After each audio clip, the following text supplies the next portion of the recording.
Showtime. Thank you. Thank you. Thank you very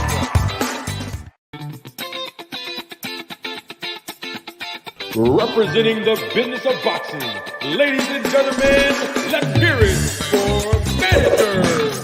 Marty. Thank you, thank you, thank you. You're far too kind. Thank you, thank you, thank you very much.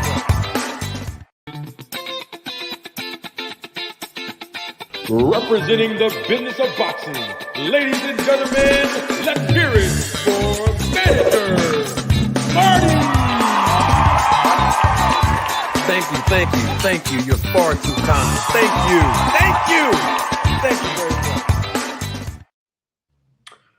Ladies and gentlemen, members of the jury, members of the Roll the Tape film crew, welcome to another edition, another episode of Roll the Tape podcast with Manager Marty. I am your host, Manager Marty, and let me tell you something. Man, I'm so glad to be here today. Straight up. Beautiful day today.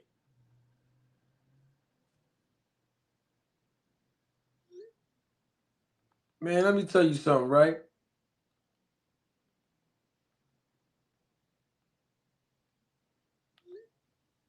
We're going to have a good show today. That's what I want to tell y'all right now. Good show today. Good show today. Y'all know what the topic is. We got to pick up from, where we left off at yesterday. We didn't get a chance to really talk about it. It was on yesterday's agenda, but we're here now.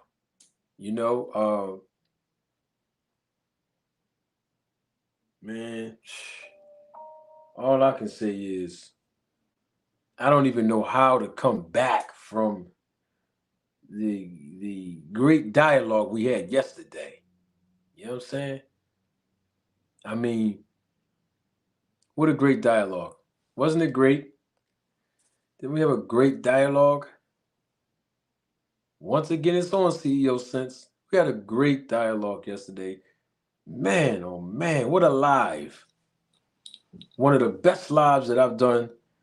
And I've done a lot of great. I don't even know how many episodes we got so far, but man, we got a lot of classics on this show, on this podcast, on this channel. But yesterday was up there.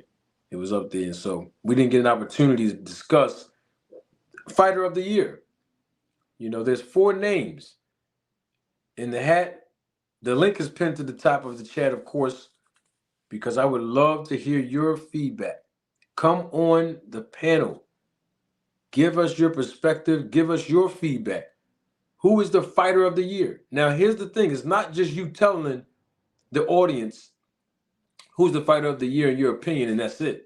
You have to tell us why the fighter that you are choosing is the Fighter of the Year. There are 4 names in the hat. Terrence Bud Crawford,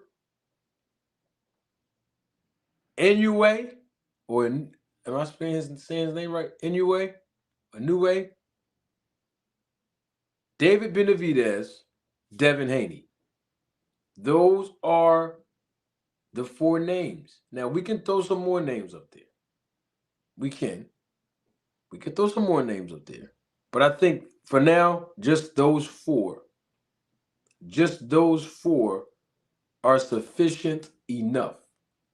But you have to tell us why you're choosing one. If you had to choose one, who is the Fighter of the Year? We are embarking on the end of our 2023, and we're entering into 2024.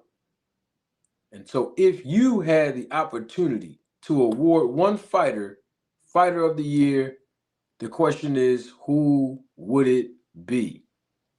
Terrence Bud Crawford, Inoue,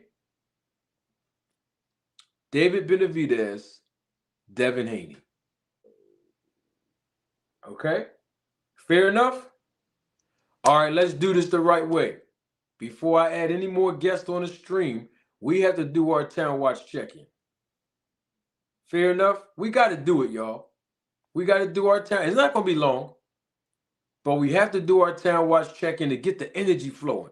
I got to make sure that the energy is where it's supposed to be. The air fryer is warming up, by the way, but we need to make sure that the energy level is where it needs to be so that this can be an awesome show. You know, we do what we do over here now. And so we got to do our town watch check. And if you're new to the channel, I encourage you right now, seriously, please subscribe to the channel. Please subscribe to the channel. If you are a returning viewer or if you are also new to the channel, you can also like the video. Like the content. Like it now. Don't wait till it's over. You can press that like button, or as we say on YouTube, smash the like button. I welcome each and every last one of you. Come on in. Don't stand in the middle of the aisle. Come on up to the cash register. Okay?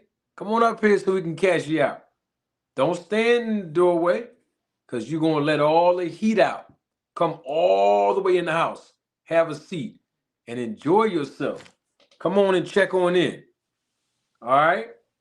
Check all the way in. This is how we build this thing. I see you in the back, Lucky. I hope that's really Lucky because we've been having some crazy people keep trolling, coming on in the background. Then when I add them on, you know what I mean? They messing up the live. You know what I mean? So we want to make sure that's really Lucky. I hope that's really Lucky. I think that's him. I think that's really Lucky, but I don't know because the boy be trying to, you know, he be trying to come up here, and I know it's a guy, and that's why I said the boy because he showed me his face, his legitimate face, the other day before I let him on, and I thought that he was going to turn his camera off. The troll I'm referring to, you know what I mean? So we got something for him today if he come over here. But in any event, the town watch check-in is extremely, extremely simple.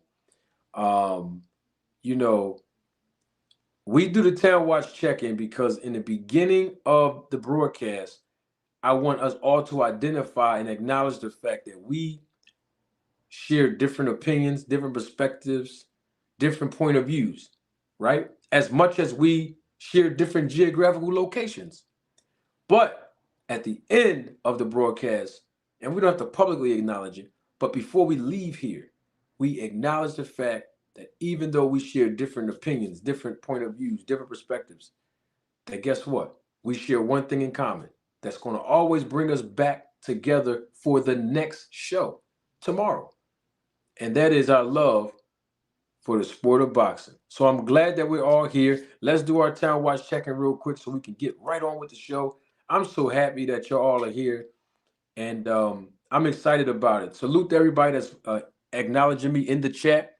If you're watching the replay of this live, you can also participate in this process by inserting your geographical location, if you remember to do so, because we're going to be moving forward with the show, in the comment section below.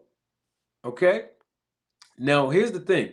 This town watch check-in is only unique to us. This is what we do over here. Only unique to the Roll the Tape podcast, okay? So we're going to get it in right now. And before we do, as a member of this channel, I always acknowledge the members. That's one of the perks that you get when you join the channel as a member. And then you automatically become a supervisor for the Roll the Tape film crew. And we got my guy, Big Money, member of the channel, supervisor of the Roll the Tape film crew. Big Money, double salute to you. I see you in the chat. And please feel free, if you haven't done so already, please become a member of the channel. Join the channel. Now, there's 3 different perks because there's 3 different tiers, all right, of joining the channel.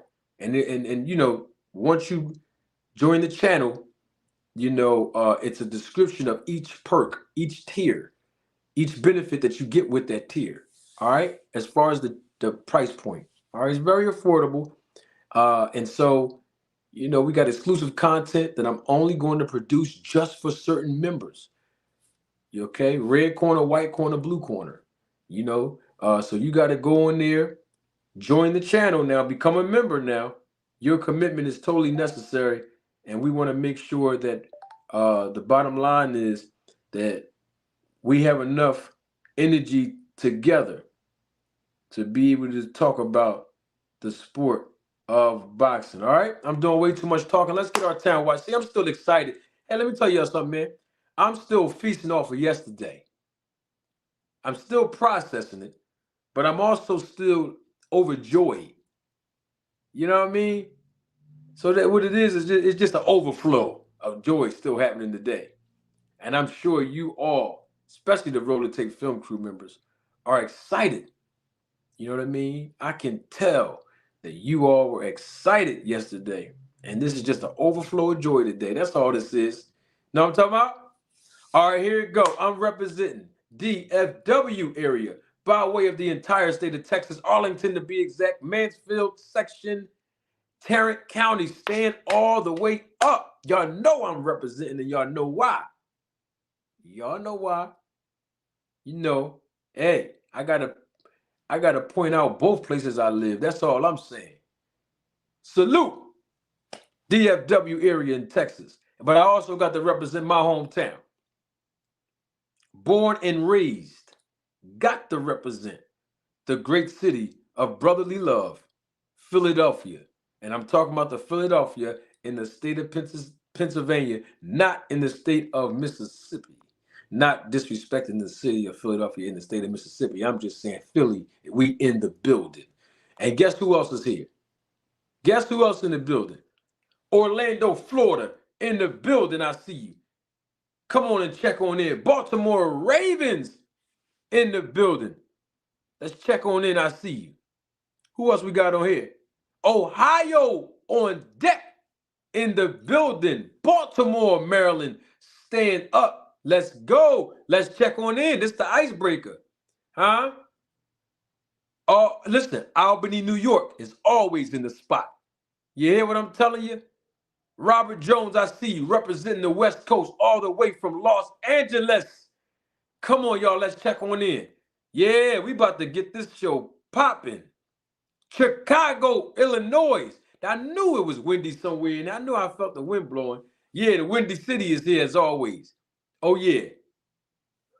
Yeah, somebody said they from Mexico City. Mexico. They say they in the building, so salute to Mexico. Mexico in the building. Who else we got in here? That's it? That's all we got? Oh, come on. Y'all know my family in the chat. Philly Fight Doctor representing Philly in the building. I see you, champ. Who else we got in here? Harlem on the rise. That's what, hey, Harlem, New York is here. Come on now. East Coast, West Coast, Midwest, down south, we here. Washington, D.C. is in the building. Come on, y'all, let's check on in. We want to know who is the fighter of the year. The link is pinned to the top of the chat. So everyone can provide your perspective. Come on and join in live and live in color. Come on up here in the panel. If you choose to do so, we got the check all the way in. I know we got one more. Hey, Big Money. Everybody want to watch the replay of that interview back from yesterday. Yes. Yes, I did edit yesterday's live. Oh, yes, I did. I got to still piece some things together for y'all. All right? I got y'all. Trust me. Trust me when I tell you I got you. DC is in here, in the building. Yes, sir. Columbus, Ohio. I see you. Come on now. Come on now. Don't start nothing. Won't be nothing, Andre Noble. Huh? You hear me? Hey, Dre. Don't start with the hey. Don't get me started now. Listen. Don't start nothing. Won't be nothing, Mr. Noble. You see? Salute to Texas, my guy, Demetrius Bright. I see you in the chat. Come on, y'all. Let's talk about it. Oh, we got some heavy hitters in the chat today, y'all. Salute to all the moderators. All the moderators. Salute. Thank y'all for coming through for your boy yesterday. I couldn't see no comments. I didn't even want the comments on. I didn't see no. I made sure I didn't read the comments. because the thing about it is I didn't want to, you know what I mean, get distracted. I wanted, listen, I wanted everyone to have my undivided attention, including our guest from yesterday. Detroit 313 in the building. I see you. You know we had a lot of content creators over here, right? Oh my gosh. Woo! They was in here. They weren't in the chat, but they was watching. Huh? You know they was over here watching.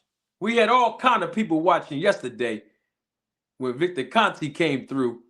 Yeah, live and living color. If you missed it, woo! Watch when I start playing that replay, that live exclusive interview back. Oh my gosh, fire! Man, y'all listen. Y'all held it down for me in the chat, getting rid of those what y'all call them trolls. People making all these false accounts, all kind of stuff. Man, I heard it was about 30 trolls in the chat. But the moderators, the Roller Tape Film crew came through and cleared the way. You know what I'm talking about? Came over here to try to distract the movement of what we got going on. That's all I'm saying. We got to get on with the show. Let me take this off because I got to show mine. Listen, I got to show my face. I got to show my face in the place. You hear? I'm still overjoyed from yesterday. Y'all got to excuse me, man, because, man, y'all held me down yesterday. Y'all held me down. We learned a lot. Man, I don't even want to talk. Hey, man, this is, we don't script nothing over here. It don't matter if it was unscheduled, unscripted. You know, we going to stand 10 toes down and we going to talk about boxing. Y'all know what I'm saying? That's what we do. We don't do no hanky-panky business over here. Now, I entertain y'all. I love entertainment. I do. But it's one thing y'all do know about me. I'm very classy, very professional. But if I'm not in a professional setting and I'm relaxed and I'm making everybody laugh and have fun, I like doing that too. I love doing that actually. But you know, sometimes you got to know how to with them lights. Let me turn one of these lights off. Hold on. Sometimes you gotta learn how to. Huh? That's what you're gonna have to learn how to do if you don't know how to do it. You gotta turn it on, turn it off. You gotta be able to know how to do that. You have to know how to be able to turn it on, turn it off. You know what I mean? One of my gifts. Oh man, let me see who we got in the background trying to come up. Hold up for a second. Before I let my man on, Shahid, I gotta make sure because I see Lucky McKinnell's in the chat, right? But the picture that Lucky McKinnell's is showing me in the chat is not the same picture of Lucky McKinnell's that he's showing me right here in the background. See, I'm starting to pick up what's going on when these trolls come on here with the fake, you know what I mean? Fake names. They want to use people's names I'm familiar with. That's a customer coming here so that when I click, they can do all the showing, you know, inappropriate pictures. We're not doing that today. In fact, we're not doing that no more. I'm catching on to what's going on. You know what I mean? So, Lucky, tell me in the chat, is that you? Yeah, Mini-Face Publishing. You already know the air fryer sizzling. Yes, indeed. Where Lucky at? I got to make sure that's him because I don't want to let this troll that be playing games try and mess up. What he's trying to do is get the channel flagged. You know what I mean? He's trying to get this channel reported. He's trying to, you know, have YouTube, you know, limit the monetization. I see what's going on. Trying to get me booted off the system. But, you know, I got the Roller Tape Film crew behind me. So even if they said, I don't know if they do this on YouTube, but let's just say, Manager Marty, we're going to suspend you for 24 hours. I don't know if they do that or not. But let's say they do that. The Roller Tape Film crew members is going to be back here tomorrow. And they're going to say anything that Manager Marty going to say anyway. Y'all ain't going to stop the movement. The Roller Tape Film crew is here. Y'all not going to stop the movement. That's all I'm saying. Where Lucky at? All right, so Lucky said it's me, bro. Now watch this. All right, let me see. Let me make sure that's him. All right, that's my man. That's him. That's my man, Lucky. That's really him. Yeah, y'all tried. Let me make sure that Lucky, that's you. All right, that's him. You good? You cool? We here? Lucky. Oh, let me see. Yeah, I'm here, bro. I'm here. All right. I just want to make sure because you know how they be playing. They playing with us. Let me make sure that's my man. Hey, Shahid, that's you, Shahid? He calling me Shahid right now. No, not you, Lucky. No, not you, Lucky, my man, No, Shaheed. no, that's not me talking, Marty. That's him. Yeah, yeah, that's me, Shaheed. That's me, Manager Marty. That's me, bro. I'm taking this water in All the right, yeah, I crib. Can know. you hear me? Yeah, I know his voice. That's Shaheed. No, we got a troll that keep coming up here. You know what I mean? They playing games. They playing games with Hey, it. hey, hey, Manager Marty. Did you talk to Victor Conti yesterday? Yes, he was here 2 hours flat. 2 hours. Send me the link. I missed it. Damn. I got you. I got you, Send me bro. the link. Everybody, I gotta. yo, you gonna like it, Shaheed. I'm gonna keep it 100. How did it go? Did you are you still suspect about it? I can't really give no diet. Hey, Shaheed, I Yeah. can't really give no dialogue. Let me be professional. Then I'm gonna give you two answers. Hold on. First Yes. answer, Yes, sir. I'm gonna give you the professional manager Marty way. I'm not at That's, liberty to that's discuss my the queen. matter in its entirety. But guess what? When the Yeah. time is appropriate, I will render my verdict. Okay, now in my voice, regular Marty, we need answers, and we're gonna talk about it. Because he might come back up. You know, he told me he's a fan of the channel now. He said he's willing to come back up here when time permits. His words, not mine. So we're going to keep connecting. Because I know people might still have some questions. It was some people that gave some super chats yesterday. I felt a little bad when I got off the stream because they didn't get an opportunity to get their super chats read to him and questions to him because, you know, we was on time constraints. It was unscheduled. I didn't know he was going to come. You know what I mean? But I had to go ahead and do what I had to do to make sure you know, hey, we got questions. We got to just go ahead and talk. You know, so yeah, but we gonna see him again. He definitely sounded like he was ready to come back up.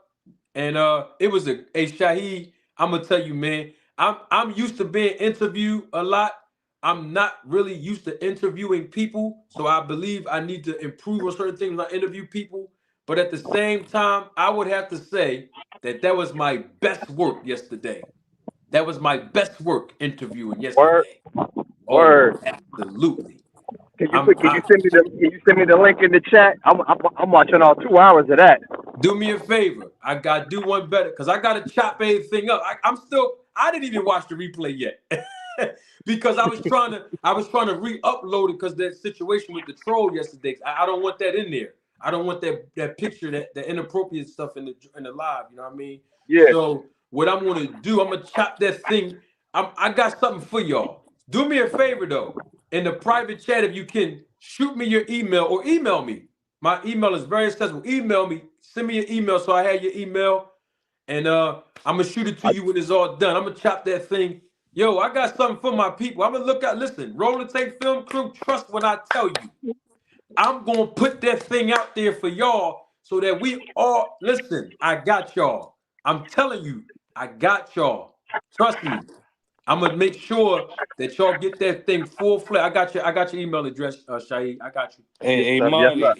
Marty, that was the best live yesterday. That was You the think best so, live. Luck? Wow. And I Man, missed it. yeah, Damn. Shaheed, you missed it, bro. It was lit, bro. It was lit, bro. So did Conti call? He called. What did he do? Did he call you, Manager Marty, or did he email you, or what did he do? How did he? You know what I'm saying? How did that go about?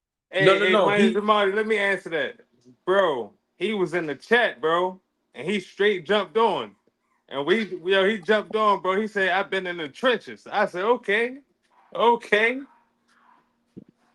He did. Manager Marty, I told you you had this nation in the uproar. I wasn't playing. Listen, my girl, one of my queens, because that's in Ohio. I'm not there now. She heard about it, and she was like, "The snap." She was the one repeating the snap program. I said, "How did you hear about that?"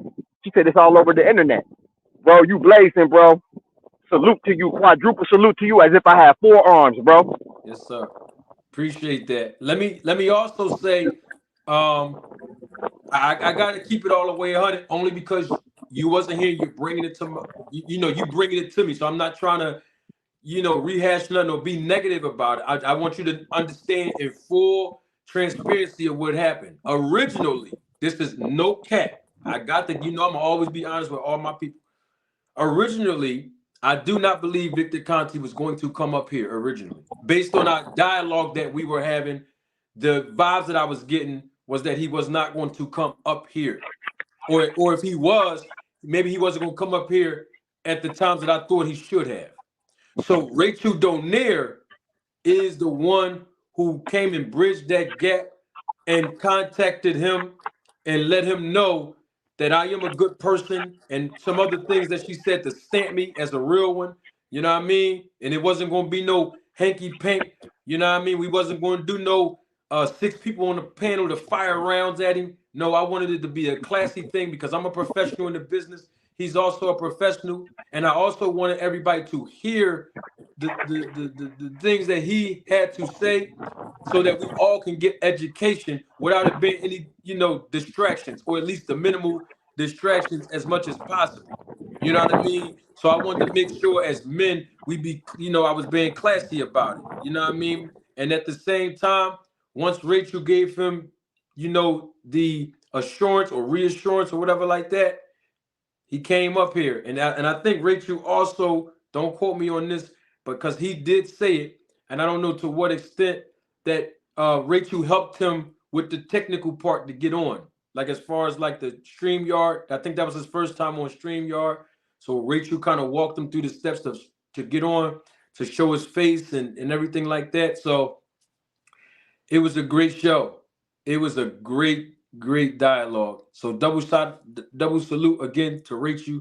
I know she's not going to be on the panel because she hit me up, and because we had somebody trolling, trying to play games with her name as well. But overall, man, it was really a great dialogue. And Shahid, I'm telling you, you're going to be impressed, not because of me, because I don't, I'm not. I try to remain humble, but you're going to be impressed by the mood and the vibe of the whole atmosphere. You're going to be impressed, and I'm sure you're going to have some questions, some answers, and some responses, Shahid. I already know you are, because I know how you are. I've learned how you real tactical and you real intact when you look at things from a logical standpoint. You know what I mean? So um I do want to do this. I might as well speak on it now as the viewership is increasing exponentially, and I have you two up here. Uh, when I finish chopping things in and putting everything together for the audience, as far as reposting the interview, I do want to have at least one segment. We don't gotta go for 3 or 4 hours, but at least one segment where I get your feedback as the audience, even those of you that will listen to it again if you saw it the first time, or if it would be your first time watching the interview. I want to hear the perspective of all of you and gain your perspective on the education and knowledge that Victor Conti, gave us, the questions that I asked, the line of questioning, the answers and responses that we heard and received. Oh, it was a great dialogue, and so I want to hear the audience and what y'all think about it. After like I said, after I put everything out, um, but like Lucky said it was the best. It was probably my best live. That was a good live, straight up. I ain't even gonna hold you. It was a good live yesterday, Shahid. It was about for 2 hours. You said so. 2 hours. It was flowing. It was a constant flow of mutual respect, learning. Um, Hey, hey, I know Shahid. you gave me questions. Hey, Shahid, bro, I'm telling you, he answered every question, bro. Every question. He gave us plus more. Plus more. So that's why I really appreciate it. Like, Marty could tell you, I was trying to rewind the tape probably like an hour later and I couldn't do it. And I was mad as hell. But you're gonna love it, bro. You're gonna love it, bro.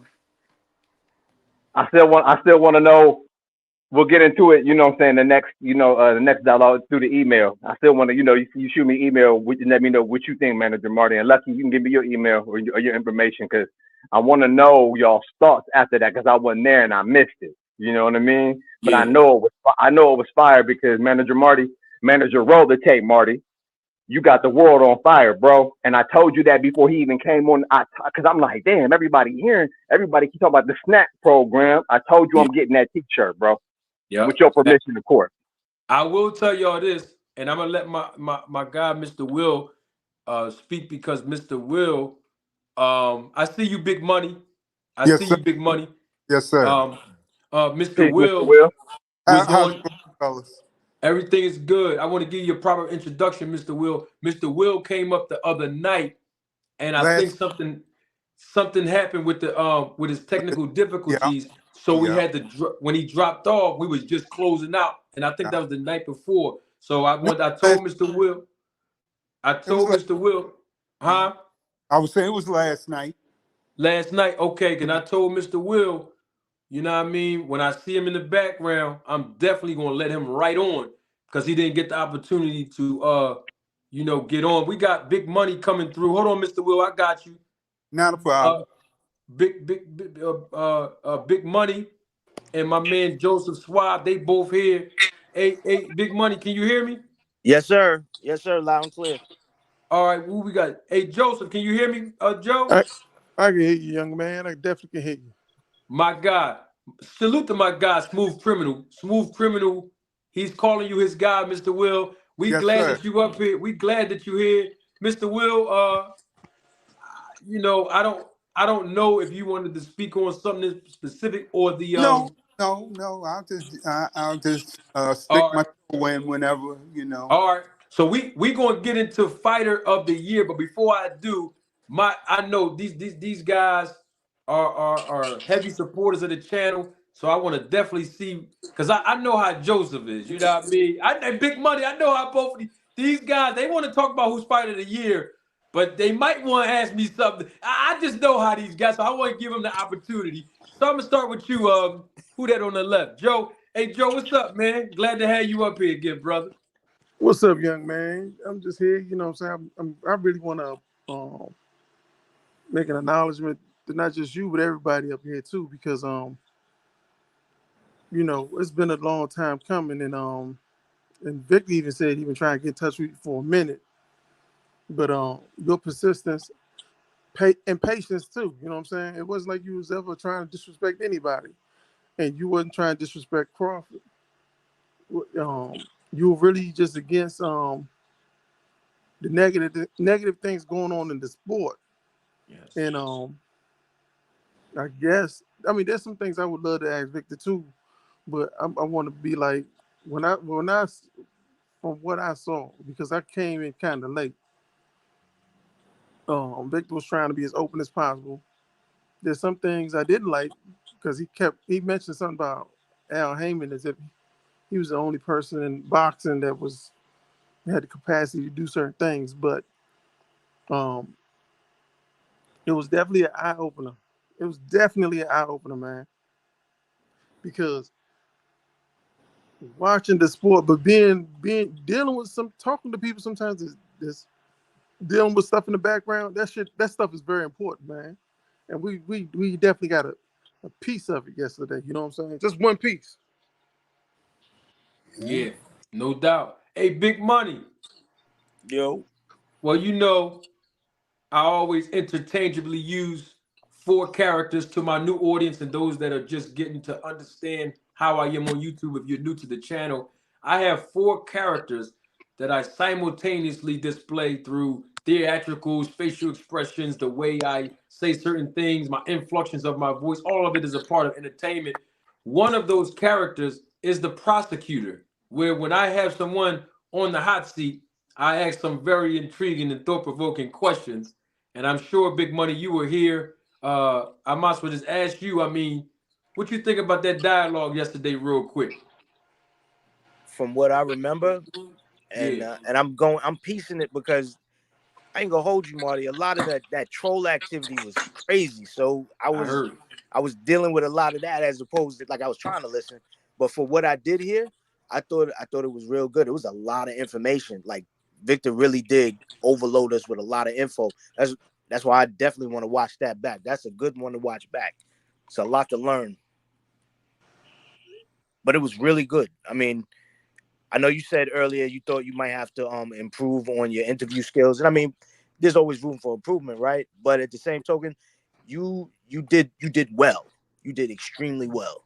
So Appreciate that, man. Appreciate it. Two Cents Boxing is here. Double salute to her. She's also a member of the channel and a supervisor of the Road to Take film crew. And we got my brother, My brother just dropped a fire video. I just seen it about 20 minutes ago before I got on here. Double salute to him. Detail boxing. Man, he put a good video out. He was talking about, certain things that he observed through the dialogue with me and Victor Conti. I guess it was his from his perspective. And I'm sure he might have more to say. What's up, Keki? I see you. My thing is like this. I will say this, Shaheed. I have to give Victor Conti credit because he didn't try to figure out a way to just stay in the chat. You know what I mean? Like he was interested in coming up here to show his face. And he did something, and he's not a content creator, but he did something that all the content creators that said something about me for no reason and diss me and try to discredit me on YouTube, he did something that 98% of them still have not done yet.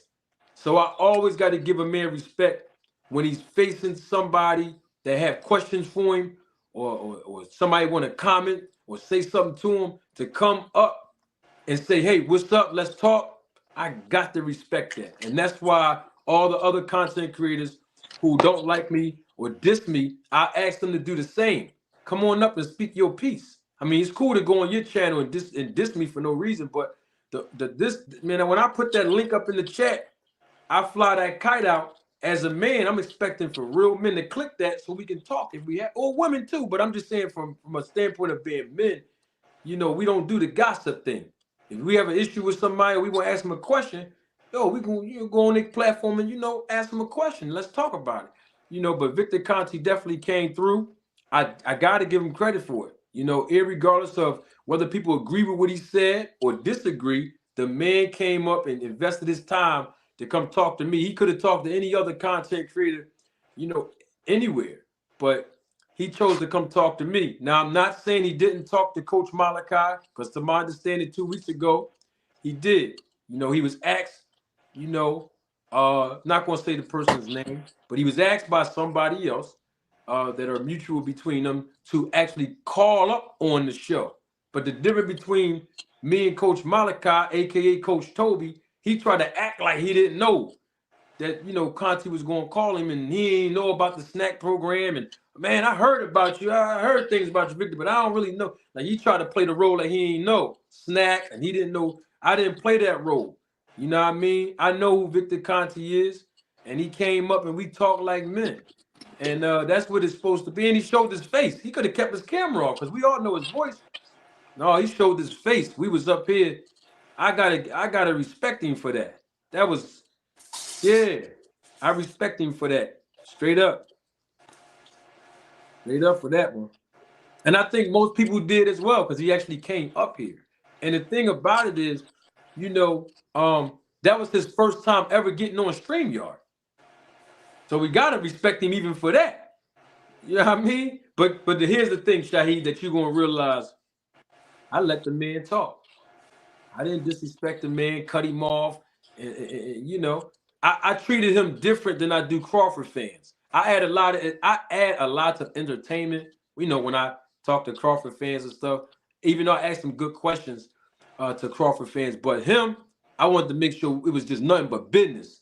It wasn't no joking. I ain't, you know what I mean? I wanted us to understand that, hey, we need some answers to these questions that I have, and questions that that the chat have, people all around the world might have. My audience, the Roller Takes Film crew members, my panel, people that be coming up here talking about this, But guess what? The thing is, 2 cents. I seen that too, 2 cents. But guess what? One of the things that I did is I redirected him back to it. It was going a little farther away, but I made sure I redirected us back to the initial question because I didn't want nobody to get confused or lost in translation. So oh yeah. When I put this thing out, I might even I'm trying to put it out. I was trying to actually put it out today, like I told Lucky. But YouTube was taking hours. Since 6 o'clock this morning, I was trying to upload, but I don't know. It's all good. No complaining. But I'm gonna try again tomorrow.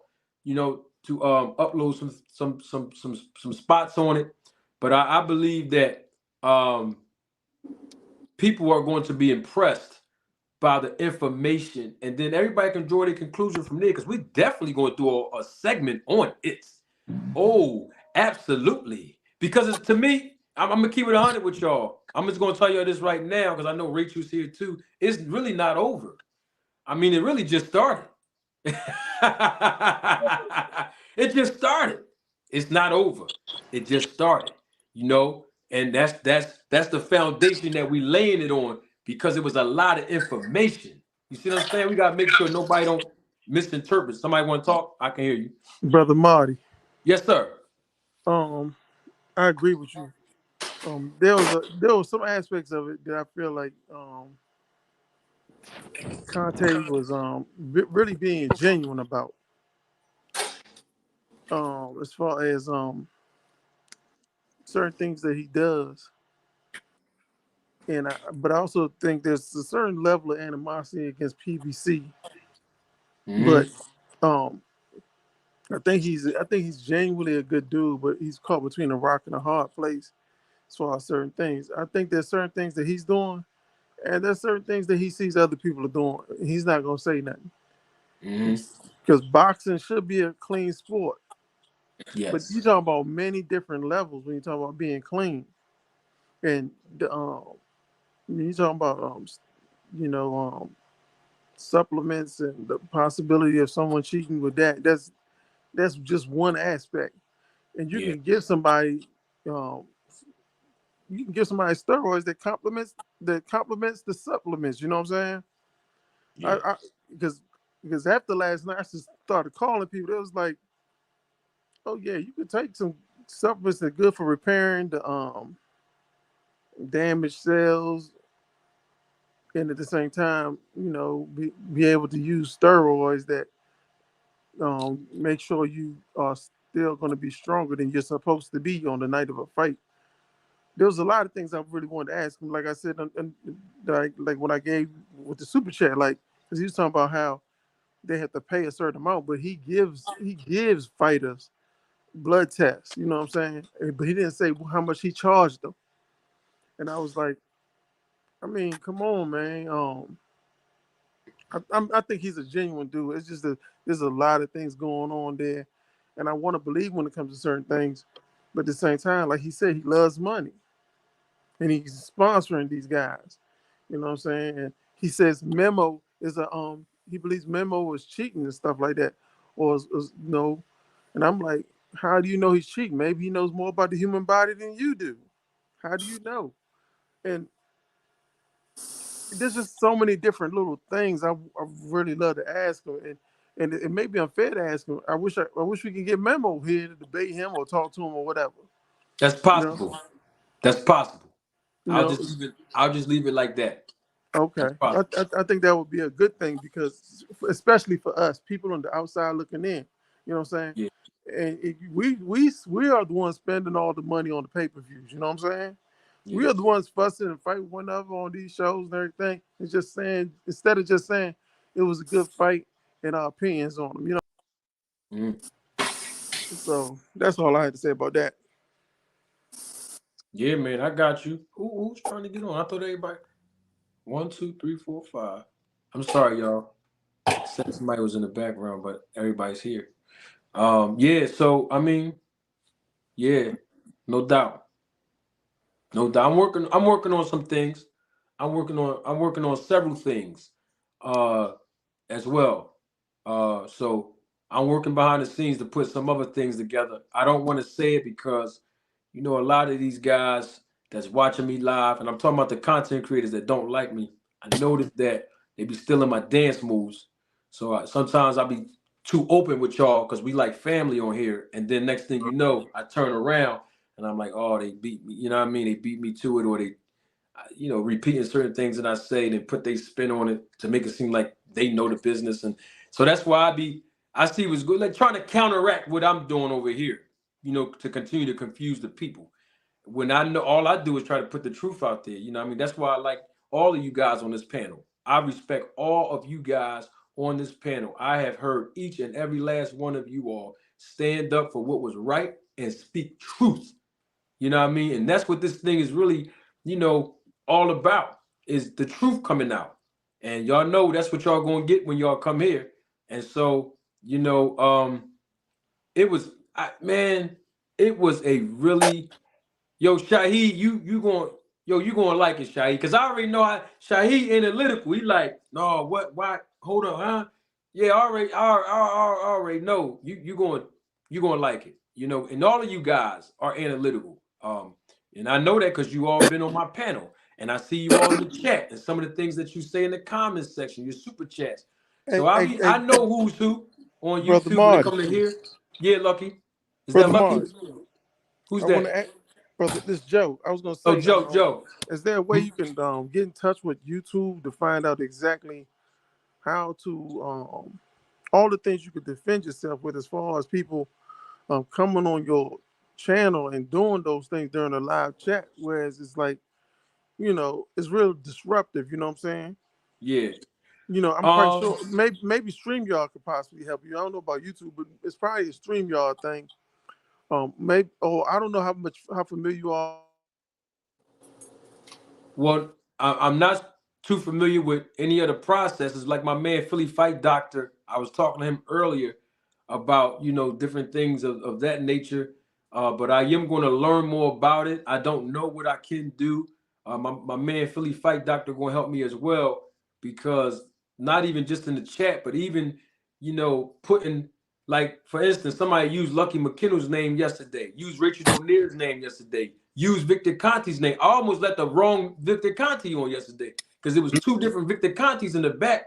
And I'm like, yo, this is the same guy that just played me with Rachel like a few minutes before that. You know what I mean? So I'm still working on how to, you know, uh, figure out how to stop that from happening, because it is disruptive. It is. And yesterday, when Victor Conti was here, it seemed like everybody had to literally, like, have your undivided attention on what we were talking about with no distractions, because we was firing on all cylinders.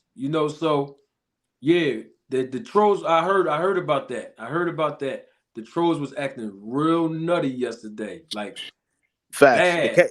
The keggy, So you right, man. It was hard to really follow because it was so much activity. You know what I'm saying? But definitely when Marty uploads it again, we get to watch it. Yeah, that go to I show got you you. how, brother Marty. Uh-huh. That go to show you that you got the, like I said, you got the nation in an uproar. So you only get chaos when you doing positive things, what you have done so far, and a negative force comes in. That shows and proves that you're on the right frequency, because that negative force is trying to penetrate your positivity to negate you. It's similar to a flat line. A flat line is a negative, and they're trying to negate your positivity and you being a positron. Man, they don't like that, man, and that's why they're coming on your channel trolling, because you got all these people's attention, and it make me think, who sent this individual? Out of all the times in the world, that never happened before. Why now when you got Conti on the show? Where did that come from? They be watching, bro. That's what it is. Yeah, you know what I mean? Who said that? That was me. That was Big Money. Big money. Oh, Big Money. Yeah, they watching, bro. And like I told you, brother, Manager Marty, you got the nation in the uproar. And for you to say that other content creators, we don't need to say their names, man. But for that, you got their attention too, because like I heard I be listening. I'm not gonna say no names, and all of a sudden they bringing it up and never brought it up before until you brought it up. Yeah. Listen, let's keep it all the way 100, Shaheed, since you brought it up. A lot of content creators was apologizing when Terrence Crawford won. They I'm not saying people don't have the right to apologize, but I'm just saying some of them chose Crawford to lose because they thought Spence would win. And then when Crawford won, some people were saying, "Oh, I'm sorry. I'm sorry that I said that Crawford was going to lose, or I'm acknowledging that I'm wrong." And my approach was totally different. I'm not if I didn't apologize to Patrick Mahomes when I thought the Eagles was going to win last season, I'm not going to get on YouTube and apologize for a boxer, because we ain't never been doing that before, apologizing to people. We just making a prediction based on our opinion, our observation. Some of us have experience in the ring. So it's like, why we gotta apologize all because we thought somebody was going to win? You know what I mean? But the thing is, some people was apologizing because I can tell they were being genuine. But then you had some other people apologizing because they knew that both fighters looked different, but they didn't want to speak on that. They didn't want to say that. I was the first and only one to say, listen, y'all, let's cut through the mustard. Both of these fighters look different the other night. And I say the other night because I think I did that video on a Tuesday. The fight was Saturday. That Tuesday, when I put that thumbnail up with Spence had that dent in his head. I don't know if y'all remember that thumbnail I put up. Another content creator came back, stole that thumbnail, put his logo on the bottom of it, and did a video to debunk me. When they knew I was being honest and I was keeping it 100, that both fighters looked different that night. And instead of being honest, saying, you know what, even though I chose this fighter to win, or even though I chose the other fighter to win, they both did look kind of different. Like Terrence Crawford, he looked different. And then we already know Spence looked different. Instead of standing on truth, people was trying to duck and hide. So I said, you know what? I know what to do. Let me just cut right through it and say the snack program works. And then people was, oh, no, yeah, all right, it worked. Now, 5 months later, Shaheed, everybody knows the snack program works. The whole nation, I'm telling you, bro, the whole nation, and the fact that they still in your content and then want to bring up the subject, they were never talking about that before until you said it. I was there from the root that you, when you started that, I was there from the root listening, because I listen to them too. Yeah. You know what I mean? And you came on the panel. You came on the panel that day when I think I had the snack shirt on for one of the first times. I think I was drinking the supplements, the pre-workout. Yep. You came on the panel. Yeah, and I've been gone for a while. Yeah, and so is Lucky. Lucky been here since day one, so he knows. Shout Lucky, out to Lucky. Peace. Big Money jumped on board when he came through. Ill Will right there. You know what I mean? Joseph came through. Like a lot of people that we see, the Keggy, and I can go on and on with names. Like my man Andre Noble. He just became a subscriber, I think about 2 or 3 weeks ago. And he's been rocking out ever since, being one of the first guys to show up to the lives. So salute to everybody. Y'all be holding me down, man. That's why I'm always going to treat y'all with honor.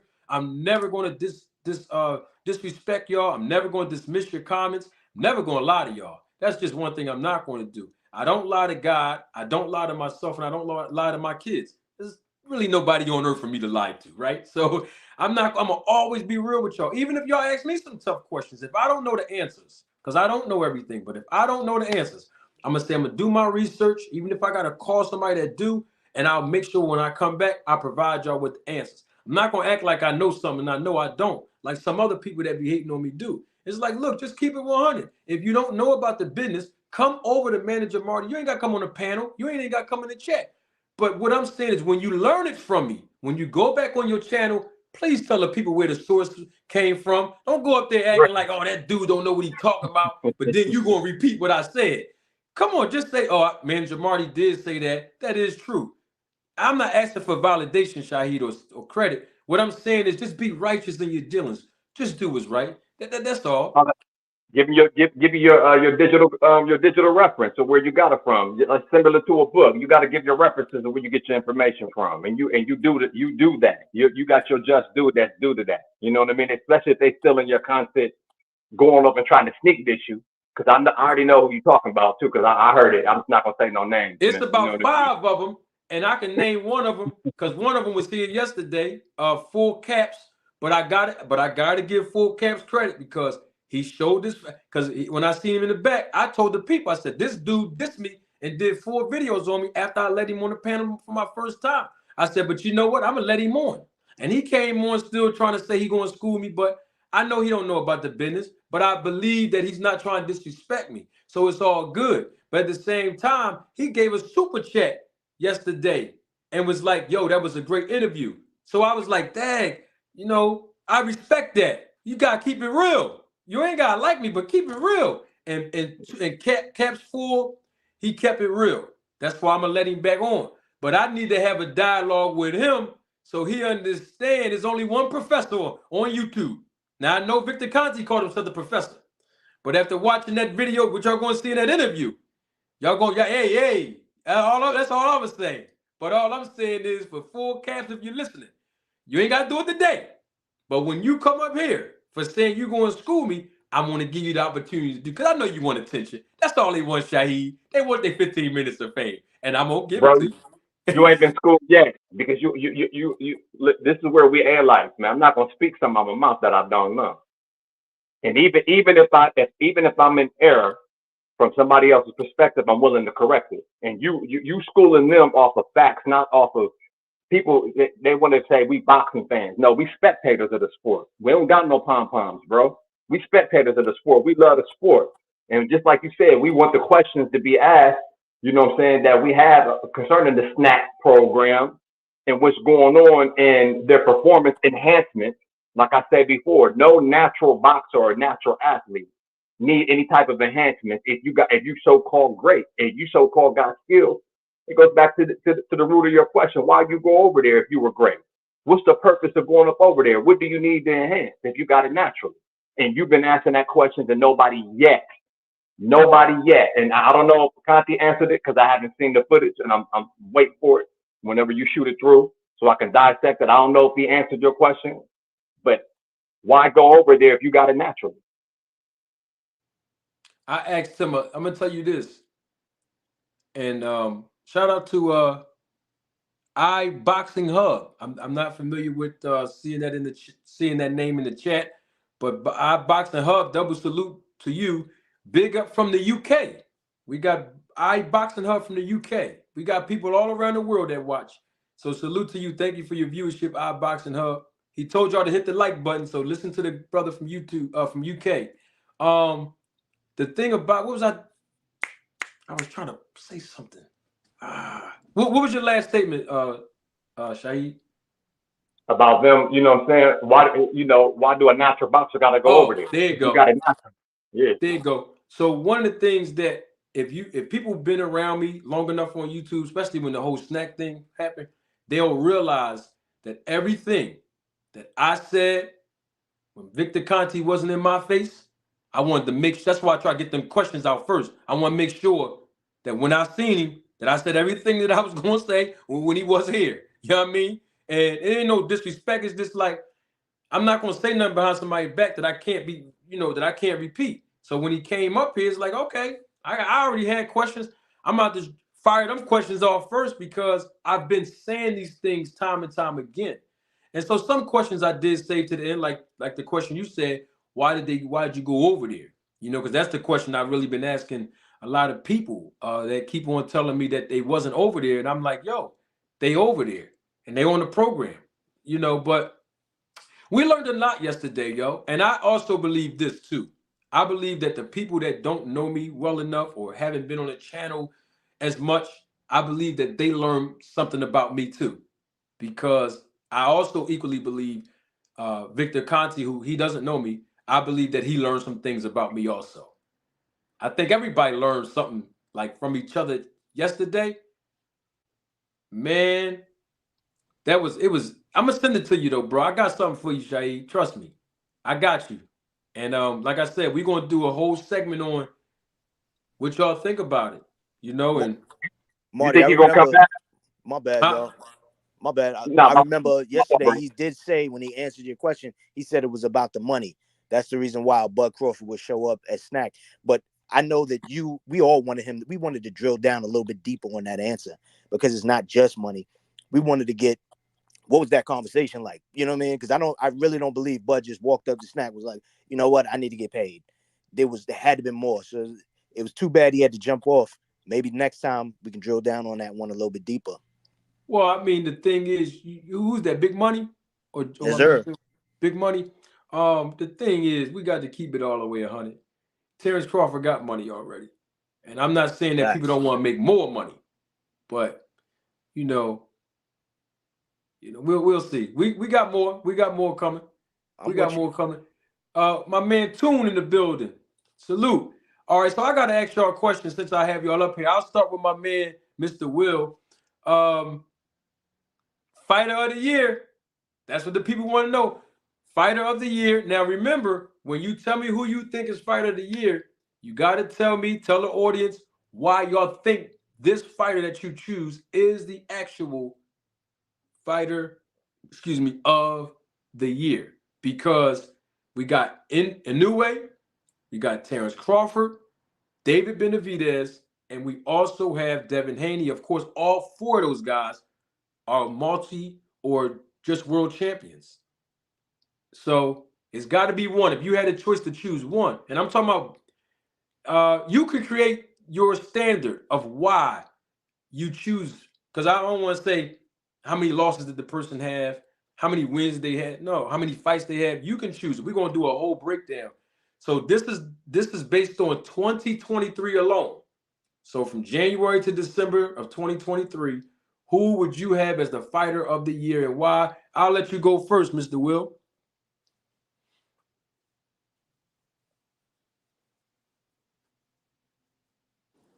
I said, honestly, I gave that some agonizing reappraisal just now, and I would have to go right now with Inoue.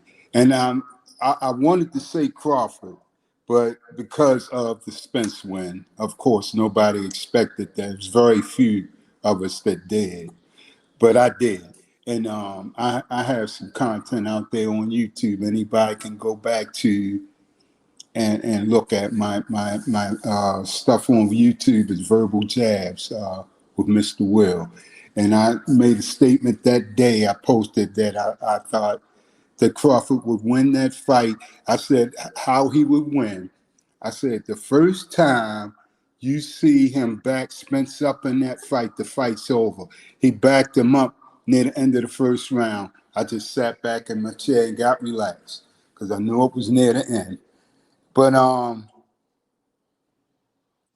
getting back to the point, I had to say anyway because now he's a two-time undisputed champion in two different weight classes. And if I'm not mistaken, that's never been done before. That's one thing. And then he beat one of the slickest boxers out there to me because Cool Boy could box. I like Cool Boy. And he made Cool Boy looked like a little kid in the ring when they fought. He was faster than Cool Boy. Of course, he hit harder, and he just did everything he did. With his footwork was better. Everything, his punch placement was better. He just showed me a lot in that fight. So I right now gotta say anyway. Okay. Okay. Okay. All right, who we got up there? We got Lucky. Hey, Lucky. I mean, who you got, Lucky? Who's the fighter of the year? David Benavidez, Inoue, Terrence Crawford, or Devin Haney? All of these guys are world champions. In your opinion, Lucky, who you got and why? I'm gonna have to go with like my man just said. I want to say Crawford. Only reason why is because he beat the man who beat everybody. But I can't say that. I'm gonna go with Benavidez. He had more tougher fights this year. Benavidez, he beat Plant and then he beat Andrade. So I thought Andrade was probably one of the most top tier fighters there was to go against. So he beat him and he also beat Plant. So I'm gonna go with Benavidez. Okay. Um, who we Let got me next? piggyback off Chinese? of that there, Marty, Okay, go with ahead, go ahead. Benavidez. I'm with Lucky Me. You know, I was going towards Devin, but I feel like it's Benavidez because not just because of who he fought, but because of how he beat them. He was dominating in both of those fights. There was no denying that he was the winner. You know what I'm saying? A lot of people question Dev against Loma. In my heart, I know he beat Loma. Not in my heart. I saw what I saw. He beat Loma, but it was still a question for a lot of people.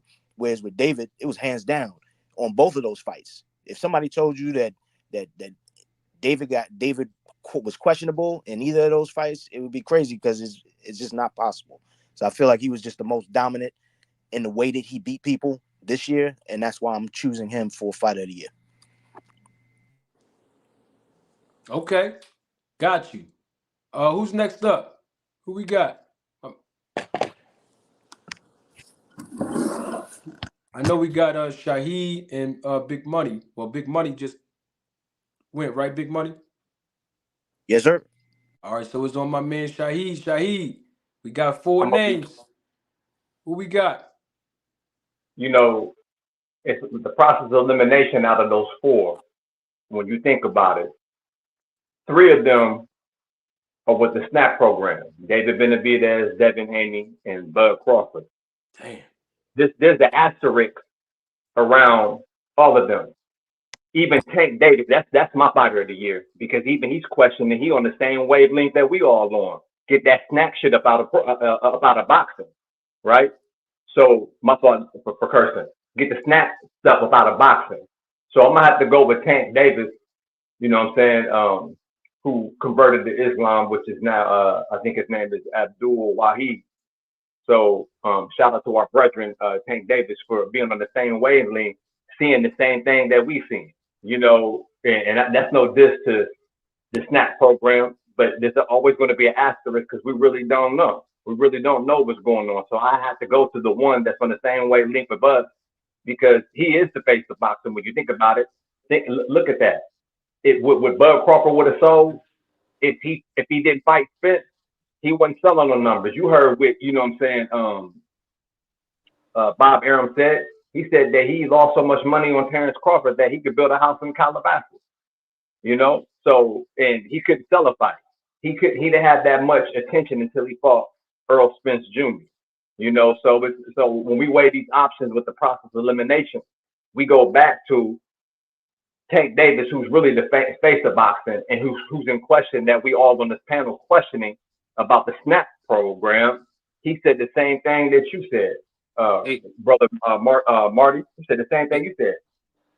Shaheed, this Yes, Lucky sir. Me Kennels. Um, do Tank Davis still count even if he only fought the first half of the year? That's a Because good he question. haven't fought no more than that. No, he didn't. You're right. That's a good question. And the reason why I say fighter of the year is because for Tank Davis is because he's a clean boxer. He's clean. How can you give up somebody the boxer of the year that's potentially dirty, that's potentially cheating? Well, I understand. So that's where the question comes. A manager roll the tape, Marty got the world on fire and got everybody. We all got a question mark above our head, like what's really going on. And Tank Davis tweeted, "Get that snack stuff up out of boxing." There's an asterisk around. I couldn't believe. I like David Benavidez. I don't know which one spoke about David Benavidez, but David Benavidez, I was leaning more towards him because the way that he was dominating in fashion before he even went to the snack program. Because I was shocked to even see that he was with the snack program because I He's like not David with Snack. Benavidez. Yeah, I Now, didn't think he was with Snack. I didn't know that. yeah, I got a video with him with the snack stuff on. I got a video. He's actually on the beach. He on the beach Okay. throwing punches with the snack. I got that link. I'll send it to you. I'll put it in the chat so you can see. Now I Well, believe you, bro. I believe if you say you well, got it, I believe. I will say. Let me put my face. I Yes, will sir. say this. I don't know how recent that video is, as Mm-hmm. far as with David Benavidez, because it might be old. I do know, as we are talking right now, that for the last several fights, David Benavidez has been with Memo Heredia, who was involved with the Baco scandal with Victor Conti, and at this point they don't like each other, and I think they are not going to like each other for a while. In fact, if you look at the fight that Benavidez had with Andre, I don't know if y'all saw this on camera, but Memo Heredia was in the dressing room of David Benavidez, just like He Victor was. Conti was in the dressing room of Andre. I don't know if y'all know what Memo Heredia looked like, but Yeah, um, yeah. We seen you seen that on the Showtime. Victor Conti had Andre coming up out of that machine with the mask on. yeah. But I will say this: some people might not know who um, Memo Heredia is. His name is Angel. Everybody calls him Memo. Angel Memo Heredia. Um, there's one fact that we know of, well, there's two. Fact number one is Victor Conti uh, has accused Memo Heredia of cheating. And I think in our interview last night, he may have made a small reference to that as well. But he's always accused him publicly of cheating, even to this day. And fact number two is, if y'all don't recall who he is, he was also in the camp of Juan Manuel Marquez when Juan Manuel Marquez knocked out Manny Pacquiao in their last fight with one punch. Just wanted to put that out there for some of you that don't know who he is. Yeah, I remember that. So, is Joseph back? Oh, Joseph, you get your did you get your no? You didn't get yours yet, Joe. Well, as far as for fight of the year, I'm gonna be Yeah, honest fight with of the you. year. Who you got? Man, that's a good selection right there. We can't really sleep on Haney. He did fight Loma, even though Loma's pretty. Some will say he's dated. You know, he's older, but no matter what, he's always been great doing what he does. And he has fought Camboza and bought Prograis. May not be on either one of those guys' level, but he's still, you know, Haney. He's solid. You know what I'm saying? When you consider the fact that he, as far as his skills, I don't think he can mess with Crawford as far as fight of the year. I don't think if I think if Crawford was still at 135, he'd wash Haney. You know what I'm saying? I'll be honest with you. That's just me. Uh, anyway, I think anyway got something for all of those guys if they're all the same weight level. Benavidez to me is the one that's more versatile as far as with both power, his capacity to take punches as well as he has nice speed and everything, and he sees things not after rounds but between rounds while he's in the midst of fighting.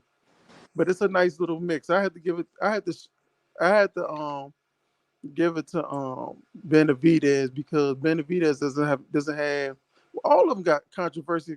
All of them do. Even anyway, he been wrapping his hands a certain way. Crawford been wrapping his hands a certain way. Suspect gloves. Benavidez, he's with Memo.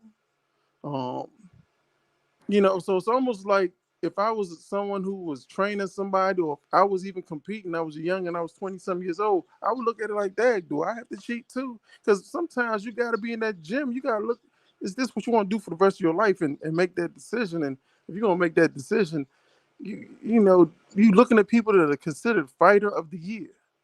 And it messes with you when you see things like this. You know what I'm saying? That's just me, man. So I can give it to any of those guys and be on my square, but at the same time, I could not give it to any of them. And like the young man, so he said, you know, you don't have that controversy with Grafante at all. He's Grafante doesn't even want to. He doesn't even care if he's part of the list. You know what I'm saying? He's just going to be competing and doing what he has to do to ensure that his family's going to be well taken care of. And he I ain't gonna say he's a sore loser, but he's just a good boxer. I heard about him in the ring and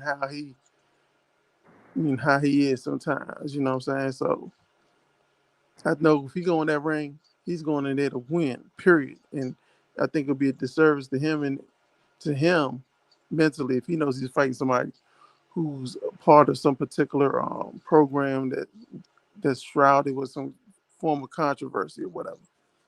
But That's look, I gotta say this. Anybody that knows me knows this about me, that a lot of times when we have any subject like this, I have to get historical. And right now, I have to get historical. And we're talking about the snack program and the this and the that, right? But we've had controversy in boxing as far back as I can remember in my lifetime. It's always been some things. It's always been a dirty sport. I got to say it the way it is. It's never really been a clean sport from day one. As you know, if you do your history, and I'm quite sure I could tell Manager Marty has because, I can hear it in him, but the mob used to really run boxing. That's why Marciano name still is brought up in conversation. But what I was going to say is I could give you some, for instances, over the years of controversial fights that I mean that were downright deadly. And and when I speak of that, this is a fight I used to tell my sons about when they were coming up because I used to have them watching boxing with me when they were little boys on up. And I only have one son now. My other son, rest in peace. But we I used to tell them about, R.I.P. R.I.P. yeah. And thank you, brother. I used to tell them about, things that they didn't see or hear of in the history books and things of that nature. And I brought this fight up to them about Billy Collins and Luis Resto back in '83. And years later, HBO did a documentary on it. And told one of my sons, I said, man, that's the fight I was telling you about. And they showed the documentary and he got to see it for himself. But what happened there, it was this fighter, Billy Collins. They used to call him Irish Billy Collins, up and coming, and looked like he was going to be something. And he fought this guy, Panama Lewis had, who was the trainer of Aaron Pryor and Roberto Duran. And he was like the Lou Albano of boxing, if anybody knows who that is. And he was one of the old school wrestling managers, but he was real dirty. But that was Panama. So Panama Lewis' name wasn't really even mentioned in the upper echelon of trainers back in the day. So to ensure that with the Arguello fight, that fight always has a cloud over it or an asterisk beside it, where Aaron Pryor beat the stuffing out of Arguello that night. Arguello was one of my favorite fighters, and I never saw anybody manhandle him like that until that night. And Arguello was hitting him with some monster shots, and he was just eating them like it was nothing. So if you watch the fight, it's a whole lot of controversy.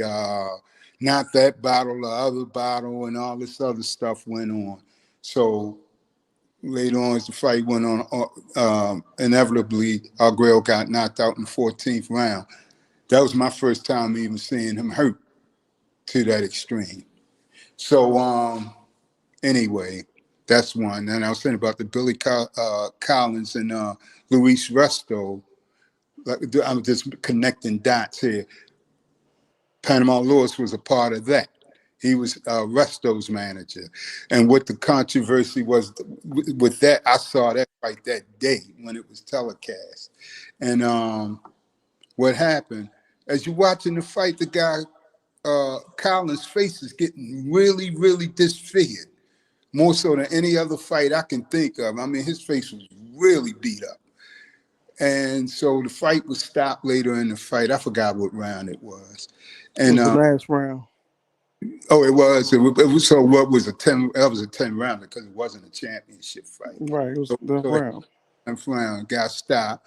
And the first thing that happened was the ref went over to Resto and said, "Let me see your gloves," like that. And no. So the ref snatched his gloves off.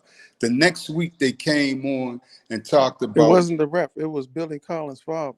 It was his father. Okay, I know the ref was right there. Okay, but yeah, so that happened. And the next week he came on, and they came on air because this was a weekly show with CBS Sports Spectacular that it was on, and they said that he took the padding out of the gloves and everything. So it explained everything. So Panama Lewis and Resto did a little jail time for that. And 6 months later, Billy Collins killed himself when he drove himself off a cliff out of depression because he couldn't fight anymore. So I'm just saying, I'm just using those two, then that's back in the early 80s. The Arguello Pride was 82, the first fight. The Resto Collins was 83. So, I mean, it's been like, and then, for example, as far as I'm concerned, when Ali fought Leon Spinks, he shouldn't have been in the ring that night. But a lot of people don't understand or realize that man had Parkinson's then. I don't even understand how he was even licensed to be in the ring. He shouldn't even have had he should have had his license revoked during that time. And that's why But Ali didn't have a lot of people don't they hating on Al Heyman, but no, come on, Ali didn't have Al Heyman back then. Al Heyman wasn't around back then. no, I said If Al Heyman, Ali. I said Ali, Muhammad Ali. yeah, that's what I'm saying. Ali didn't have Al Heyman. Somebody Oh, like Al Heyman yeah, right. in his He had Don King. yeah. If he had And somebody like Al Heyman, he wouldn't have never fought. He right after the right. Not Joe Frazier, but the George Foreman Yeah, fight, he'd have been yeah, straight forever. yeah, yeah, yeah. But what happened? Don King kept going to him, pulling him out of retirement. He might be sitting on the couch eating some popcorn, watching a movie, and Don King will come over there with a bag of money. Look, man, the game needs you. We need you, champ. The game's hurting without you, and all this stuff. And promise him one thing and give him something else. He said he might promise him 10 million and give him one, things of that nature. But so like I said, it's always been shady business dealings in the boxing game that just goes along with it. So the snack program really isn't anything new under the sun. It's just different. That's all.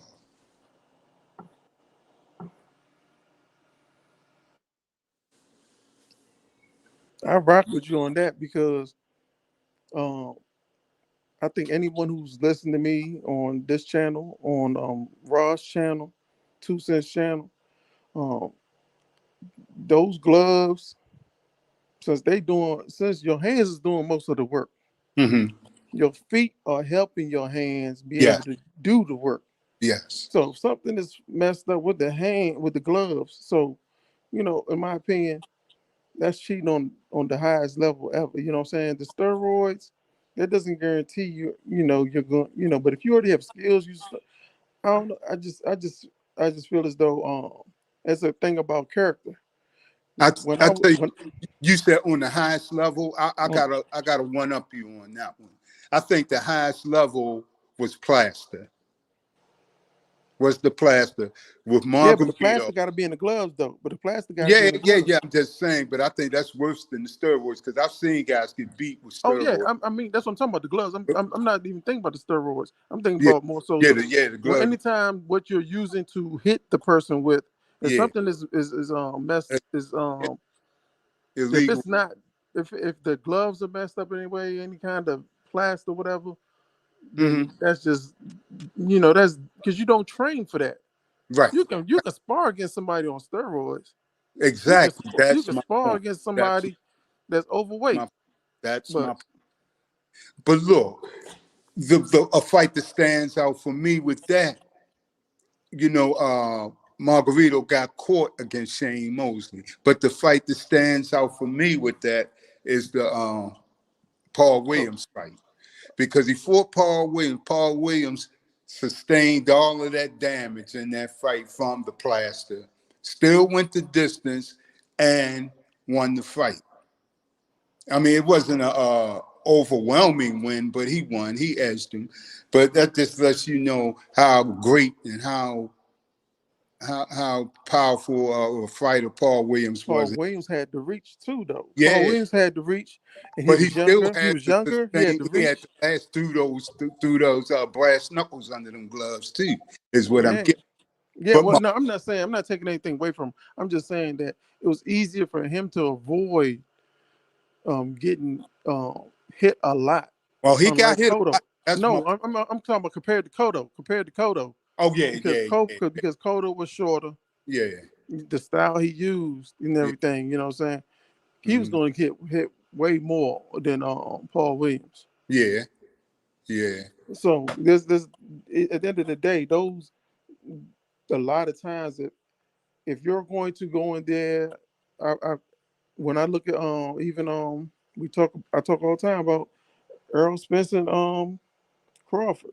Yeah. You know, if Errol Spence going there thinking it's gonna be the same old Brody show, I'm gonna Hmm. go ahead and after enough body punches and Hmm. shoulder punches or this and that, they're gonna feel my power and this and that.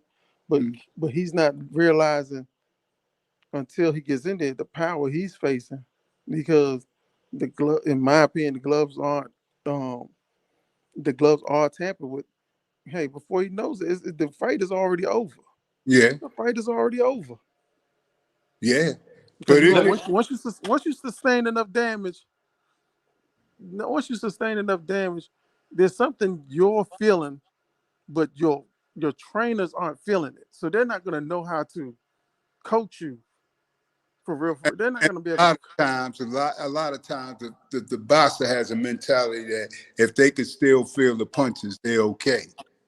That's true. Right. If you understand what I'm saying, they at least they know they're not knocked out yet. So you know. Let me get these two super chats, and we got Lifeline Music that just joined us. Double salute to my guy, Manyface Publishing, always supporting the channel. Manyface, thank you for your support and your contribution to the channel. Manyface, as always. Manyface Publishing says, I got Inoue Fighter of the Year. Undisputed. He beat Cool Boy Steph, moving up in weight. His first fight, Crawford only fought once. He's too inactive. Many Faith Publishing then say, in another uh, super chat, Haney had that tough decision versus Loma. People felt that he lost. Inoue was more dominant moving up in weight, and Benavidez had a close second, I guess a close second half, but him and Plant um I don't know what that abbreviation stands for. Fight of Oh, the year. fight of the year. Fight of the year. Benavidez is a close second, but him and Plant definitely fight of the year, possibly. That was from my guy, Many Face Publishing. There's somebody named D35. I did see him in the chat. I want to make sure that's really him in the background. Before I let him on, D35, can you turn your camera on? We've been having trolls playing, games with us. I can't. Let me see. All right, I see you. All right, D35. I'm gonna add D35 on. But in the meantime, Lifeline Music. What's up, big dog? How you doing, man? What's going on? How y'all I'm doing, good. fellas? All right, man. What's What's up? up, What bro? up, Joseph? Lifeline? Yeah, what's good with you? Fight of the year. I think I'll give it to David Benavidez. Um, he fought, I believe, two tough fights. He just happened to just be dominant in the later rounds on both of them. I would have given it to Tank, but Tank only fought once. I would have easily gave it to Tank if he would have fought one more time. A tough fight. But I give it to David. I think David, he gets it this year. He gets it this year. As far as Terrence Crawford, I'm iffy about that fight with him and Errol Spence. I can't call it, man. I'm mixed up in the air, with that one, but I'm looking for them to have the rematch and see what happens. If the same thing happens, then nobody can talk anymore. But I have a feeling it's going to be different, but that's another conversation. Um, when it comes to David Benavidez, yes, he's the beast of this year, man. Got to give it to him. That's what I say. Yep.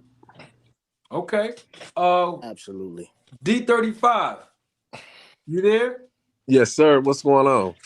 What's going on, D? Real quick, I want to correct something because I see that somebody in the chat beat me to it. Lifeline Music said Tank only fought once. Tank fought twice. He fought Hector Garcia in January. 90 days later, he fought, of course, we know Ryan Garcia. And I think that's the only time he fought. I think that's why Lifeline Music say if he would have fought Oh, one more okay, time. yes. I stand corrected then. I stand corrected.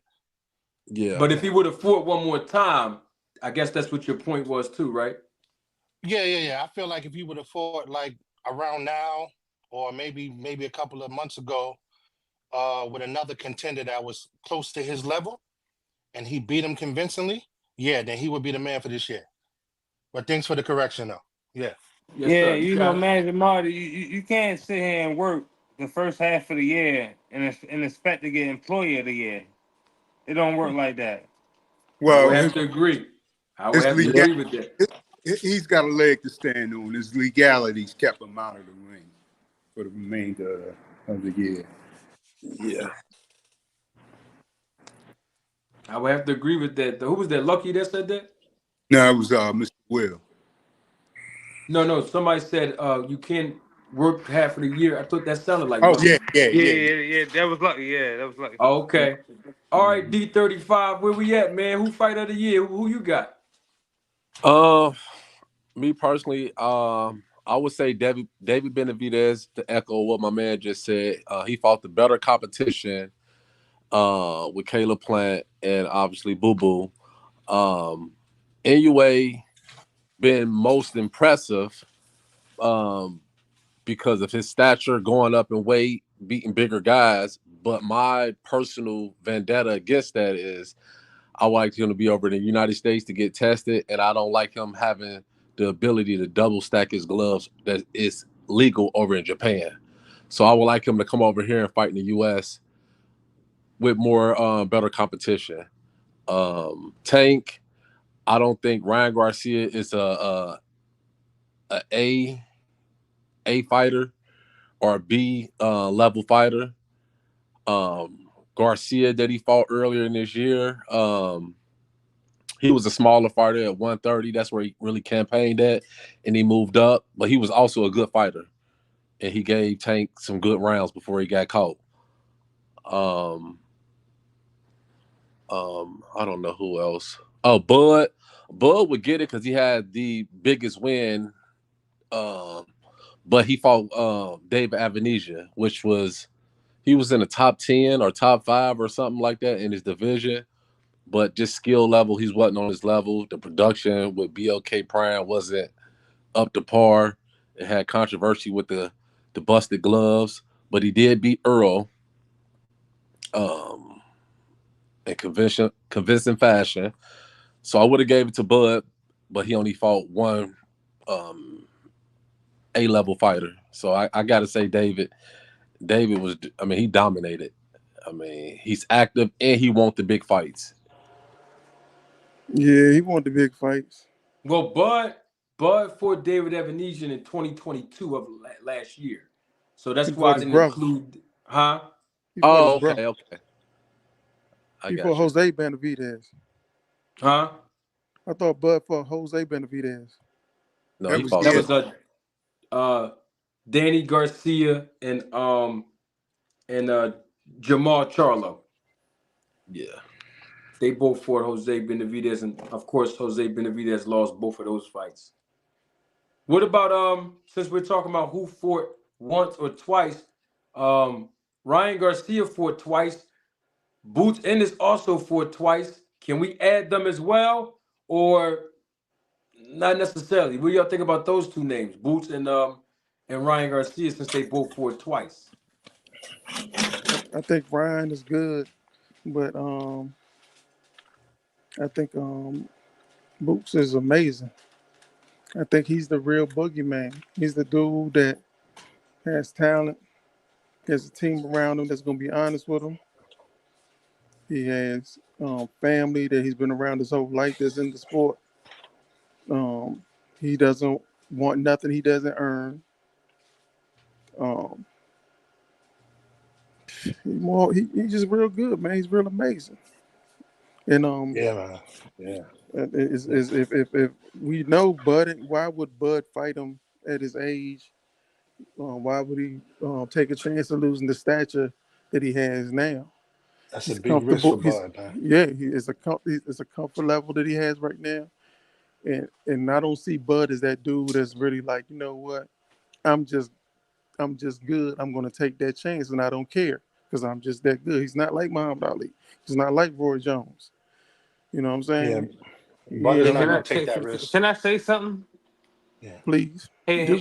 Joseph, you saying that you agree that Boots could be one of the fighters of the year? No, I'm saying that he's definitely a contender, but I don't think he's one. Okay, if you say he's a contender, do you say that Shakur Stevenson's a contender? Ooh, Excuse me. ooh. Do you say that Shakur Stevenson is a contender? Not after the Because last performance he gave. No, Ooh, can I answer that? Boost gave the same performance this year. no. Boost was engaging against Kern. Kern was the one running. Yeah, but it wasn't the same type of performance though, bro. No, Slim. Look, Boots That was a was better engaging. performance. Boost's last performance was great. No, his That was a last great. performance was. It was the performance before that. Oh, okay. Yeah. But Yeah, I that's the guess the thing with overseas boxing, guy. man. That's the thing with boxing, man. Boost would be the type of boxer where you see him not having a subpar fight, you would be ready to get in there with him, but he's still a dangerous fighter, bro. He just Because at the like end of the day. you had Boots and you had Shakur. They both said they had off nights this year. Benavidez never told you that. Boots never said he had an off night. Boots said he No, had a fighter that wasn't trying to engage. Yes. okay. If he said that, I apologize. My bad. My bad. My bad. My bad. Yeah, do you blame Boots for that? No, I don't. If the other fighter not trying to engage, but at the same time, I don't know. He was just swinging wild. He was swinging wild. It's a lot of times he could have sat back and just counted. So that's why I say Nah, what I said. Kern was very had good. Kern had good footwork. He had real good footwork. Not, It was a but not thing, only that, and it's Boots like is once you get so in there. Go ahead. Boots is so fundamentally sound, right? And we got to give it to him. He can stick it in there. He can bang with you, or he could take the easy route. He could jab you to death. He could be on the outside. But Boots is one of those that like to get inside and bang sometimes. If you call yourself being a tough guy, and there's moments when you watch Boots fight, when they bringing it, he get in there sometimes. Boots is gonna get in there sometimes. And that could be a mistake sometime to, the type of fighter who Boots is, or like a Terrence Crawford is, but sometimes they get in there and bang. You know what I'm saying? So Can when you I? got great Excuse me. Go when ahead. you Go ahead. got great technique, when you got great technique like that, sometimes I you mean, might get in there. wouldn't that be the same thing for Shakur Stevenson? Can, I don't see Shakur Stevenson banging like that, man. He like to stay. Shakur Stevenson like to look pretty all the time, bro. can I? And Can I? I can't take this no more, y'all. I want to go next after you, OG. I'm so cool. Let me say this real fast. I'm gonna try to make this real brief. Shakur Stevenson still fights an amateur style. He doesn't realize he's prize fighting now. He's fighting for money and all that stuff. He still fights like it's like he's in the Olympics or something. It's Olympic boxing he's doing. You know, Yes. number one. Number two, everybody's on Boots right now, right? But my problem with the Boots whole theory is against what?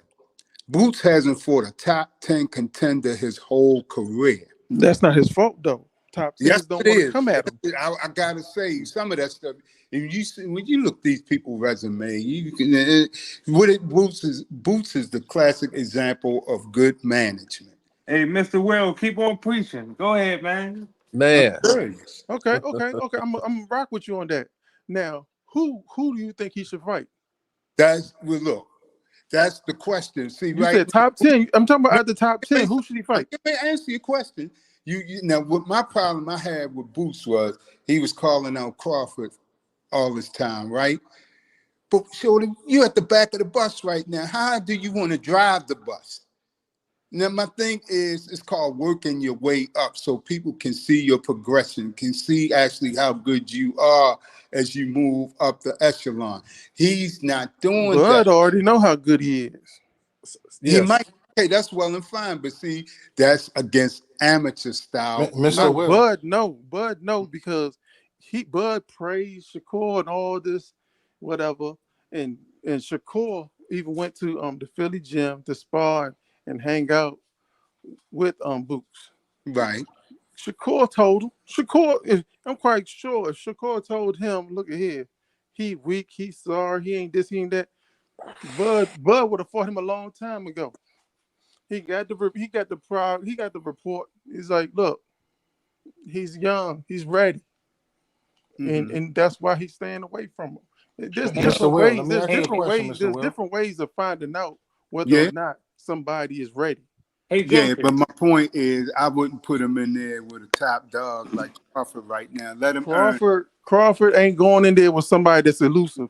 He'll go in there with he No, going to ring with somebody who's coming straight at him or whatever. But somebody that's moving their head, somebody who's a switch hitter like him, somebody who's younger, somebody who's big and strong and got speed, can move as far as laterally or whatever. Come on, man. He's This not doing that. this is a factor too, though. Um, Now, something you just said, I want to piggyback on. You said Bud Candale forgot it moves. I say the I same didn't say thing about Boots. That was the problem with that fight a couple of fights ago. The guy moved on him, and he didn't know how to cut the ring off. he That didn't was know the how to cut Cameron the fight. He he didn't never know how to cut it's not that he didn't know how to cut the camera on. I blame that on his father. His own father said we don't watch film and this that, but everybody watched Crawford. right, Period. right. So that's not going to be a problem. Because Okay. just the same way Crawford said he was watching Spence for all those years, his Mm-hmm. father been watching Crawford Mm-hmm. for years. Mm-hmm. Nobody's seen Karen. But see, this is the thing. He had 12 rounds to figure that out, and he never And figured it out. what did Karen figure out? No, Yeah. no, no, no, no, What no, did no. Karen Hey, figure hey, out? bro, hey, Joseph. That's what I wanted to say. What Mr. Will is saying. He had 12 rounds to figure that out. You don't think Benavidez would have been figured that out? Benavidez, for one, let's be honest. Let's be honest. Benavidez walk around 200 pounds, right? Over Mm-hmm. 200 pounds, right? Right or wrong? Mm-hmm. Yeah, He walk around but 200 pounds. He got hit like if he walked around 180 or 170 and he went in that ring fighting against Boo Boo, he would have got knocked out.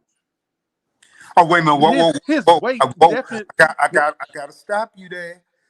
What's his name? Boo Boo can't knock a fly off a screen door. Okay, let's get that perfectly clear. Well, maybe not knocked out, but he wouldn't have got knocked out. He probably wouldn't have got knocked out if if Boo, if Boo um Boo if can't. Benavidez walked around 180, 170, Boo Boo wouldn't have got knocked out. that's not the boxing game though. I don't Most see The it that fighters, box, way. regardless, what I'm saying. We first was talking about Boots. Now you talking about Benavidez in comparison. What I'm telling you is the contrast when you talking about somebody figuring out something. Benavidez didn't figure out anything. Boo Boo just couldn't knock him out. But we knew that when they signed the contract. Boo Boo is not known for power. He is not. He doesn't have a punch really. So who else is the other person that walks around 200 pounds that fought Benavidez? can so the boxing game is most fighters come into the ring at a they walk around 20 to 30 pounds heavier than what they fight at. Yeah, So that's in every division. that's a Like fact. Spence walks around at So 190, who 180. has Hold on, Benavidez Joseph. fought that's 200 some pounds? 200 Hold on. pounds. No. The question is, the guy who Booth just fought, do you think that Earl Spence or either Terrence Crawford would have stopped that man? Because Booth couldn't. Yeah, because Boots is fighting C-level fighters, and when he got into a ring with a fighter that can move his feet, it made it difficult. Just like when Okay. If he fought somebody who was C level hold on, that didn't hit hard, right? He didn't evidently Karen didn't hit hard, right? I know, but I'm just saying, when you're a professional fighter, when you have 30, almost 40 fights under your belt, you supposed to know how to cut the ring off. Your trainer can't teach you how to cut the ring off in the middle of a fight, and you've been in you didn't have 30 something plus fights. So Dude, I think Boots is a great talent. He just hasn't fought the level of competition to bring it just out. say, just So, say, so I just have one question. Do you believe that he's the boogeyman or you don't? No, he's I not the don't. boogeyman. I don't I don't think. think he's the boogeyman. okay, so But if the he's thing not the is, boogeyman, why would he fight him? hold on. I'm saying, so the difference between Because you Shakur, don't fight the boogeyman, you stay away from the boogeyman I know. and fight people you can't beat. So the difference between Shakur Stevenson and Boots, their performances is that Boots, I give Boots credit for at least trying to go after dude. Yeah. Stevenson didn't try to engage because he felt No. his power, and he also had something. They said something wrong with his shoulder and his hand or whatever. But Boots, Do Boots not like Stevenson not like staying on the outside? That's what he's comfortable at, bro. yeah, he's comfortable at. But like Mr. Will said, this is a prize fighting. Like you can be great and win on points, but is people going to pay for your fight? Is you going to be able to be marketable? And that's the difference. Like, you can win fights with that style and go undefeated, but nobody's going to pay to see that. And that's what you got to understand when you turn professional. You have to market yourself. You have to put yourself in alliance in confrontation and in the You fire gotta to put I agree. yourself in the fire. In other you words, have to that's what put Boots was yourself in the trying to do. fire. When Boots say he's trying to fight Crawford, he's not trying to avoid the fire. We can say No, whatever we want. He okay, but shouldn't. Hold on, listen, hold on. We can say whatever. He ain't ready. Ooh, it doesn't matter. We can say whatever we want. but But you can't he's jump the the one. line like that. But I'm saying You is he's accepting the fact that, hey, this person is great and everybody saying all the stuff you saying. But he said, I want to be in there with him. Who else is saying that? So it's not his fault, honestly. If you Who ask my else is opinion, saying that though? it's Because not it's everybody's saying this dude ain't fought nobody in the top 10. And he asking for people in the top 10. He asking for Spence. He asking for all of that. He Bro, want them I to there's a smoke understand reason that. why they So be there's a reason why they be freezing certain boxes out, bro. I because understand. they They do it know. all the time. Look, they know But that dude's special. They know that yeah, dude's special, he and has a they know, special no talent, matter but what they saw against Karen, they may that may be a how can I put it? That's not a precautionary tale for other fighters because he learned from that fight. It's going to be Right, one of those things like, oh, he learned from that, and we right, ain't going to try to find out what he learned from that fight. right. But you cannot Eh, jump the line like Mr. Will said. You can't, like, for me, you cannot jump the line when you haven't fought anybody in the top 10. You haven't Yeah, he been gave him the tested. top 10. That's why I Hold asked who on, should he Joseph. fight. Hold on, Joseph. You haven't been tested, and you want to fight the best for all the belts. Like, I think he needs to. And it's really not his fault because he's 10 years younger than all the top dogs in the division. But So that's one knock against him, which he can't help. He's 10 years younger. He's 25, 26-year-old, Bud 35, 36. Like, but you know, but, but let me ask you a question. What is he supposed to do when the top 10 fighters is not willing to fight him because it's of the not that they're risk? not willing to fight him. They're at a point in their career that they're chasing the bag. They are chasing the Okay. big money fights. Even though Boots So is a great talent and the boxing world know Boots, the casual fans doesn't know Boots. I'm So look, glad that's you where, I'm like, glad you the I'm glad you boxing said that. world, the boxing world, when you talk about the boxing world and all that and money and stuff like that, Terrence Crawford is still going to make money. The boxing world will tell the casual fans, hey, this is what's happening. it doesn't This is what's matter. about to happen in the next 2 months. These two people are about to fight. You need a great partner in And boxing to make a great right, and make. you're right. Terrence Crawford ain't the one because he don't do it for himself. You're right. He don't do it for himself. Right. Terrence You know what I'm Crawford saying? is still chasing the bag, which is what's wrong with Boots trying to chase him to get a fight. They both Yeah, doing the because same thing. Crawford ain't doing it for himself. I understand. I'm not saying that it's nothing wrong with Boots calling out Bud. There's nothing wrong with it. But Bud in his career, he's on the way out. He's on his way out the door. He Whose want fault is that? Is that which he put his time in. It's not his fault. He put his he want Man, that's his he fault because that's his and promoter's that's his fault. yeah, that it's the promoter's fault and his fault because it's not his fault. His Terrence promoter. Crawford doesn't have that kind of personality where he can be like, um, even before the Spence fight, what I'm saying, where anything was attracting people to watch him fight. And we could tell even after that by the interviews he gives after that, like, nobody is really is Only only looking reason to why him a certain way. only reason why all the boxers that is not big as they should be because of the illegal streaming. If we want to keep it all the way above, if the Earl Spence and Terrence Crawford sold 750, that is super low. If everybody had to pay for the fights, but these If that is what making boxers that's supposed to be superstars just regular old stars. Because of the illegal streaming in boxing. So we can't really say that. Like, so Bud, Yeah, but that's you gotta blame that on Bud fans because I'm Earl not been no having big numbers for years. no For look, years. I'm saying Earl Spence is a big he generates money, but he's supposed to be a big star, a super big star like Tank and Ryan. They only sold like 1.2, but they both got over 14 million You followers and prove all. my Right? point. You Yeah, proving yeah. my point. Well, Both of them guys, Ryan has both a of those whole guys are country stars. behind him. Ryan has Right. a whole country behind him, and he's an internet sensation. Not totally. He can box. He can box and he can fight. I believe in So Ryan. so so But then so what? Okay, what I'm trying to say is that Tank had Mayweather behind him, bro. I, Like Earl didn't have neither of those things, bro. I Neither. understand. So he did have Mayweather because he went Al Heyman and Mayweather Al Heyman. Right, right, but not he wasn't Mayweather's baby. Tank was I understand. Mayweather's baby. So let me ask a question. So So do y'all think the 1.2 million was good numbers for Tank and Ryan with all their following and all their star power and all this? It would have been better.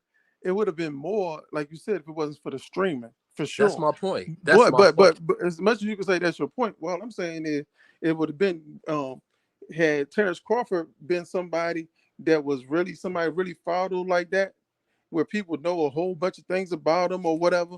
You know him against Spence, that would have got 1.2. No one Who? cared about him. Who?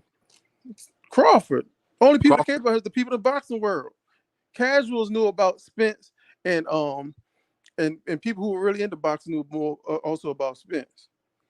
A lot of casuals didn't know about Crawford. So my point is everybody knows about Bud more now after the Spence fight, and Bud is looking for those big money fights, those 20-30 million dollar fights. That's why he's doing the same thing Boots is doing. He's calling out the Canelos, he's calling out the Charlos, he's calling out for these big fights so he can get big paydays so he can get up out of here. If he fight Boots, that'd be a great fight. I don't have no problem with him fighting Boots, but as far as the money wise, it's not a big money fight for him. Like it's It not may a big money it may fight, not be a period. big money. It may not be a big money fight, fam.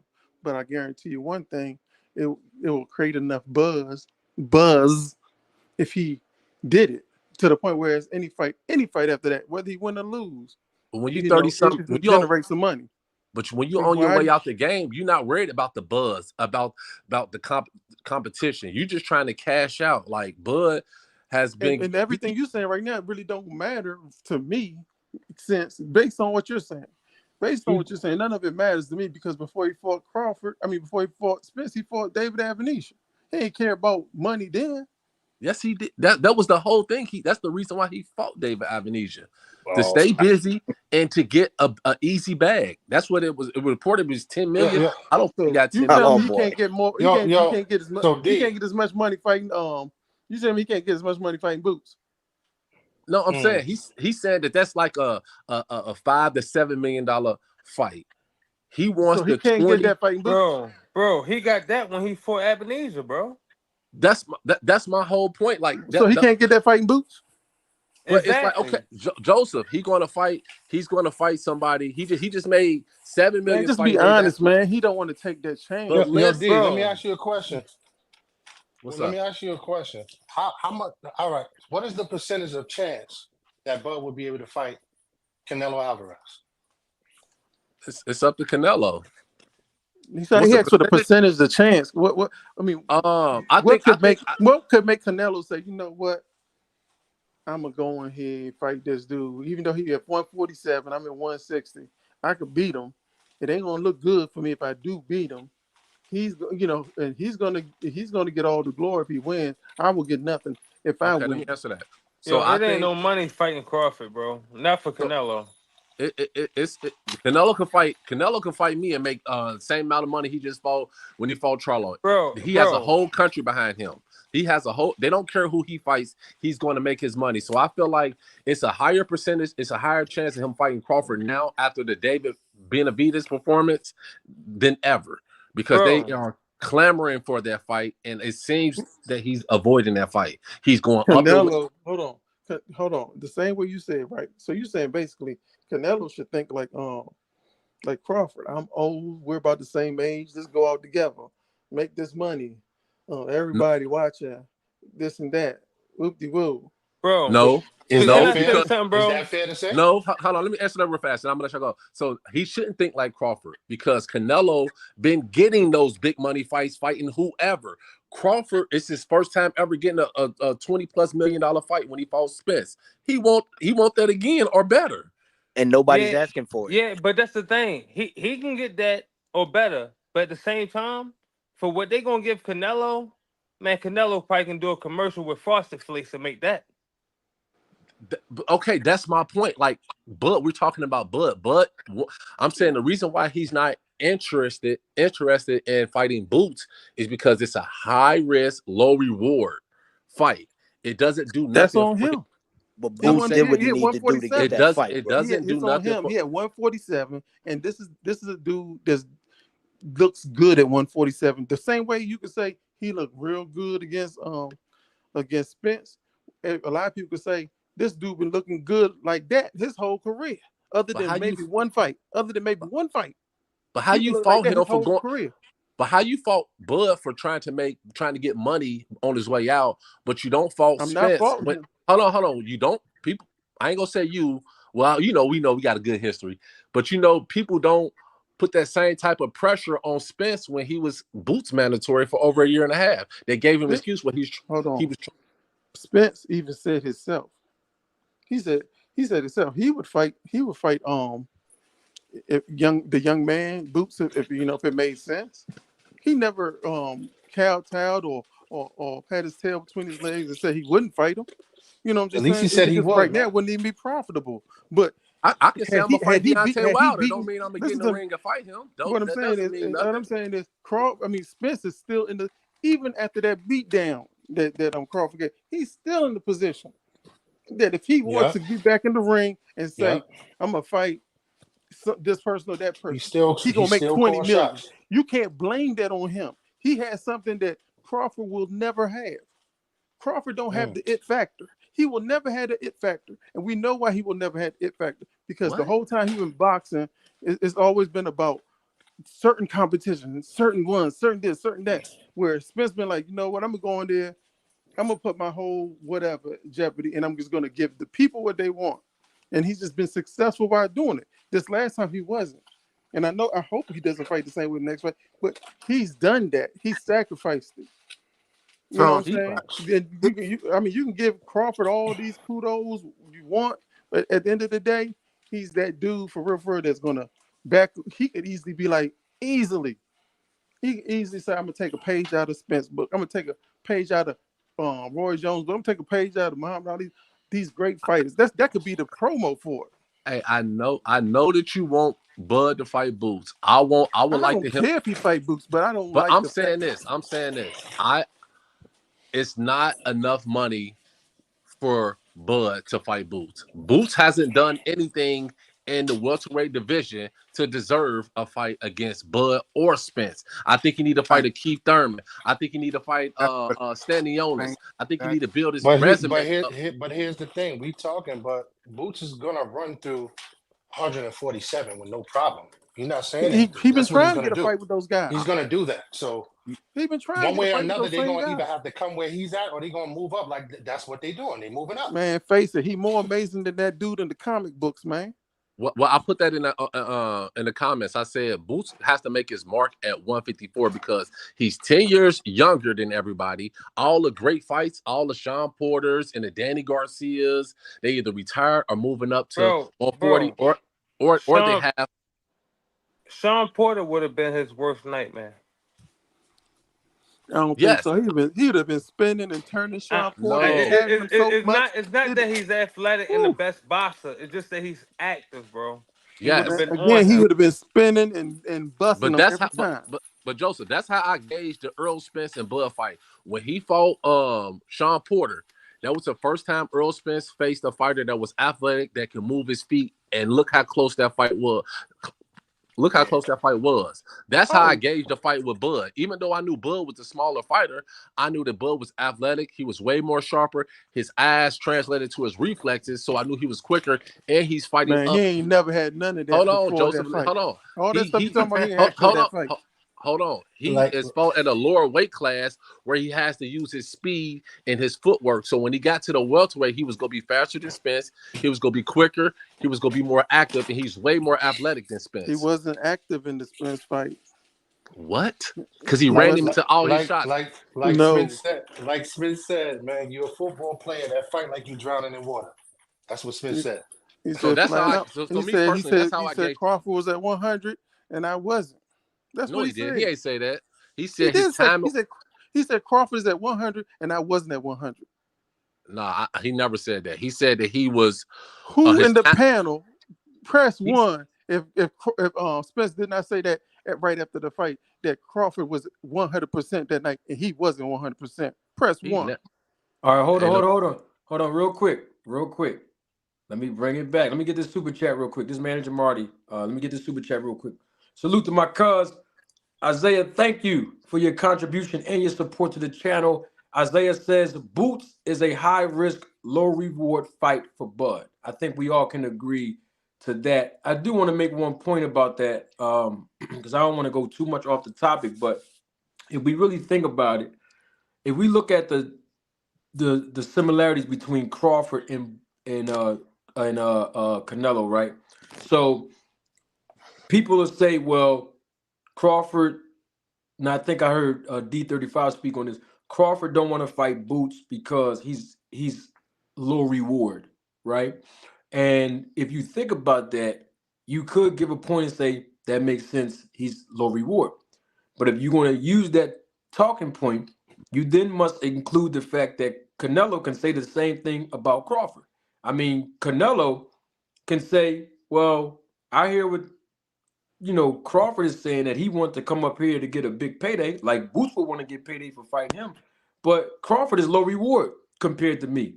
So it's almost like basically the same thing. Canelo can say the same thing to Crawford that Crawford's saying to Boots. When I'm talking about I'm talking about business wise as far as being low reward, and I'm gonna keep it all the way 100.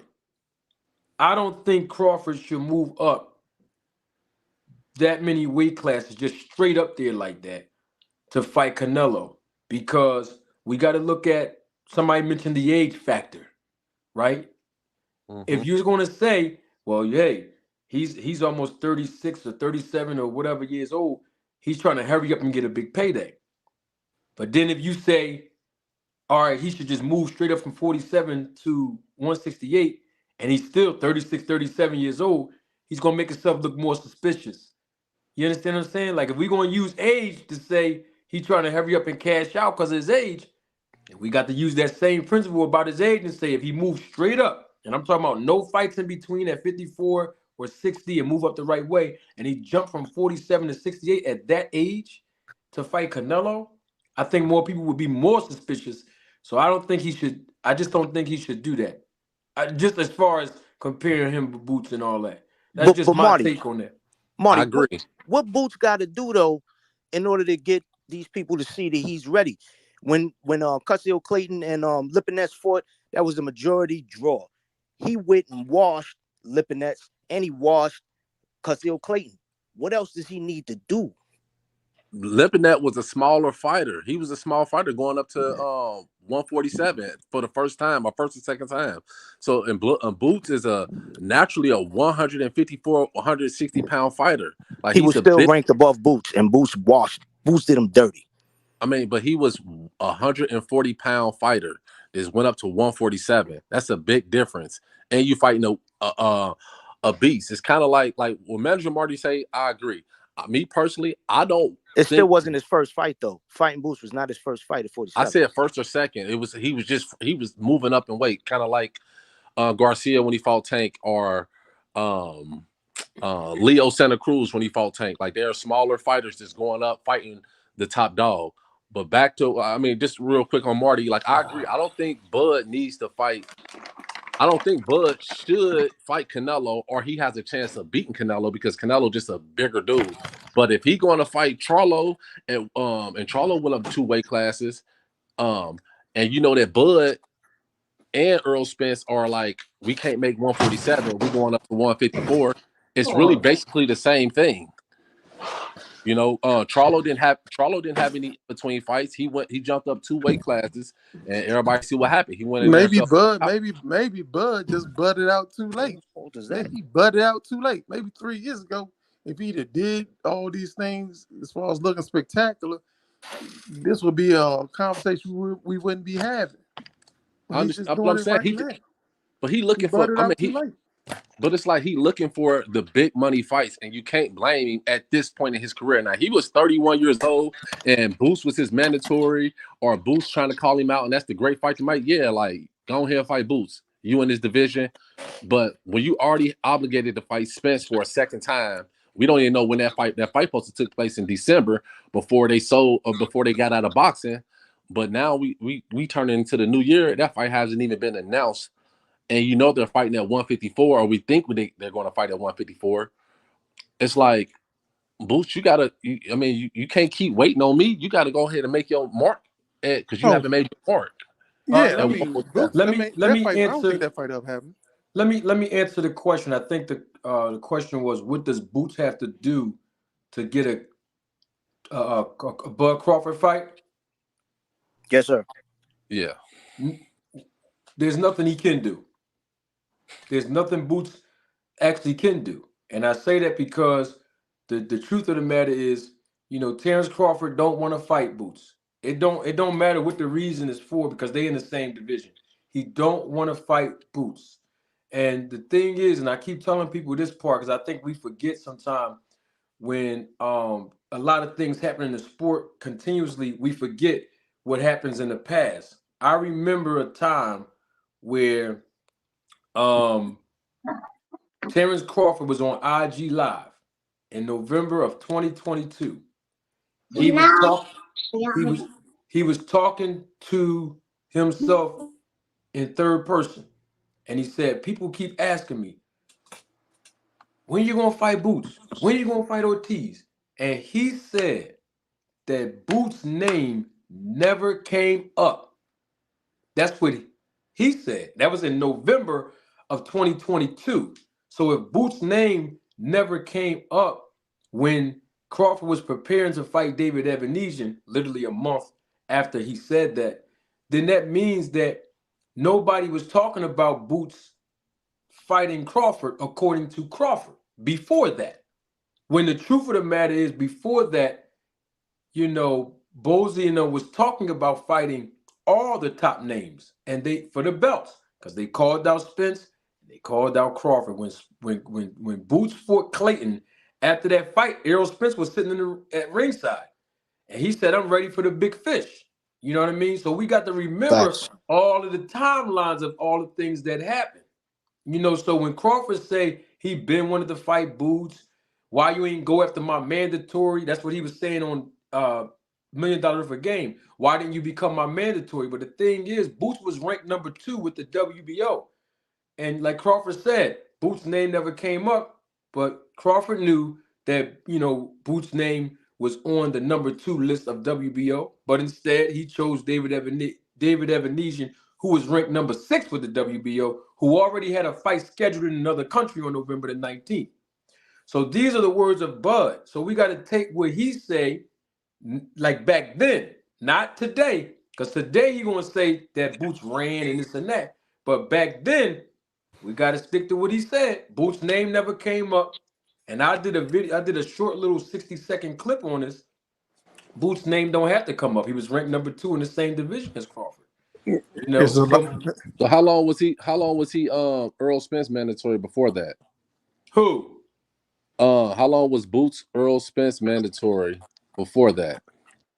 Well, He's a mandatory. I think 6 months before he No, fought. over a year. He was there. He was his well, Can I you mandatory. got to finish? remember. Hold on, let's be clear on something. You got to remember that there was a list that Spence was going through as far as who he was going to fight. So we got to include that as well. So let's just use that as an example.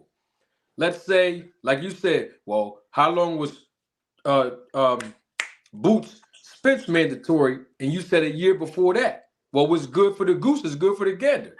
Because if you're going to use the argument that Crawford can tell Boots, man, I ain't fighting you, you low reward. Well, Spence could have said the same thing a year ago if you're going to use that talking point that, Boots was Spence mandatory. It's like, whoa, low reward. See, they both can use it. So if Crawford can use it, Spence gonna be able to use it too. But the thing is, Spence did not want to fight Boots. We know who he wanted to fight. He wanted Crawford because Crawford had that WBO. So it don't make no difference who the mandatory was. Spence was going after them belts. That's what he was going to do because that's what he So, said. I I know think Go they ahead, this. both Zeke. I see really you, made Zeke. business decisions. Huh? I think it was all about a business decision. You jeopardize that big fight if you go ahead and fight Boots and lose prior. Then Boots gains all the momentum, and you have to, come back from a further ranking. So neither one of them wanted to jeopardize one a undisputed fight, which would be a lot of money. Spence, of course, with the bigger fan base, but Crawford slowly growing. Once again, you lose prior to that fight. Now that fight is in jeopardy. Same reason why Keith Thurman used to duck a lot of smaller names, not because he was scared of them. It would jeopardize the bigger name to fight. It's a money game. It's a business decision. Thank you. Yeah. It's That's always a powerful. business decision. I And just, I gotta give my cousin. He did another super chat. I didn't even see it. I just seen it. Salute to you again, cuz he's on the panel now. Isaiah. He said Bud stayed with Aram too long and wasn't managed well. Well, Zeke, I would have to slightly disagree with that. I believe that. Well, I agree and disagree. So I do agree that he was with Aram too long, but he couldn't control that part only because when you become, and let me educate everybody on this part. If you didn't know, when you become a world champion, whether it be for the WBO, WBA, IBF, WBC, and you are signed exclusively to a promoter, this is standard across the business of boxing. If let's say if you're a challenger and you're under a promotional company's banner because you have an exclusive contract with them, the minute that you win the title, what happens to your contract is it automatically extends for a minimum of 3 years. Sometimes that can be the maximum, but the bottom line is it automatically renews itself. So when Crawford became the WBO champion, after fighting and beating Jeff Horn, his contract automatically gave him an additional 3 years with the promoter. That's one of the ways the promoters basically say, hey, listen, we're going to guarantee you more fights, more paydays, but we also have to at least try to recoup our initial investment that it costed us for you to become a world champion and, obviously to make a profit. And so that's what that was all about. Now, when it comes down, when you say not managed well, where I disagree with is because if you really look at Bud Crawford's resume, if Terrence Crawford did not win those fights that he won, we would not be talking about him right now, and he would have never gotten that fight with Spence. And so what I mean by that is Bob Arum, who got the best, and y'all might not have heard me say his name. I've been saying this guy's name for a year since I've been on YouTube. He has the best matchmaker in the business, Hall of Fame. I'm talking about 30 years in the game plus, and I'm talking about a guy who I keep saying his name, Brad Goodman, right? And so my thing is when you got a guy like Brad Goodman as your matchmaker, the whole point of Terrence Crawford's resume looking the way it did is because they were strategically moving Crawford. And this is a top rank thing. And I always use this as a reference. The difference between, let's say, a top rank and let's say a PBC. Top rank promote their fighters to what I always say. I always say they promote their fighters to protect them, where PBC promotes their fighters to prepare them. And when I say protect them, I'm talking about from harder competition. And if you look at Terrence Crawford's resume, there's a certain level caliber of fighters that he was accustomed to fighting. And so with that being said, when you get him in there with a guy who has more skills or a similar skill set than him that can possibly beat him, the matchmakers was carefully saying we have to be able to manage him well. Somebody has their phone. I hear a lot of feedback.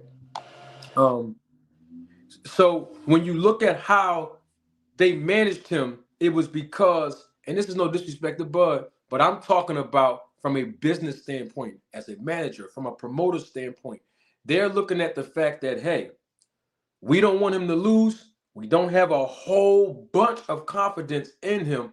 But at the same time, we don't want to let our golden goose, who we're losing money from anyway. Do you remember Top Rank? Bob said it. They lose a lot of money promoting his fights because they got to guarantee him a purse no matter how much money the promoter lose. He's guaranteed a purse. But remember, it's all about the right dance partner you have. So they got to make him look good as the A side. So if you look at his resume, that's why his resume looks the way it does. Now, it's not just him. This is standard across the entire landscape of boxing. This is just how the business is. So all I'm saying is when you look at his resume, you see they were very strategic on how to move him.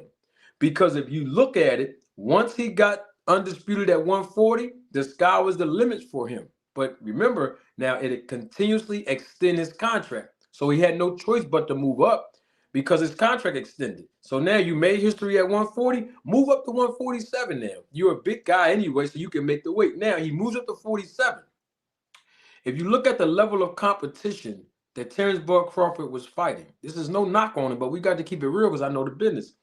It wasn't competition where you would say, man, if he get in there with this Russian dude, man, Bud gonna lose. If he get in there with Kell Brook, man, Bud might lose. None of those fighters gave nobody the impression that he was going to lose. And they were trying to build him to be a pay-per-view attraction so they He can was recruit. always the favorite. He was always the favorite. He was the A side, so they got to put him in there with somebody that he's going to look good on because remember, they're trying to make him a pay-per-view attraction. Listen, Terrence Crawford does great numbers on regular ESPN. I said this before. When he was fighting on ESPN, I'm talking about just the regular network of ESPN, he was gaining 1 million views as far as the viewership. Now, it didn't reflect in his pay because he got a guaranteed purse. But my point is, when he started doing ESPN Plus, his numbers started to plummet. He's doing 100 and some thousand, pay-per-view buys.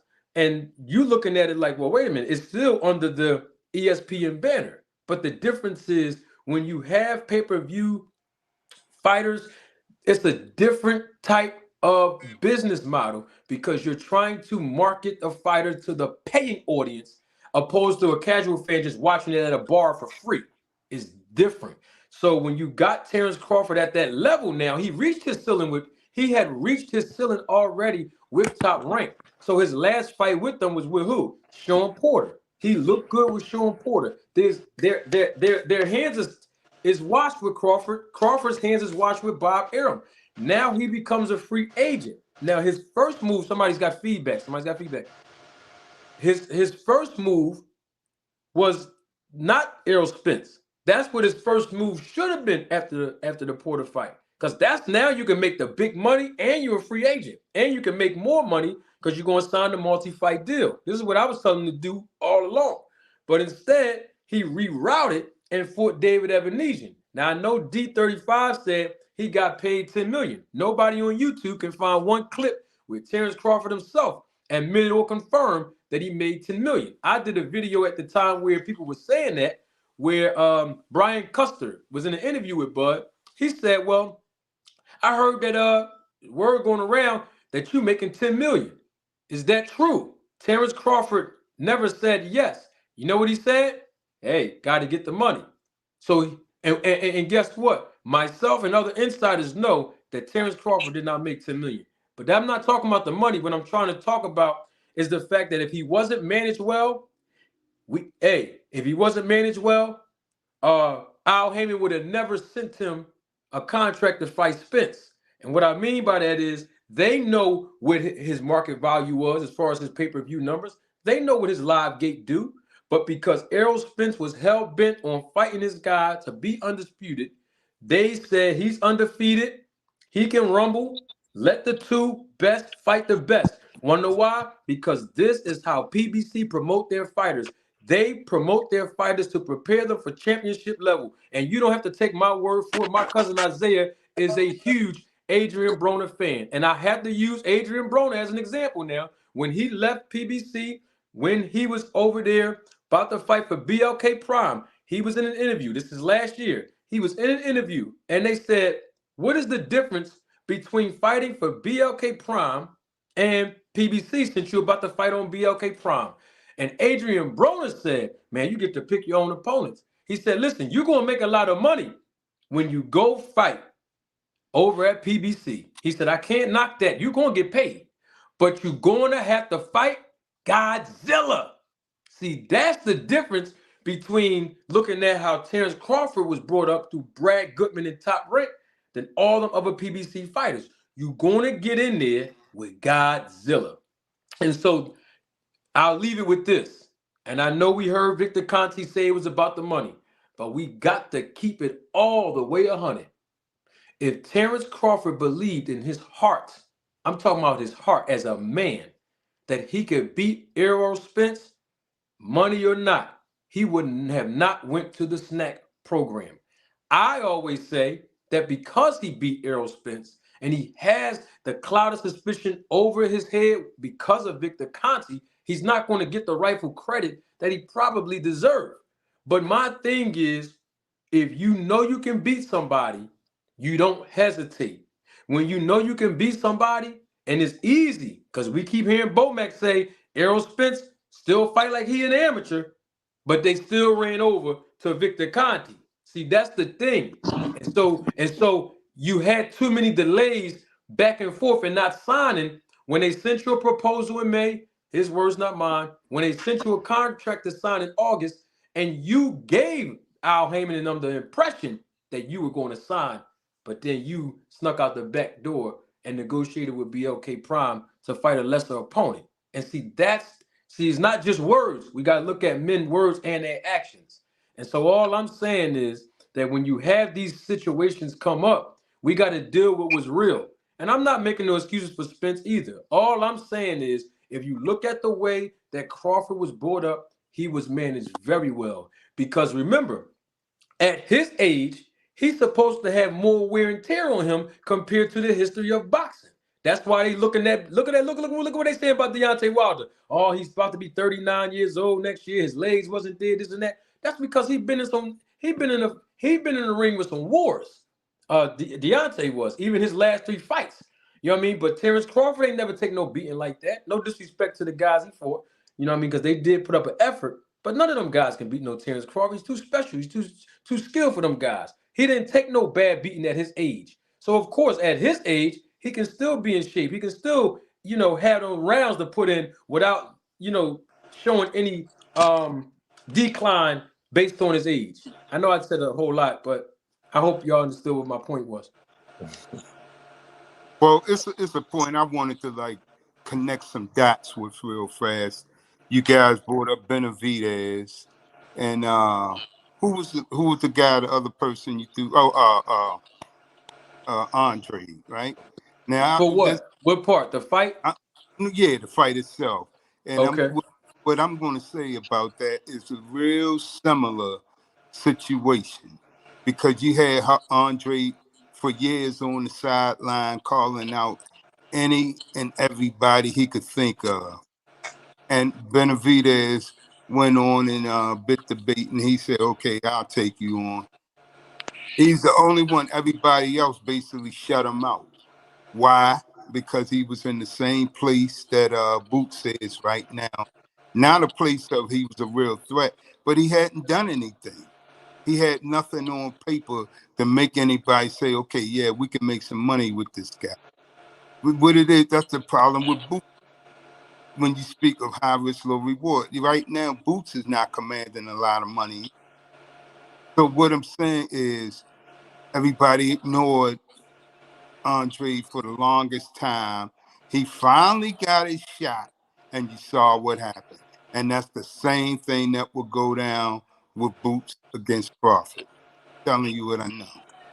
It's the Okay. same scenario. I think I that's a stretch when you consider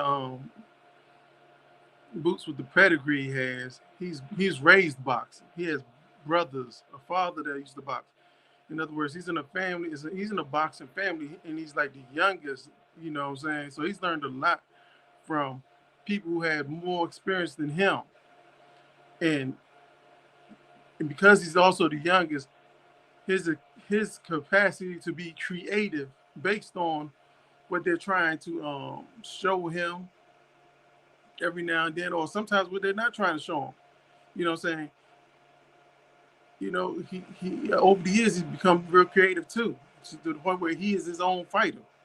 mm-hmm. Now, with respect to Andrade, Andre, whatever people want to call him. Yeah, no, I call him. I think it's Andrade. I don't know why they say Andre. I think it's Andrade too, but I just say Andre because Yeah, everybody else said it. he's not a bad fighter. He's not a bad fighter. You know, What, people can say what, what, whatever they what want. takes him But out of the Benavidez is a big 160, I 168 know pounder. I'm saying with So when you Andrade, say he didn't do nothing, when you say he well, didn't no, do he nothing, doesn't have the power to be competitive the against same. that. What I'm saying with Bud is not as big. No, Bud is not as big, so big. no. Whereas if he fights Boots, Uh, it's going to be the Canelo, same thing. yeah. Hmm.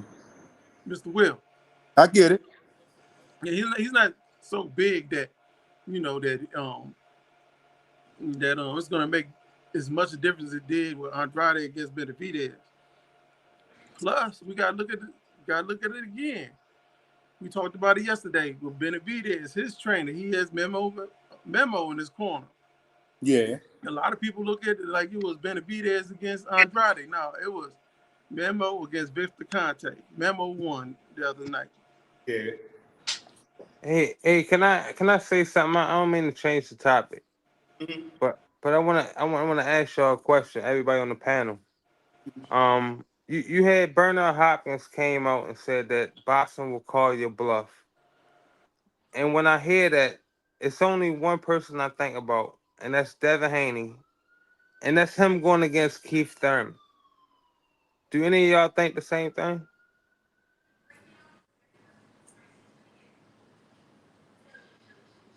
What do you mean? I can really understand that question. As far as boxing calling his bluff, he called out Keith Thurman multiple times. Yes, But do you feel like Keith Thurman wouldn't win that fight? I feel like Keith Thurman to win that fight, but something going on with Keith Thurman. He don't want to fight, and when he do fight, he want to. I mean, he just chasing. I seem like he's just chasing the big money fight. So one fight, whether he win or lose, and he out of there. Like he's already semi-retired. So I agree. I Yeah, I agree. yeah. just But like probably a year or two ago, he was chasing that bag. But I think Keith Thurman is at that point where he need that bag no matter what it is. Because he waited so long for that big bag. Now he done missed out on so much that he willing to take anything. So I mean, at the same I don't think that's true though, man. I think if he's willing to take anything, he'll fight a Boots. You when know, I he my bad, go ahead. like I think he will fight a Boots, but he's avoiding Boots. He's trying to fight Crawford and Spence. And Crawford was trying to fight him back then because he made a post about it on his Twitter or X and said, "You and Danny Garcia, now y'all calling for the fight now. But when I wanted to fight y'all, y'all told me to go get a belt. I wasn't a true welterweight and all this. Now y'all would never get that fight." So Keith Thurman, I just think he doing a whole lot of talking when no actions behind it. Like go fight Boots because you done waited so long. You done took yourself out of contention. Even though I think he's a great fighter, he only got one loss and it was a close loss to Pacquiao. Pacquiao won the fight, but it wasn't like Pacquiao whitewashed him. Like that was a close fight. Go fight Boots now. You don't put yourself in this position. You can't blame nobody but yourself. After Pacquiao, you fought Barrios, and that was a close fight until you start Hon- piecing on him. Well, the thing Honestly, is, that's the only he's fight not that gonna makes fight sense. Boots. That's the only fight that makes sense for Boots. That the spite the Thurman fight. But the thing is, Thurman will sign a contract and wait the 2 weeks before the fight is actually due, and then claim he's hurt and pull out. That's the only Yeah. problem I have with him. So I want to speak Thurman on ain't what matters. fighting Boots. That's what I'm saying. I'm just saying that in a different way. But yeah, Yeah. he'll find a way to get out of it. But he'll Thurman's fight not Devin going to fight. Haney though. He'll Thurman's find not going to a way to fight get Boots out. because once again, if he loses the Boots, who does he fight after that? Especially if he gets demolished, he's not going to get no more money fights. One of y'all said it already. He wants the money fight whether he wins or loses. He's already semi-retired. Yes. So Thurman's career is on life support anyway, as far as I'm concerned. Like the he's same gonna, position. The same position that Keith Thurman took against Earl Spence, saying he needed not that he was scared of him, that he needed to build the fight up. They're using the same tactics on him. That's You what ain't I'm you saying. ain't relevant now. but Go build y'all yourself do back up. That's Y'all, you know that's the same tactics that Shane Mosley and De La Hoya was using against Mayweather at one point as well, when he was calling them out. It's high risk, low reward. Mayweather Exactly. was hey undefeated. y'all. He was next up, but he didn't have the fans. He didn't have. It was like it wasn't a big money fight, so they avoided him until they couldn't avoid him no more. And I mean, that's just the way boxing is. Like Yeah, all of the course. little guys that's great, they gonna call out the champions. That's what they supposed to do. They want to Shoot, put their name in the hat.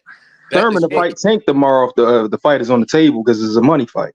Now, but the thing is, we know he's not gonna fight Boots. Do y'all think he will accept the fight against Devin Haney? Can he I said tell he y'all wouldn't. something? This Dean, y'all. How everybody doing, man? What's All up, right. Dave? Peace. What up, Dame? Hey, Good. Manager Marty, what's the deal, big bro? How's everything, man? He off the scene right now. I'll say Yeah. this, y'all. Keith Thurman needs Boots at this point. Like, Keith Thurman is the 45-year-old woman that's been divorced 3 times and has 5 kids that think that she is the prize.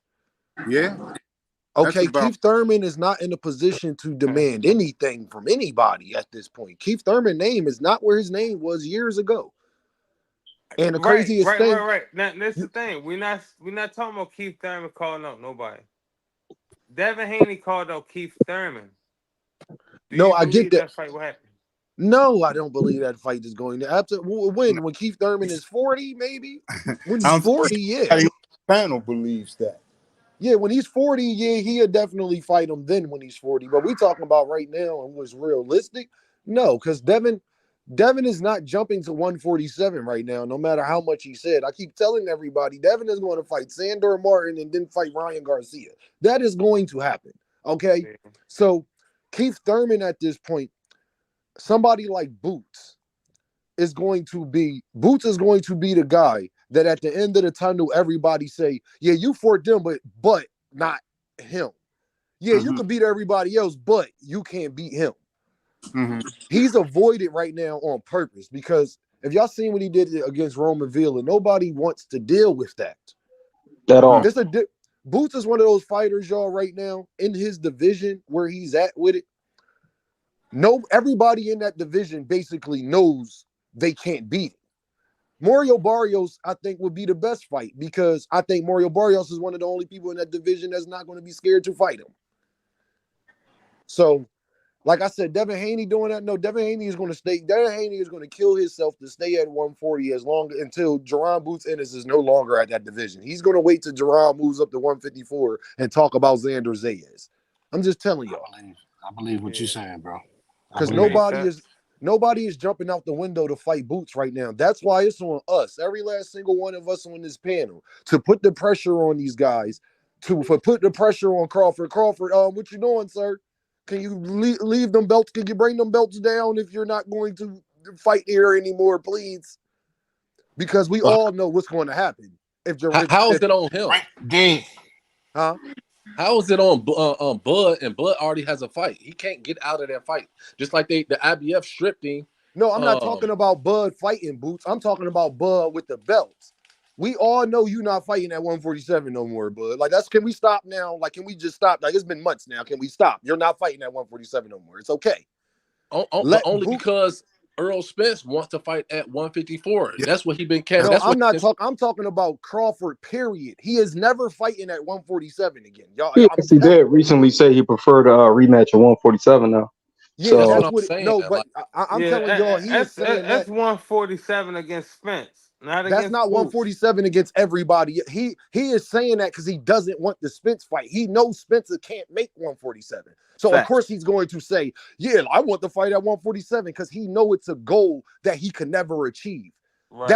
That's what people that don't want to see you succeed do. They'll put a goal in front of you that they know is unachievable. They understand that. So he understood that the day he said it. You got to remember, Terrence Crawford had plans on going to 154 also. It wasn't just Earl that was saying this. I go off of what men say directly right when it's real. Before you get to the videos get made on YouTube, right after the press conference, the guy asked him, Crawford, would you be willing to fight Earl Spence in a rematch at 154? He said yes. And then reeled it back in. You can't do that. Because that's No, what he you really did not doing. reel it back in. He told them after he said yes, after the fight, the contract states that Earl Spence, he has to activate it, and then he has to choose, do he want to fight at 147 or 154? Earl Spence didn't do that, so he was just speaking from the contract. He wasn't speaking like, Bro, oh, I'm not speaking on what with the technicalities of it. I'm saying all of us are grown adults up here. We all know Terrence Crawford does not want to fight at 147 no more. That is just what it is. We could try to dance around it. Well, technically, Dean, he said, I don't care what you're going off what Terrence Crawford says. Terrence Crawford not the most trustworthy. Terrence Crawford would lie. He don't care and don't care about how you feel about it either. That's why I rock with Bud, because I can rock with somebody that actually doesn't care how you feel about what he does. So what I am saying is drop the belts, because we know that you're not fighting. Do what Devin Haney did. I was saying the same thing about Devin Haney, and what Devin Haney do? He dropped the belt. You're not fighting at 130, at 147 no more. Let Jaron Ennis go up there, become undisputed, because we all know that's what will happen. It's not even, I don't think nobody even disputes that part of it. And then go about your day. But we all know Bud is trying to go to 154, go do what he got to do at 154. I think Bud has a great chance to become undisputed at 154 if he really pushed the issue. But as far as we talking about Boots and Devin Haney is not going nowhere until Jaron Ennis is not at that division above him. It's just simple as that. Like, it's not. Keith Thurman is on life support. Like, who was that? Who was that? Mr. Will? Mr. Will said it perfectly. Keith Thurman ain't who is knocking on the door to want to fight Keith Thurman? Who banging down his door? Like they was 6 years ago. Y'all remember when Keith Thurman was like the number one name? No. He has nothing to offer. I said Devin Haney was, because Devin Haney and Bill Haney both called them out. That's why I said that. Yeah, but Devin, guess what, y'all? Y'all about to laugh. Devin done called out Sabril Matias. Devin done called out Ryan Garcia. Devin done called out Tank Davis. Devin done called out Teofimo Lopez. Devin said that they'll fight Boots. Devin done said he'll fight Keith Thurman. I don't go off of what Devin and Bill said. They sent the $20 million offer, but ain't talked to Al Haney. I don't listen to what Bill and them say. Exactly. Like any of them call back right now and said we won it, he would say, I was just playing. Yeah, like Bill lies so much. Bill want us to believe that he is stupid enough to reach out to a fighter to make a fight and not get in touch with the right people. Now, can I ask any of y'all up here, do y'all actually believe that Bill Haney wouldn't do his due diligence before reaching out to Sabril Matias? That's one fight I know he definitely does not want. Hell no. You don't not reach out to but you know what's so funny though, y'all? So you can reach out to Sabril Matias. That's what you said. Can y'all tell me what promotional banner Sabril Matias fights under? Can somebody answer that for me? I forget the name. It's out of Puerto Rico. He fights for the PBC. So you don't know who to get in contact with Sabril Matias. But then you say you know who to but you say you don't got to call Al Heyman, but you're willing to call Al Heyman for Sabril Matias? Make it make sense to me.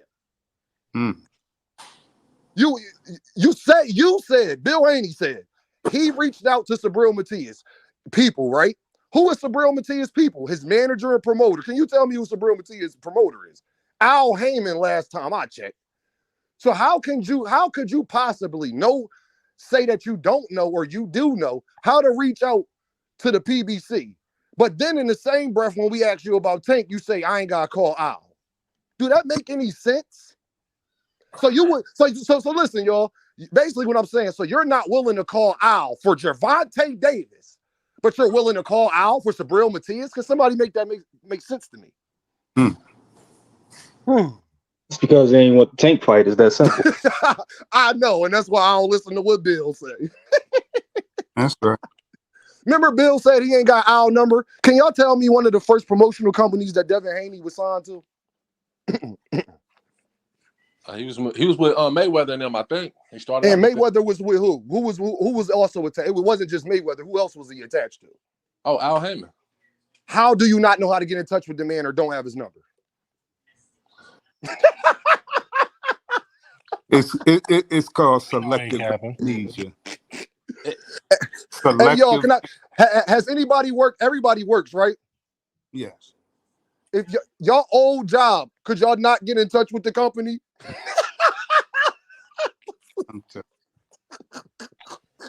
Collective and So me. would they fight like Devin Haney and Tank if he got in touch with Al Heyman? Would they make that fight? Do you think? He know they would make the fight. That's why he's doing everything but calling them in. That's a Like bad fight Ryan for Haney, Garcia man. dad said that they're going about this fight all the wrong way. We At reached out to Al 140 or Heyman. 135? Because I think that's the big problem. I think that's more. Well, people was breaking news, y'all, that Tank supposedly has been telling people he would fight him at 140 without a rehydration clause. I don't know how true that is, but that's what people are saying. I think that's cap, but I'm not sure about that yet because I haven't done enough. And that just happened today, so I haven't done enough research. Richardson Hitchens said that. He Richardson Hitchens said that, so I don't know and how Tank much. said it too. Yeah, I don't Tank know is how gonna much. be careful with how he maneuver with that. He's gonna be careful. Yeah, so I On don't the know how scale. much. Yeah, I don't know how much that's a realistic thing or not. But regardless, if it's at 140, 135, the problem is, Bill, you have to talk to Al Heyman. There is no way around that part. Well, if they do fight, Tank better make sure he got a rehydration clause.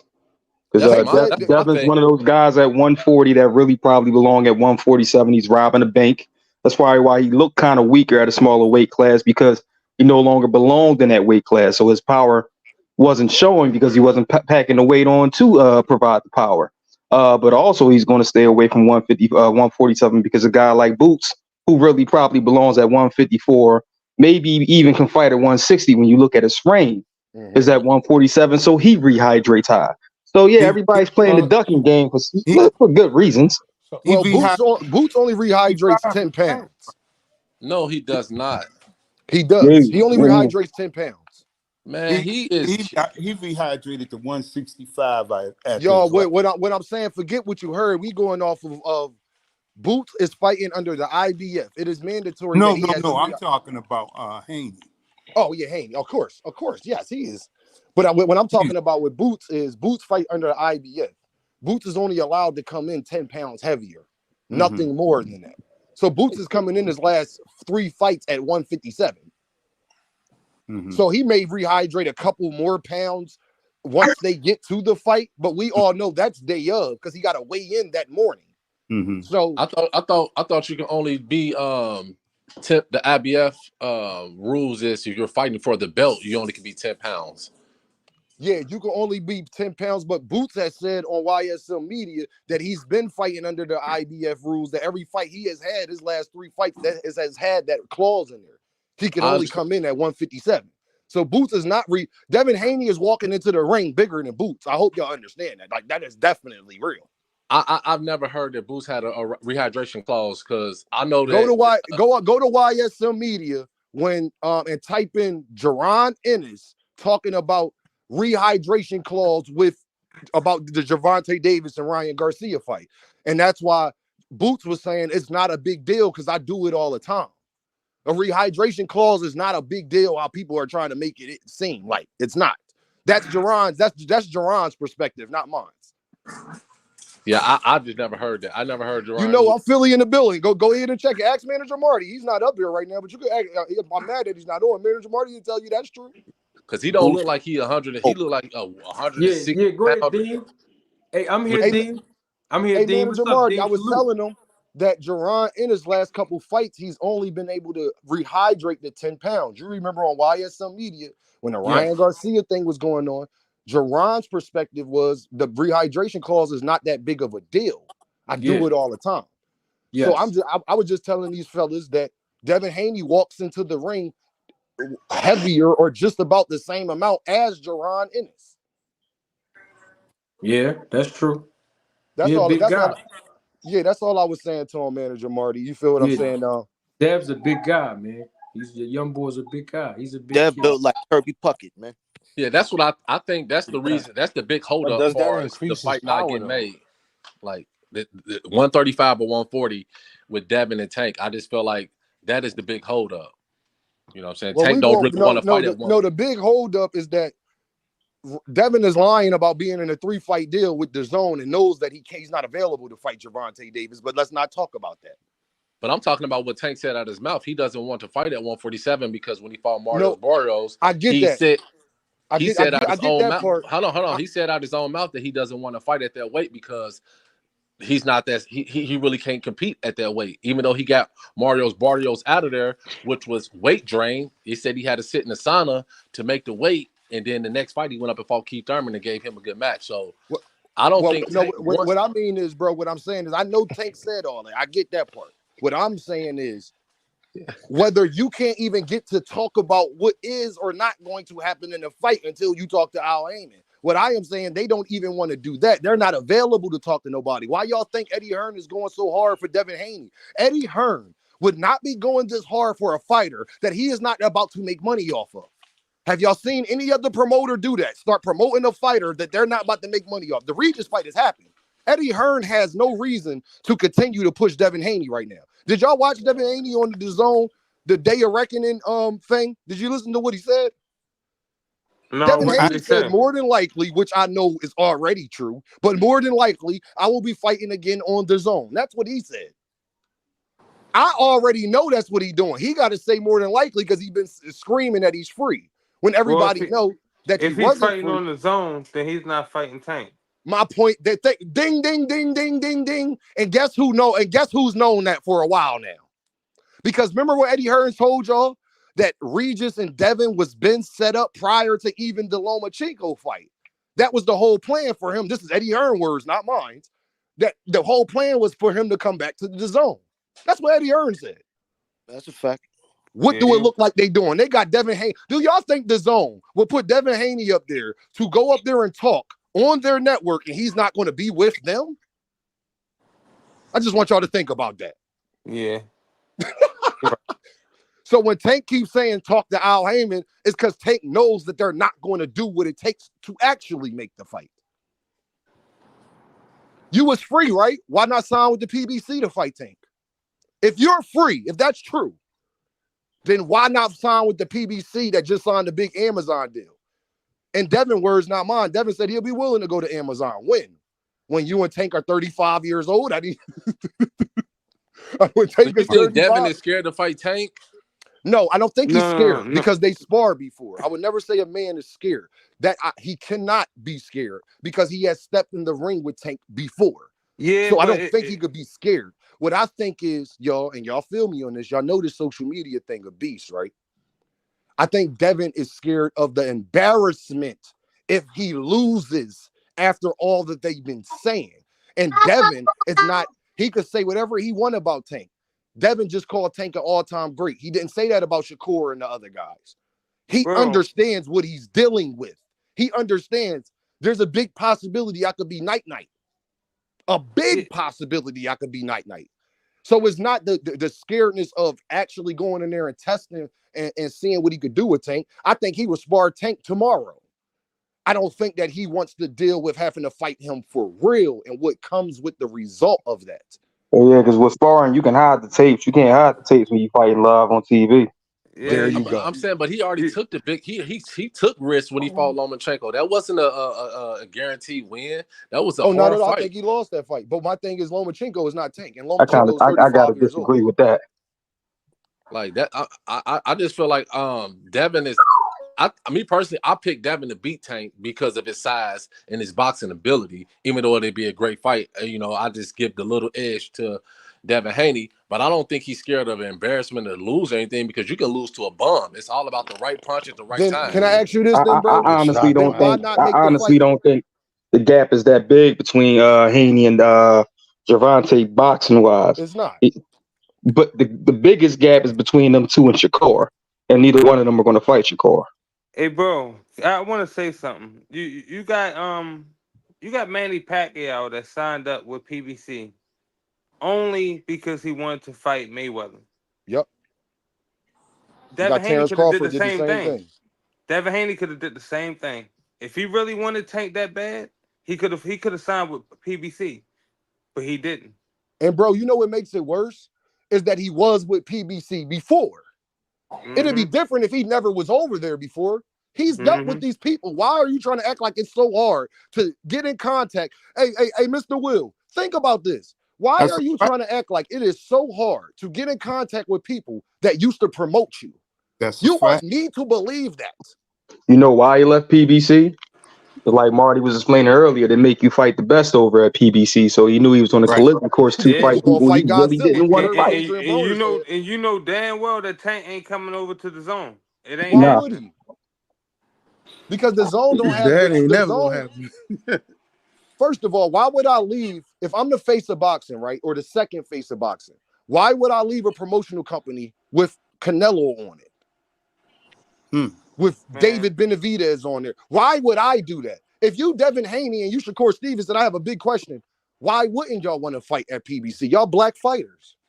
man, Al Heyman will let Tank Davis fight on the beach before he fight at the zone. It won't happen. You hear? He'll fight on the beach before he do that. It's just not going to happen, y'all. It's the same way. I need y'all to understand this. This man already knew he had to fight Sandor Martin before signing a contract with Regis. When are you available to fight Tank? Devin Haney is not talking about Tank on Twitter right now. Who is he talking about, y'all? Who is somebody that's actually, it looks like they're going to fight? But Tank talking about him though. No, what I'm saying is, who is it? Well, Tank is responding. Tank didn't tell them Yeah. 5 minutes after his fight with goddamn Regis for his dad. Devin Haney didn't make it to the shower yet. Do y'all understand? He did not make it to the shower yet before they start mentioning Gervonta Davis' name. Facts. Can I ask any of y'all a question?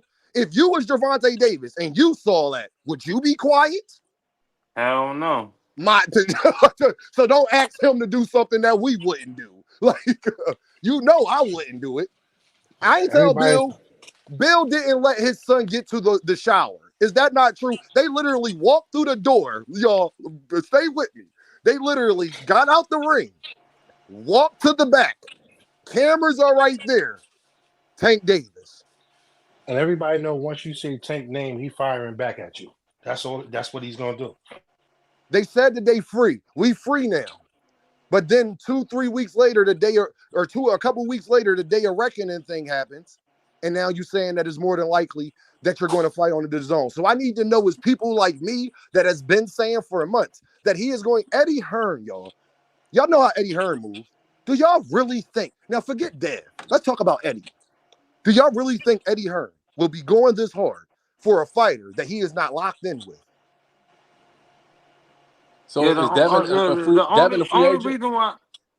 My bad. Go ahead. I'm just asking. So is Devin a free agent after that? After his last fight, is he a free agent? That's what he want people to believe. I've been telling people no. Because think about this. If you're Eddie Hearn, why would you sign Devin to a one-fight deal when Devin's not even a pay-per-view star? You're not going to get your money back. They sold 50,000 pay-per-views. What benefit do I have for having you on a fight here for one fight? Well, he doesn't. I think it sounds like what you're saying is that he's still still with DAZN and Eddie I am Hearn, right? telling y'all, I'm telling y'all now, y'all gonna remember Dean said this. He is on the zone. He's lying about being free. The same way they lied about the $20 million offer when Gervonta Davis posted DMs between him and Eddie Hearn and said, I don't want to talk to you. So if that oh is no, he's true, free. He's free to duck whoever he wants. That's I'm saying if that's true, Eddie Hearns has all the right to try to build up his fighter, talk about. oh, of course. What and what is he doing? He doing that. I mean, that's what I mean. If I got a fighter that I'm in the contract with, I'm gonna say whoever name to get his all To get publicity it is good there, you publicity. goddamn right. Because I Yeah, want y'all to think about this, y'all. Everything is planned. Do y'all not think that y'all think Devin Haney being in Dubai at the fight, having a 20-minute segment where it's just him, the camera goes to him multiple times. Y'all think that was by accident? Not at all. Not at all. Me neither, y'all. I don't think it's by accident neither. I am telling y'all this is what's going to happen. Devin Haney already knew before he signed the contract because everybody keeps forgetting this one part. Sandor Martin already took step aside for that fight to happen with him and Regis. When they ordered, it was a known agreement that you have to fight Sandor Martin after this. Why are you running around telling everybody you can fight Tank next when you know you have a mandatory that already stepped aside for you to fight Regis? If y'all Sandor Martin, do y'all think Sandor Martin, where he's at in his career after just having that big win after calling out Devin Haney. Stay with me, y'all. He had a big win and then called out Devin Haney immediately after. Do y'all think he wants to take step aside money right now? I don't know. Y'all know. I'm telling y'all this was going to happen, y'all. He's going to fight Sandor Martin next. And then after that, him and Ryan Garcia are going to fight somewhere around the summertime. Mark my words. And that'll be what? Regis, Sandor Martin, Ryan Garcia. Last time I checked, that's 3 fights. That's a 3-fight deal. I don't know, man. I think Yeah. I think one of them going after that Rolly belt. That's an easy win. You know why they can't go after the Rolly belt? Well, Ryan could. I'm not saying Ryan could. Yeah, Devin Ryan cannot do business. Devin will not fight a PBC fighter. Y'all heard this here on Manager Marty's program. I hope everybody's listening. What's Manager Marty word? Expeditiously. Whatever. I hope everybody is listening. He will not fight a PBC fighter until he fights Gervonta Davis. Al Heyman will not allow him to negotiate with anybody else over there until he is willing to fight Gervonta. Do y'all think Gervonta Davis will let him fight a PBC fighter without? No, that make a lot of sense, though. It do make a lot of sense. It's not happening, y'all. It's the same way everybody keep talking about Bud Crawford and Canelo. Listen here. Al Heyman is not going to mess his relationship up with David Benavidez, who is 10 years younger than these guys, that is an actual star in boxing. He's not going to mess his relationship up when David Benavidez has been waiting 3-4 years already. Do y'all think David Benavidez is trying to hear anything about Canelo fighting Bud Crawford? And we all under the same promotional banner. He has no say-so. I mean, David Bennett is great. I think he'll beat Canelo, but he has no say-so. Canelo can pick and choose who he wants to fight, when he wants to fight, and he's still going to make the exact same amount of money. So I agree with that, but I'm asking you, do y'all think it is shrewd? And Al Heyman has proven to be a shrewd businessman. If you was Al Heyman and you've been promising David Benavidez this before you signed the deal with Terrence Crawford and Errol Spence, stay with me.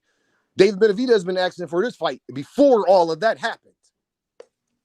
Do y'all think that Al Heyman is going to risk losing David Benavidez for Terrence Crawford, who may retire, not retire, don't know what he's going to do, to be honest, to fight a Canelo in a fight that Canelo has already said that he is not interested in? No, Canelo has never shot down the David Benavidez fight the way he shot down Terrence Crawford fight. He shot that down immediately. The first time they asked Canelo about it, what did he say, y'all? He just said it's not in his plans, but he also said that David Benavidez, he won't never fight a Mexican. He moved up to another weight class to go out to B-ball. Like he did, he blatantly has ducked David Benavidez. Oh, for sure. For sure. And like, I feel like, do y'all think it's going to continue? You think David Benavidez is going to sit there and be like, okay. So my thing is, I think that performance that David Benavidez just put down on Boo Boo is Crawford has more chance of fighting Canelo than ever because he can throw that out there. Well, he called me out. They want I can make this fight to avoid the David Benavidez fight. So it really wouldn't be Al Heyman messing up the relationship with David. It's more that Canelo, is avoiding Benavidez in another way. Bro, Terrence got a better chance fighting Boost than fighting Canelo. Canelo ain't gonna have that fight, bro. I just don't think that's I'm not saying that. I'm saying that Canelo's not about to fight David Benavidez. Which that may be true, but I am telling y'all, you got to understand how promotional companies work. You don't know what Al Heyman been promising David Benavidez. We got to always keep that in mind. All three of the fighters we are talking about are under the same promotional banner. David Benavidez is not going to just, that's why do y'all think David Benavidez called out Crawford? He did that for a reason. If Canelo not going to fight you, I'll fight you. You know why he said that? Because you're out your rabbit ass mind if you think that you about to get a fight with Canelo before I do. I think Canelo is going to fight Benavidez. Because think about it, y'all. Who's Canelo? Eric Mendoza. I mean, is it Mendoza? Yeah, it's Mendoza. No, it's not Mendoza. It's what's his name? The Mexican dude. I know it's a Mexican. It's right on my tongue, y'all. He had a tough fight. He was just in a tough and fight. I like him too. Mangia. Yeah. Canelo, one thing I know about Canelo is he like money. I guarantee that man I that mean, fight. yeah. I don't even think Mexican fans want that fight. Y'all understand me? Canelo's gonna do what the Mexicans want him to do. I don't even think Mexicans want him to fight the other guy over David Benavidez. And I need y'all to really think about that because that's a fight that black people and Mexicans will buy. What's that? The Munguia fight? No, David Benavidez and Canelo. That's a fight that the black fan base and the Mexican fan base will buy that fight. Yeah. Can I ask y'all a question? Every last single one of us is. I know, but that Canelo is too not highly gonna fight required. him. Like Canelo has 2 more fights left on this deal with Al Heyman. He's not about to fight David Benavidez. Hey, he will fight him because he's with PBC. That's why he's going to fight him. He has 2 more fights with PBC. Then after that, but one of the fights going to be that. It's going to be David Benavidez. It's going to be that, bro. Like Manager Marty said in the beginning of this podcast, you got to go against Godzilla, and it's going to happen. He going against Benavidez. It might not be the next fight. Can I ask you a question, bro? If you Al Heyman, which fight is you going to make? Because Canelo could say what he wants. Canelo don't got the last say so. Al Heyman has the last say so. Canelo does not have the last say so. I know people like to believe that is true. That is not true. Who do y'all think? If you Al Heyman sitting in the office, right? You're about to start. Y'all sit, talk, listen to me, talk to me, walk with me. Bro. Didn't PBC just sign a new deal with Amazon? Exactly. And first impression is everything. You think Amazon, to start off their pay-per-views, is going to let you sign a major deal with you without you not guaranteeing them something on their investment? The biggest company in the world right now, y'all think is going to go into business with you, and you not guaranteeing me something on my investment? I get what you're saying. My bad. Go ahead. I was just gonna say they damn sure ain't signed with PBC just to see another Benavidez and Andrade rematch. Absolutely not. But I'm telling you, like, everybody wants the David Benavidez fight in Canelo. Canelo has all the cards in his pocket. He dictates because he is the cash cow. He's not the best fighter in boxing. He's the cash cow. He don't necessarily need a PBC. Hey, bro, but I agree with you, but he already signed, though. He already signed. It's not about what he needs. He already signed. He gotta go. He gotta go with what they doing. I was just going there. Canelo, as big of a star as he is, Canelo has a contract. Yes, he has a 3-fight contract, but it doesn't say who. Or, okay, like his Canelo last fight. We don't know that. Don't say that because we don't know that to be all the way PBC true. is not going to pay Canelo all this money to go fight a trash can. Man, DAZN paid that man all that money, and he this ain't the zone. This ain't the zone. This ain't the zone, bro. I understand that. So I'm saying Canelo. Nobody wanted to see Canelo last fight. Who all wanted to see that last fight? Hold on, bro. Do you realize why he left the zone? Because he fought trash cans and they didn't want to pay him afterwards. Right, respectfully. I ain't about to pay you. I think when he fought Charlo, that was the agreement that Haney was like, we'll let you choose who you want to fight the first fight. But those last 2 fights, that's gonna be something. They probably already agreed for him to fight Benavidez's last fight because if he fights Benavidez's last fight, he'll already be 34. That's where the excuse comes in at. And guess what, y'all? They already let him for the trash can. We keep forgetting about John Ryder. That did happen, y'all, not that long ago. They already let him do that because that was his mandatory. I'm talking about with PBC though. I think that wasn't on PBC though. That wasn't on PBC. Right, that's what I'm saying. Yeah. I think with PBC, he said he wanted to choose who he's going to fight first. I hope that he fight David Benavidez. After that, PBC had to choose after that. I just want y'all to think about this, y'all. All of y'all. I need y'all to. I mean, you got to understand. Him and Jamal still did over 500,000 pay-per-views. So Canelo was shrewd. Plus, I think Canelo literally didn't like Jamal in them. Jamel, you feel what I'm saying? Like, I think that was more of a. Did y'all see Canelo energy versus Jamel's energy? Canelo's like, I don't want to hear none of that. They respect me or none of that. Yeah, he's actually the brother that nobody likes anyway. Yeah, he came together. He came and got a check. That's all Jamel did. He came there to get a check. Canelo wanted to put. I think Jamel's the brother nobody likes because Jamal is actually still cool with Crawford. Jamel don't fuck with Crawford. But y'all, my point is, I love Terrence Crawford. That's my guy. Terrence Crawford has to fight Earl Spence. You got to understand, Earl Spence is still a factor in this. Absolutely. So he has to fight him Al by Heyman contract. is way more loyal to Earl Spence than he ever will be to Bud Crawford. So he's in the same position. Bud is in the same position that Canelo is in. You're not going to fight somebody else before you fight him because he's under my. Because y'all got to understand this, y'all. And this me talking to y'all real as my brothers up here that love this sport. And Mr. Will know with the knowledge that he got, what I am about to say is 100% facts if you're going to have a successful business.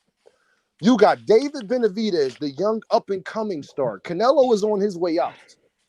I am not going to mess my relationship up with the most notable Mexican fighter besides Canelo and Ryan Garcia right now for some temporary things. And people got to saying, y'all, don't make permanent decisions off of temporary emotions. Boxing and Amazon deal was going to go on even after, I'm just speaking in future tense, when Bud and Crawford, when Crawford and Canelo and all them are on their way out the door. David Benavidez will be what, y'all? 30? I'm not messing my relationship up with that. That don't even make sense for me to do that. Yeah, because they'll get at least a what, 6-year run out of and guess what? This is my Benavidez. last point because I want y'all to cook on this. This is my last thing when I'm saying this. And I already had him waiting. It's not like David Benavidez just started waiting yesterday. David Benavidez has been waiting, let's say at minimum 2 years. Wouldn't y'all agree? I say longer than that. I know. I'm just saying at minimum. I'm trying to help Canelo, y'all. Yeah, I mean, he was his mandatory. He lost it on the belt when he had was doing the cocaine, and then he lost on the scale when he was overweight. So he been his mandatory for like 4 years. Hey, bro, if I'm y'all, y'all, I'm about to say it's been like 4 or 5 years. Now we all love this sport of boxing. Let's say we David Benavidez and you announce Terrence Crawford and Canelo. Al Heyman, I'm kicking your door. I'm just telling you, I'm out front of your crib like a disgruntled baby mama. Do you understand me? I am out front of your crib. Hey, look, y'all, in the press conferences, I'm front row. I'm buying a ticket front row. All the cameras going to be on me. Let me tell you. Al Heyman told him. He go tell him, man, he's scared of you. What you want me to do? I can't make you trying to fight you. say something. Yo, real quick. You know, when I see another, I was trying to do it for Dean, but Dean just came in and he just starts steaming. So I was trying to give a proper introduction. So, double salute to my guy Dean. But my man on here, my guy Knockout Boxing. I want to make sure I clear the way and give him the proper introduction. That he deserved. Hey, Knockout, what's up, big homie? What we doing? I'm chilling, man. How y'all boys doing, man? Salute to everybody up here on the panel, man. Hope everybody doing good, man. Y'all cooking, man. Y'all cooking. I would just say Canelo got all the power, bro. Like Canelo Alvarez, when he signed this deal to the PBC, he already got his opponents picked out, bro. So what we can hope for is that David Benavidez is the last fight of that deal, bro. Yeah. But whether or not David Benavidez get that fight, bro, that's gonna be or Terrence Crawford or whoever y'all may or may not want to see Canelo fight. But that's up to Canelo. When he signed that deal, you ain't signing Canelo for 3 fights and telling him you get to pick it, bro. This ain't Devin Haney signing the top rank, bro. Yes. That's my whole point. This is Canelo Alvarez, y'all. Like when he signed a 3-fight deal or a 2-fight deal or whatever it is, he didn't already pick his opponents. When he signed that deal with his own, what was it? Shit, I'm fighting Duvall. Go ahead, cook. I got Triple G on there, bitch, and I got John Ryder. Nigga, I'm fighting who I want. I don't give a fuck what y'all talking about. When he signed over here to the PBC, I'm fighting this dude first. Then I'm gonna fight this dude, and then I'm gonna fight this dude. Otherwise, I just go back to the zone because they got a deal. I'm sure Top Rank would love to have me. So the Benavidez or Al Heyman pissing off Benavidez, that shit sound good, but that's Canelo decision, bro. Al Heyman already offered Benavidez. He already offered Canelo $50 million guaranteed to fight Benavidez before, and he turned that shit down for less money to fight on the zone. So he probably offered him up. We just have to hope that Canelo took it this time. Otherwise, you're gonna get this is what y'all probably more than likely gonna get. He about to probably fight Jamal Charlo. Jamal Charlo, and then you can hope and pray that the last fight of that deal is gonna be David Benavidez. Other than that, bro, David Benavidez ain't got no say. Hey, Knockout, let me ask you this though, because you my brother. I didn't even know that you was up here because I was just talking into the phone. I just got here, bro. What's that? Yeah, Knockout, my bro.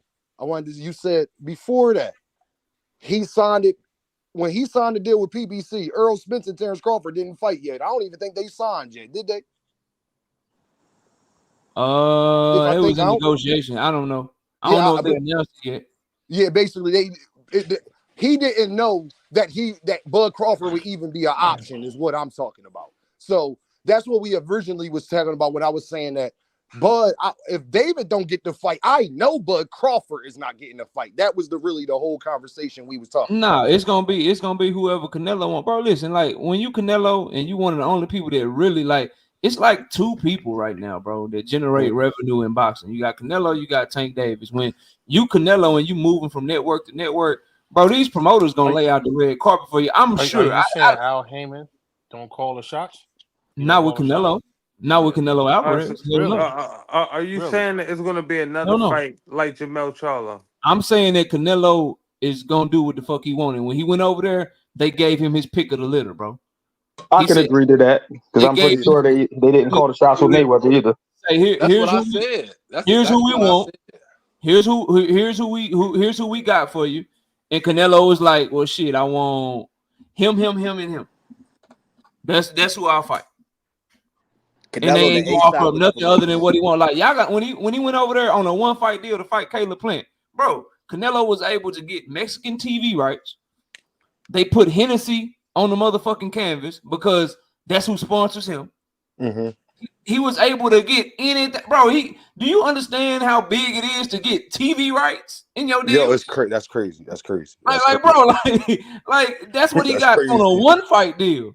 So at the very least, on the 3-fight deal, you can rest assured he picking his goddamn opponents because he's been picking his opponents since he left Oscar De La Hoya, bro. I want to ask you this because this was the main thing. Do you think Bud Crawford would get the fight before Benavidez? No. That's all we was. Before David Benavidez. Oh, my bad. Yes. That's what I just said. I said he would pick Bud before because he doesn't want to fight. It's the Canelo MO.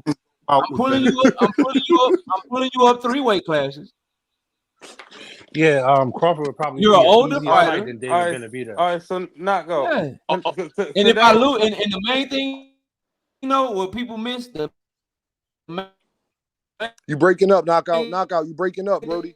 Thing with that shit is, if I lose to Terrence Crawford, I lost to a Black American fighter. Lose to him, then all my fans that was rocking with me, oh, they now David Benavidez fans, homeboy. That is the real reason. It ain't Mexican pride. It ain't country pride. The real reason he don't want to fight Mexicans is because if you lose to somebody like David Benavidez, now all them fans that was screaming Canelo, now they know they got the next one. Now they know they got another one, and now all your fans go to him. Canelo ain't losing fans by losing to a black fighter, bro. Oh, Canelo got Mexicans on his record. He just picked with Mexicans he want to fight. Yes, 100%. Well, I got a question for so hold on. So if David Benavidez looked at terrible against Boo Boo, Canelo would have jumped on that fight. But since he was able to dominate Caleb Plant and Boo Boo like that, it's no reason for him to go out there once he got somebody else that's gonna generate money too, like a Bud, and I got all the advantages. I'll go fight him. I don't have. That's why Benavidez is supposed to take his foot off the gas a little bit to make him want to take the fight. Yes, man. And it's like Crawford ain't trying to fight Benavidez. If that's what we get into, where motherfucker gotta like not look good on purpose to get the fight, how about we just put pressure on Canelo, bro? Like I just he should have the question. To fight David Benavidez, bro. He should have to fight. I need you to cook on that more. It hasn't though because his fans. It hasn't though because his fans are okay with whatever he does, bro. It's a twilight zone, bro. Like I'm just living in a world in boxing where champions don't have to behave like champions. Dudes can say they the best and not have to fight who we ask them to fight. B side is the new A side out this month. Like it's crazy, bro. It's just. So knockout. Can I ask you this though, bro? Do you think that Al Heyman is willing to risk his investment with David Benavidez? It's not like David just started waiting, knockout. Me and you both know that. He didn't just start waiting yesterday. Mm-hmm. Canelo and Bud are on their way out the door. Let's be real. I'm not sure that Al Heyman is willing to mess up his investment with Dave because let me ask you this: he's not messing it up. He don't make enough money to. It's not. It's not that he don't make enough money. It's not messing it up. All he has to be able to do is show David Benavidez, bro. We offered him to fight. He just said no. That's all he got to do, and he good. That's a good point. That's a great. Yeah, that's all he got to do. And he good. Okay. Like all he got to do is be able to show David Benavidez, look, man, we put you on the paperwork. We tried to get him to take the fight. The nigga said no. I can't not sign him. He is Canelo, and then you good. Like it ain't getting him to fight. All you have to do is show him that you tried, bro. Hey, Knockout. You said that Canelo fights were set in stone when he signed the contract, right? I say he picked them. So all the fights that he picked was already signed off for him when he signed the contract. No, because people win, people lose. You know what I'm saying? He probably could have had Earl on there if Earl won. Okay. He probably could have had. He probably had Jamal on there, but if Jamal lost, you know what I'm saying? Then maybe you take Jamal out. What I'm saying is, bro, you ain't picking his opponent. No. Like him and Eddie right now. So we coming over there for 3 fights. Okay, Canelo, who you want in your first fight? All right, we'll take him. Okay, Canelo, who you want in your second fight? All right, we want him. All right, it's your third and final fight, Canelo. Who you want? I'll take him. It may not be that cut and dry. And you know why though? He can do that. $50 million deal before. They might have to surprise him with one. Okay, bro. He generates all the money. That's why he able to do that. And PBC go be cool with it because they go get guaranteed money. Because now Canelo. What I'm saying is all about negotiations. If Al Heyman is coming at him like, look, this is $150 million. Now, I don't know, bro. Okay, hey, I'm about to have y'all laughing. He ain't seen that. He wasn't going to see it again. So it can't be like, oh, well, he gonna get whatever. He can get $150 million and still have a fight that he ain't responsible for picking who he has to fight. Bro, before this deal, he signed a $90 million deal to fight 40-some-year-old Triple G and motherfucking John Ryder, bro. Like he gonna get money regardless, bro. Like what are Knockout? Okay, stay there, Knockout, because I wanna ask what we doing, bro. I'm about to have y'all laughing, Knockout. I'm glad Knockout came up here and said what he said. Now, Knockout, this your bro you talking to. You think Canelo not trying to get in on that Amazon Prime deal?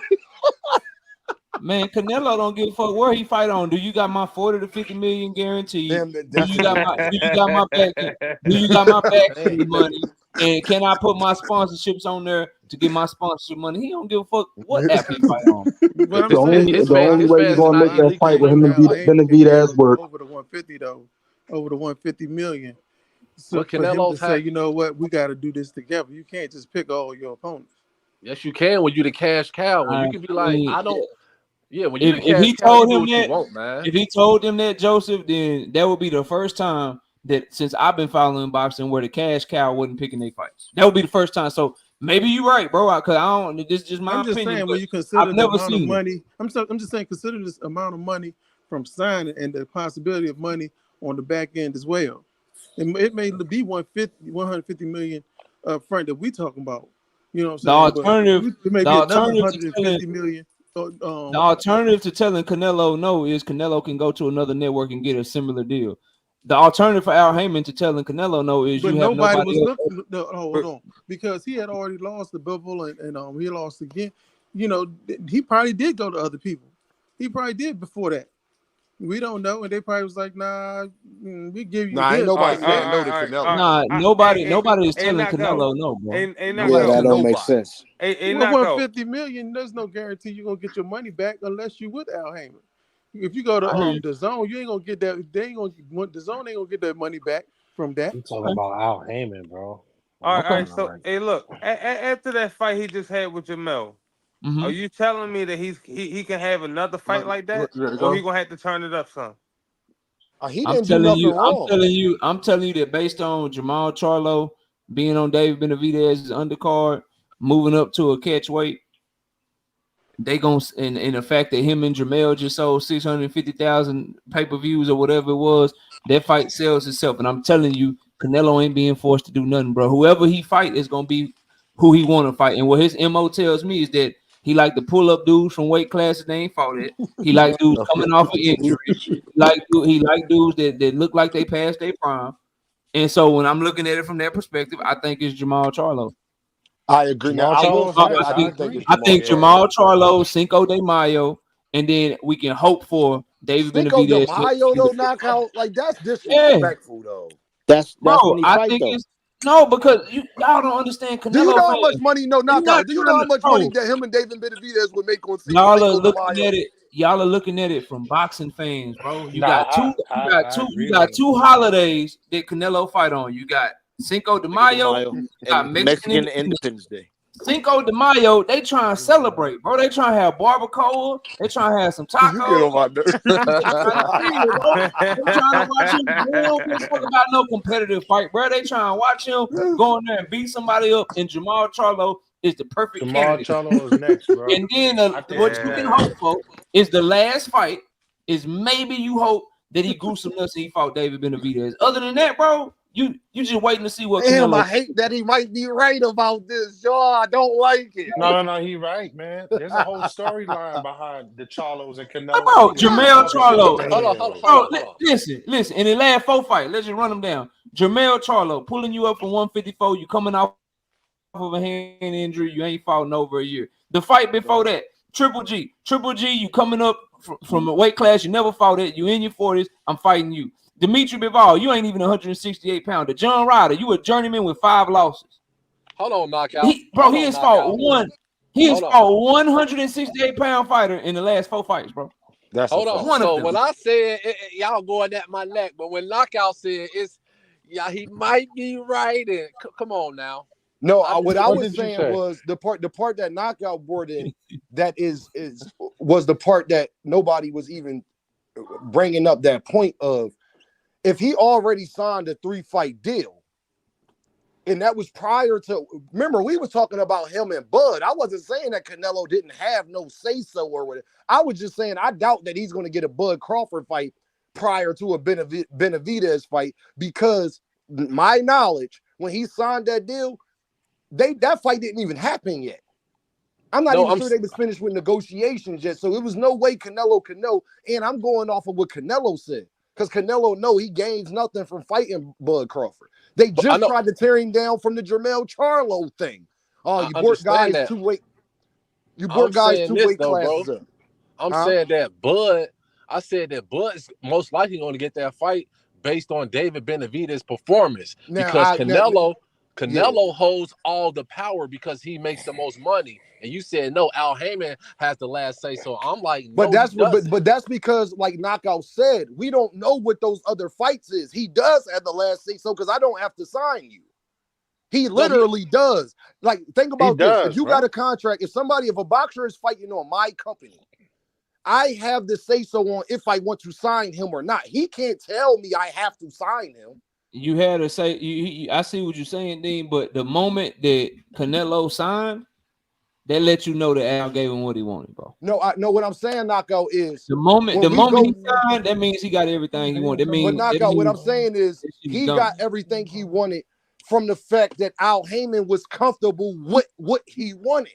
It's both sides. Like, yeah, he got what he wanted with the fact that Al Heyman knows prior to that, oh, if you do fight, bang, bang, bang, bang, bang, I'm going to get my return on investment. Nobody He's going to get his return. That's what you're missing. Like, he's going to get his return regardless who he fight because it's Canelo. I never said that he wouldn't. I'll be right back. I'll let y'all know when I'm... I never said that. I never said he wouldn't because Canelo does X amount against anybody. What I am saying is against David Benavidez, it does double whatever he's talking about with anybody else.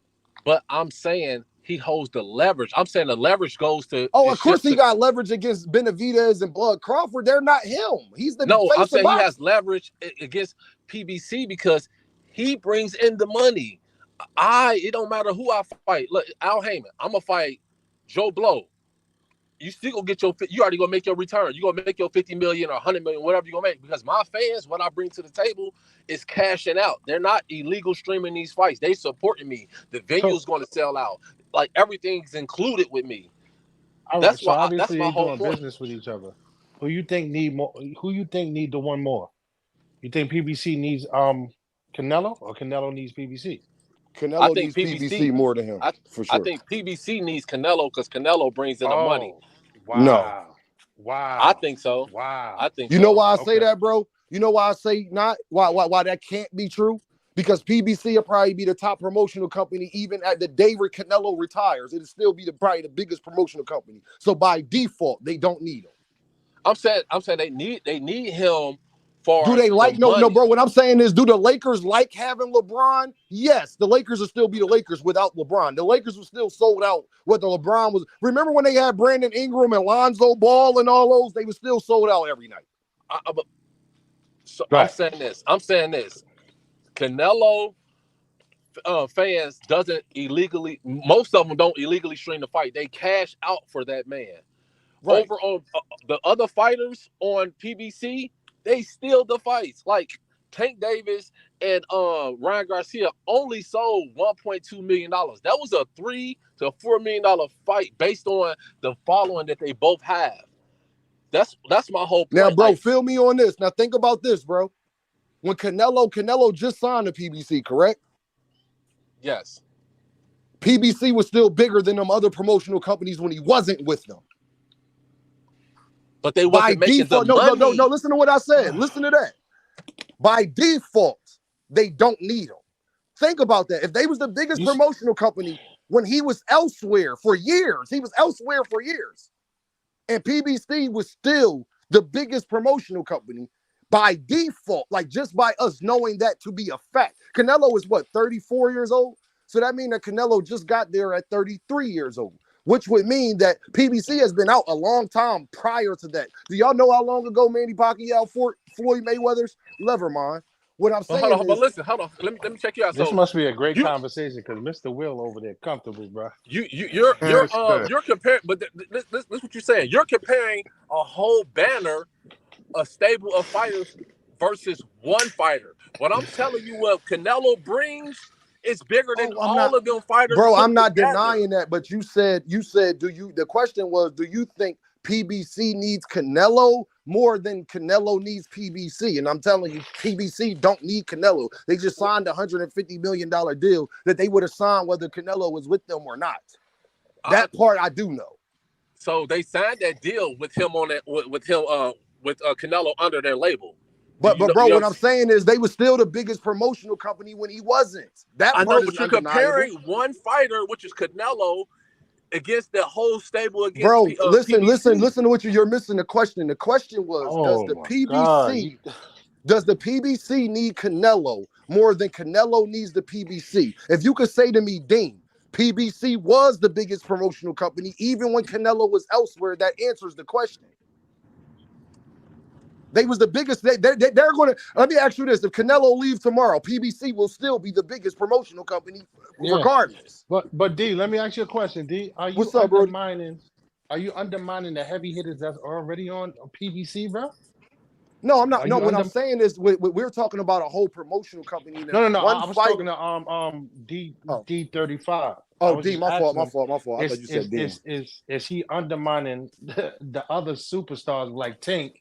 Ryan Garcia, are you undermining them that's already on over there? Like I'm talking about in comparison to money that's revenue that's generated, they not even in his conversation with Canelo collectively. Tank and Ryan Garcia made probably the exact same money that Canelo just got for fighting a fighter that went up 2 weight classes to fight him. It's not even his division. True. He made $50 to $60 million. Tank and Ryan made $25 to $30 million a piece. That's what I'm trying to say. No, we get that part, bro. But we're talking about if Canelo holds all the cards. By default, he can't, because I'm asking you personally, if Canelo left today, would PBC still not be the biggest promotional company? Yes, because they have a lot of fighters. Then there go the answer. Then they don't need him. If it's yes, then they don't need him. I mean, obviously they did. They signed. No, bro. Would you like to have him? That's why I brought the Lakers up. Do the Lakers need the LeBron? No. Would they like to have him? Yes. Who wouldn't want Canelo, bro? Who don't want Canelo? I get it. Who wouldn't want Canelo? I'm going through this little area, so I'm gonna be breaking up. But I'm just looking at the money, and I'm looking at what Canelo brings. Like Canelo don't he brings the money, He and bring that's the what they're bread. out there because hold on, because we in a time right now where illegal streaming is at an all-time high, so Oh they my not God, even it's be able just to get dead. that return on their fighters. Well, we don't So know that that's all what the I'm way, saying. bro, because anytime they doing 500,000-600,000, you got to understand this, bro. Anything better than 150,000-200,000 pay-per-views, they're going to get their money back if that live gate did what it was supposed to do. So they'll get their money back. That money that they made on Tank and Ryan Garcia, that they made on Canelo and Jermell was profit. They look, y'all. They stomped on the brick. That was profit. You understand what I'm saying? How come Showtime and Steven Espinosa was not thrilled to make the Earl Spence and Terrence Crawford fight again because they was scared about the return because they don't think the fight will do as Well, good.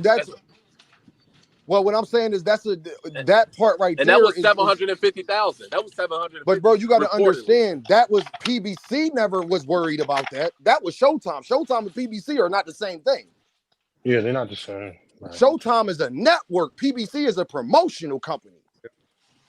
PBC was getting their money. Yeah. It's if the network is going to get their money, and Showtime wasn't going out of business because of that fight. Showtime was going out of business from the things that has been happening, like you mentioned earlier, the illegal streaming for years. Because everybody forgets this, and I hope Manager Marty and Knockout they still listen. Everybody forgets that that 4 to 5 year span we had where boxing was trash.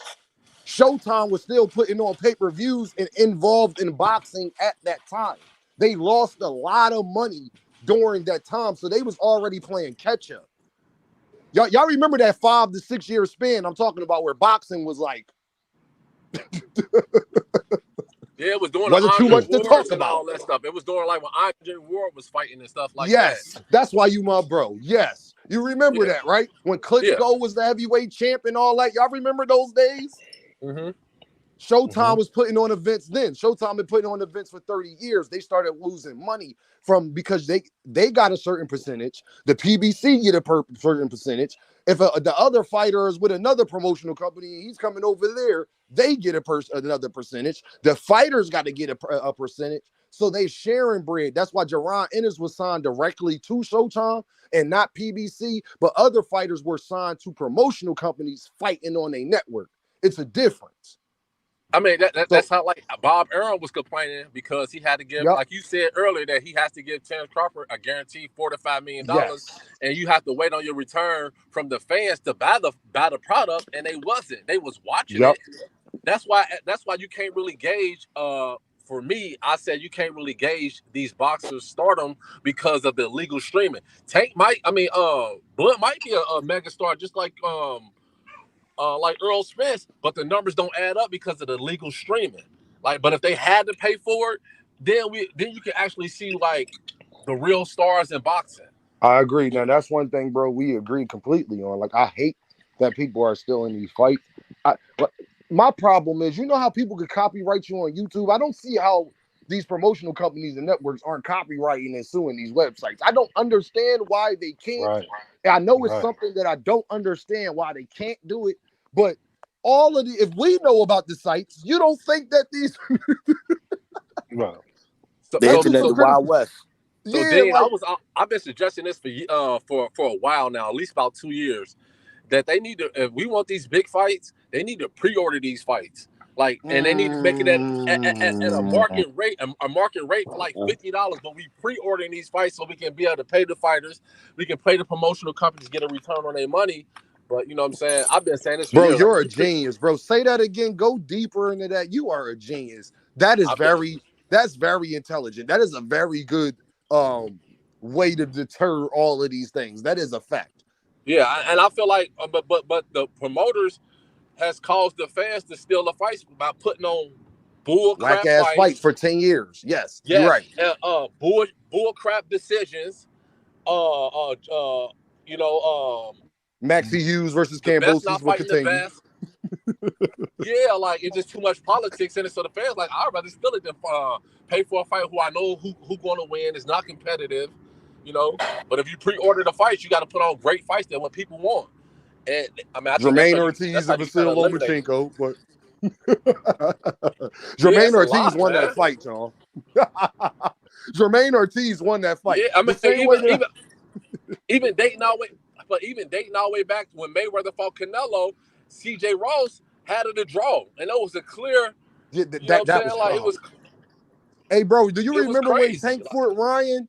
That round that Tank knocked down Ryan, y'all understand they had that somebody had that at a 10-10 or a 10-9 round. Y'all understand that, right? Did y'all see that was Yeah, Tank's foul. face when they told him at the press conference? He yeah. didn't They even know opened what to say to that. Like he Yo, started Dean, they looking at his opened an team like, is that investigation into that serious? though. They Huh? recently opened an investigation into that situation too. Yes. That yo, bro, talk cook, bro. I ain't know that. Cook. Yeah, man, not it's new, it's in the news, it's out there, but that's how serious that was. You know, that's not a they don't play with that kind of stuff. That was definitely not a 10-10 round. Like No, that's it crazy. was Like yeah. Maxie Hughes not winning that fight versus Cambosa is like, come on, y'all. Let's be real. Come on, y'all. Jermaine Ortiz not beating Vasil Lomachenko. Go. I dare anybody to go watch that fight again and then tell me that Vasil Lomachenko won that fight. Yeah. Shout out to Jermaine Ortiz. He about to fight Teofimo. But my point is that man shouldn't have a loss on his record. He shouldn't have that one by his record. He shouldn't have that right there. That should That's his not be name, there. Jermaine Ortiz. That's the one that fought Lomachenko, right? Yes, and he was robbed. Yes, Hey he was robbed, and Dean. that's why I think. Yes, he was robbed.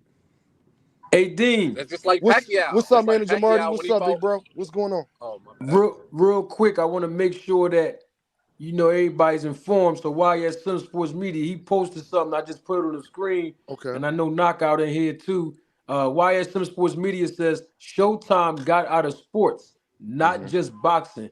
They sold Bellator to the PFL. Paramount is going in a different direction that focuses on original programming that doesn't include sports. Those are the words of YSM. And double What? salute to my Yeah, that guy. was part of the announcement. And double Yeah, salute to my that was part guy, of the announcement. Lifeline YSL. Music. Double salute to my guy, Lifeline Music for that cash. Yeah, appreciate you, bro. So yeah, it was just about YSM wanted everybody to be properly informed on the cooks on the air frying session. You know what I mean? Yeah, he 100% correct. That was part of the announcement that they was getting out of sports altogether. So he Well, 100% right. let me say this to y'all. You know why I feel as though it still makes my point. You know why I feel as though because what do we all know Showtime for? What's the first sport you think when you think of Showtime? What's the first sport you think about? When you think about Showtime, what is the first Oh, sport that you boxing. They've think been in about? boxing for I 4 think boxing. decades, bro. Boxing.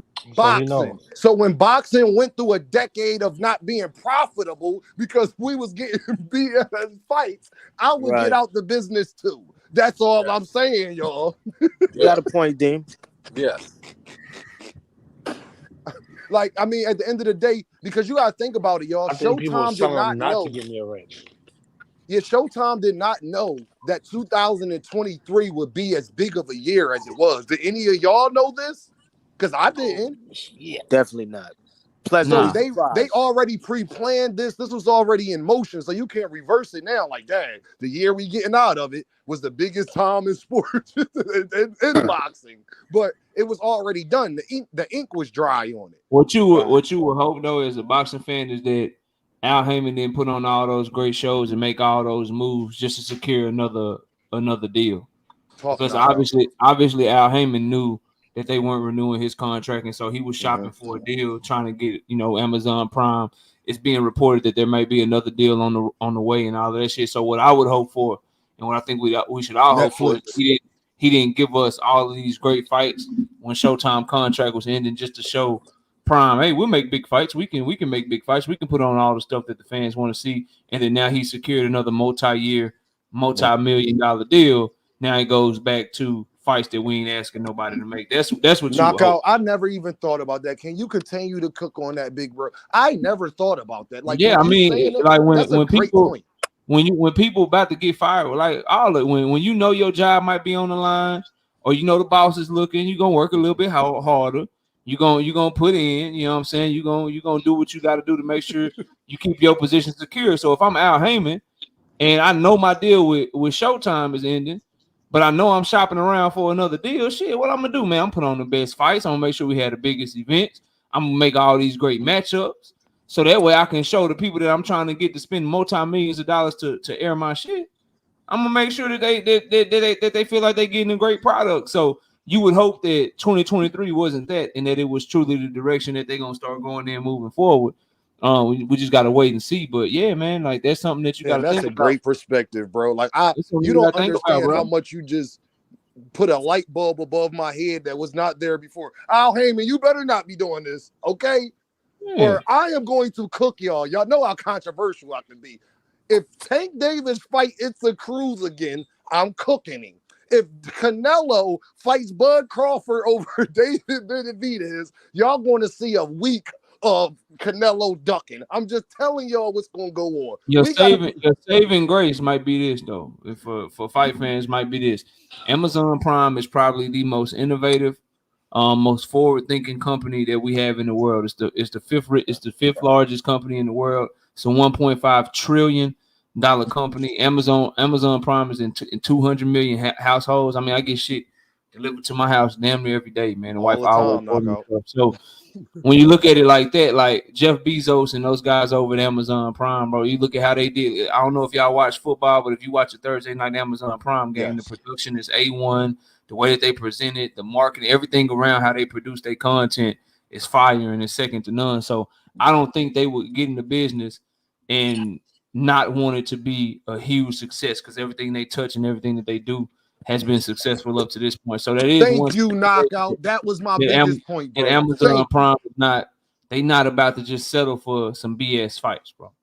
Like Like, you're not like, they're not like setting. knockout. Think of you, Amazon. Like, I'm gonna just let y'all come to the table with me and not give me something guaranteed. We do know about boxing. You know how I know Amazon knows about boxing? Because Amazon is not going to get involved in something that they don't have information on. Do you think a 1.5, what you say, knockout, $1 trillion company is going to get involved in something they haven't done their research on?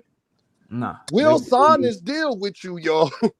If you could guarantee me Tank Davis is going to fight X, Y, and Z, because we think that these fights will get us a nice number, and Canelo fighting X, Y, and because you got to understand, like we all know, they are the two biggest faces in boxing. They're both dealing with Al Haney, who signed the deal with them. Who do y'all think was the main two selling points, y'all? Yo, to what land this YSM deal? talking about? Canelo. I think Canelo, Tank, Ryan was the selling Right. point. Talk his Nah, shit, not man. Ryan. Ryan ain't I mean, Ryan was golden boy. part of Al Heyman stable, bro. I Not know, but they Ryan. use they use his numbers against Tank. Like, look, we can put on these type of fights. Like Okay. that's why everybody was saying like, boxing is back. Nah, they were just trying to get back. They were just Hey, trying to make knockout, sure. and Ryan barely was golden They boy. definitely sold him Spence Crawford too. They definitely sold him. They definitely sold him on what they got going with Tank. They sold him on what they got going with Canelo. And yeah, YSM. I mean, he hearing what I'm hearing. I ain't hear too. I heard one other network for sure. So, I mean, I Al did see Heyman that. is showing he can get some options, man. I just hope that's good for PBC. I don't know if it's necessarily good for boxing. No, I'd rather it's best for boxing when it can all be under one house, man. But you Yes, know, yes. if he got two, that'll be great for his company. He got a lot of fighters. He can have more dates. He can put on more shows and keep fighters more active. That's cool.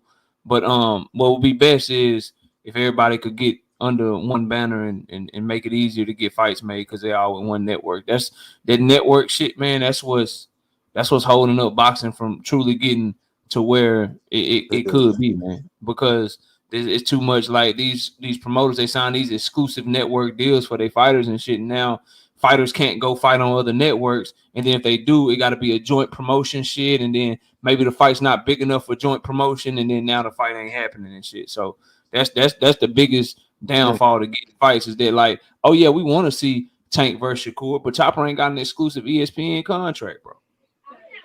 So if Shakur got to fight on ESPN and we know Tank got to fight on Prime or whatever it is, bro, is that fight big enough for Prime and ESPN and Top Rank and PBC to all want to cut? Hey, So yo, I feel what you're saying, but at the same time, it's good that boxing's on multiple platforms because now we don't fall into the situation that just happened with Showtime, right? So if one of these networks want to leave, then we'll still have another 2 more networks posting a full schedule. You Now, 100% right, YSL. You the 100% one, right. All I'm saying one, is they wouldn't want to leave if we was getting the fights we wanted. yo, but No one would want to leave. what I was telling Dean is, I initially thought that the situation was over viewership, but it's not. They Okay. wanted to get Talk out to of me, sports. YSL. Yeah, they wanted to get out of sports in general, right? They want to focus more on original programming, kind of like HBO did, because original programming, that's the bulk of their viewership, not boxing. We view it as a boxing company, boxing network, but the reality is boxing's probably less than 10% of their content. And Right. so they just Absolutely. wanted to go in a completely different direction when they consolidated the apps. But it goes to show you that apparently PBC wasn't doing that well because they got 3 other network deals. Now, one, of course, me and Marty had this conversation months ago. We all knew it was Amazon Prime, and we all know that Netflix is going to do a handful of shows. But it's one more network that they won't reveal what it is. They keeping this shit Hulu. really quiet. That's supposed to carry the bulk of the shows. Hulu. I don't know. I don't know what the network. I have an idea. I have an idea, but I don't know for certain.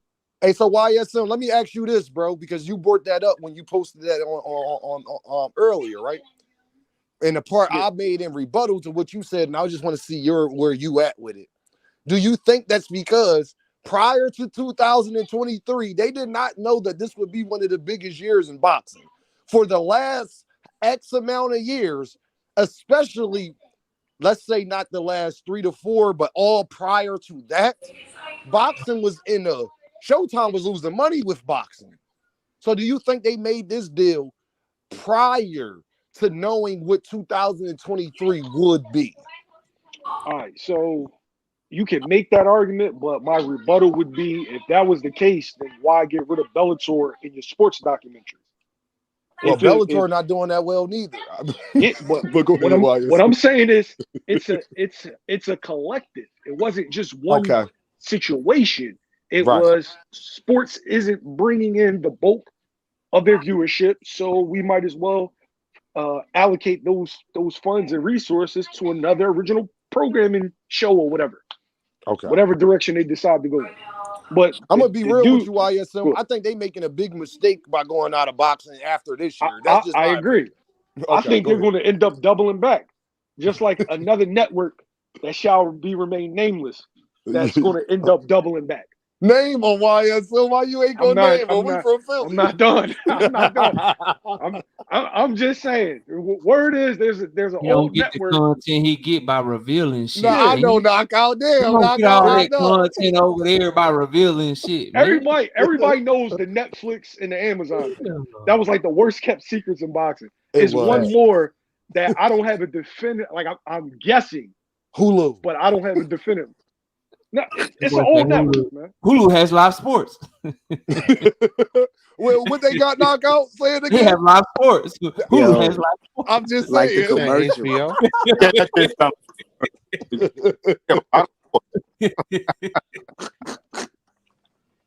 They think we dumb, knockout. Why they playing with me? They know I'm on it. Hulu, that's the other company they are talking about. But continue.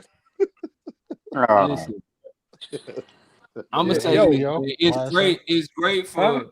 I'm gonna say this, and then shout out to manager Marty and everybody up here. I got to deal, but I just want to say this real quick. I think that it's great that Al Heyman has a strong enough stable and he's strong enough in business to have multiple network deals. And I understand the argument of more places to watch boxing, the better. I totally understand that argument. All I would hope for one day as a boxing fan is to where all this cross-platform stuff goes away. And that we can get to a point to where these promoters are forced to do business together, because as long as they have options, they're going to continue to do what they've been doing for hundreds of years, over marinate fights, and then fights like Deontay Wilder and Anthony Joshua either A, probably ain't gonna happen now, or B, it don't have nowhere near the luster that it had when we all first wanted it all those years ago. So that's what I want to get away from, bro, because it'll be great for PBC. Now you'll see they fighters more. They'll be over here. You can watch it over there. You can watch it over there. But what is it going to do how much closer do I get to getting Tank versus Shakur? Or how much closer does the deal get me as a fight fan than getting Tank versus Loma or somebody like that? Those are the types of deals that I'm interested in, because less with better quality is better than more with less quality. So if you give me two networks, like shit, NFL is on Fox and they on CBS, bro. Facts. Like you give me two networks, networks where I'm it's getting actually everything on more I need. spots though. I'm good, bro. I'm good. Yeah, it's on Amazon Prime too. Yeah, on Mondays and Thursdays. I'm talking about for the most part, you got two networks. I'm talking about on Sunday. When we sit down on Sunday, which is football day, NBC. It's on NBC Sunday, too. you're watching it on two places. No, and then it's on and NBC then maybe too. another. But Yeah, they all have. it's on. But they got a better structure. That's a deeper conversation. They got a better structure. You're right. Like, we need a league though. They have to play each other. They got NFC. They got fucking conferences and divisions. We don't have that in boxing. Yeah, but the only way that happens, the only way what you're saying happens, which would be in a perfect world, is that if they create a league, if they all get together and work as a collective. That's the only way that happens. Well, knockout and YSM. I need to ask because we about to settle down. I need to ask both of y'all a question. Go ahead. I'm sorry, I'm about to turn it up. My fault. Rage. I'm feeling good. Rage. My pocket full of money. You know, I've been sipping my sauce, so I gotta ask y'all a question. Y'all know what I want to ask. Okay. What? Who's Gervonta Davis fighting next? Man, I don't know, bro. I heard Subriel. Isaac Cruz, bro. I heard Subriel. Nah, ain't no Subriel. If it's I did hear Subriel today. Somebody did tell me that knockout, like personally. They over there with Key Alexandria over there at Upper. They was talking. Not even them that reached out to me. That's the funniest thing. I thought one of them. Normally it would have been one of them, but somebody else reached out to me and said the same thing. But go ahead, knockout. I want that Isaac Cruz or Gary Russell, bro. Bro, I'm snapping. Yo, it's gonna sound crazy, but those are the two names that I heard. Yeah, that's what I'm hearing, bro. Like this some bullshit, dog. Yeah, bro. Like some trash, like some trash, bro. Dog. Yo, can I tell y'all this, dog? I am going to everybody. Y'all see, y'all know what be going on. Y'all see what Dean be out here doing. Let me tell y'all this. They could say whatever they want to say about Dean when it come to Tank and all that. Tank and Knockout. No, I've been saying this for a long time now. If you fight, it's a YSM know how I feel about this too. If you fight Tank, it's the Cruz again. I'm just letting you know you're getting a video every day leading up to the fight. Just tell me. The problem is not only that, bro, it's that you told I'm a huge fan, right? You told me now 2-3 times you ain't fighting him, bro. What did he tell us, Knockout? What did he say? You told me you want to fight him again, bro. That's what you told me. So you just out here lying to me and shit, bro. All right. So as fans, right, what fights are acceptable? Anybody but it's the Cruz. I don't want to see that fight. Give me. I mean, so the only way if we ain't talking fantasy fights and we want a realistic opponent, YSM, the most realistic opponent that will be acceptable while we wait for possibly a big fight later on in the year, I'd be cool with Frank Martin, bro. Frank Martin. Edwin De Los Santos. I don't give a damn who you fight. Well, we consider weight class, we consider size of the street, promotional companies, and yada yada yada, all that shit. Frank Martin, bro. Yo, it's gonna sound crazy.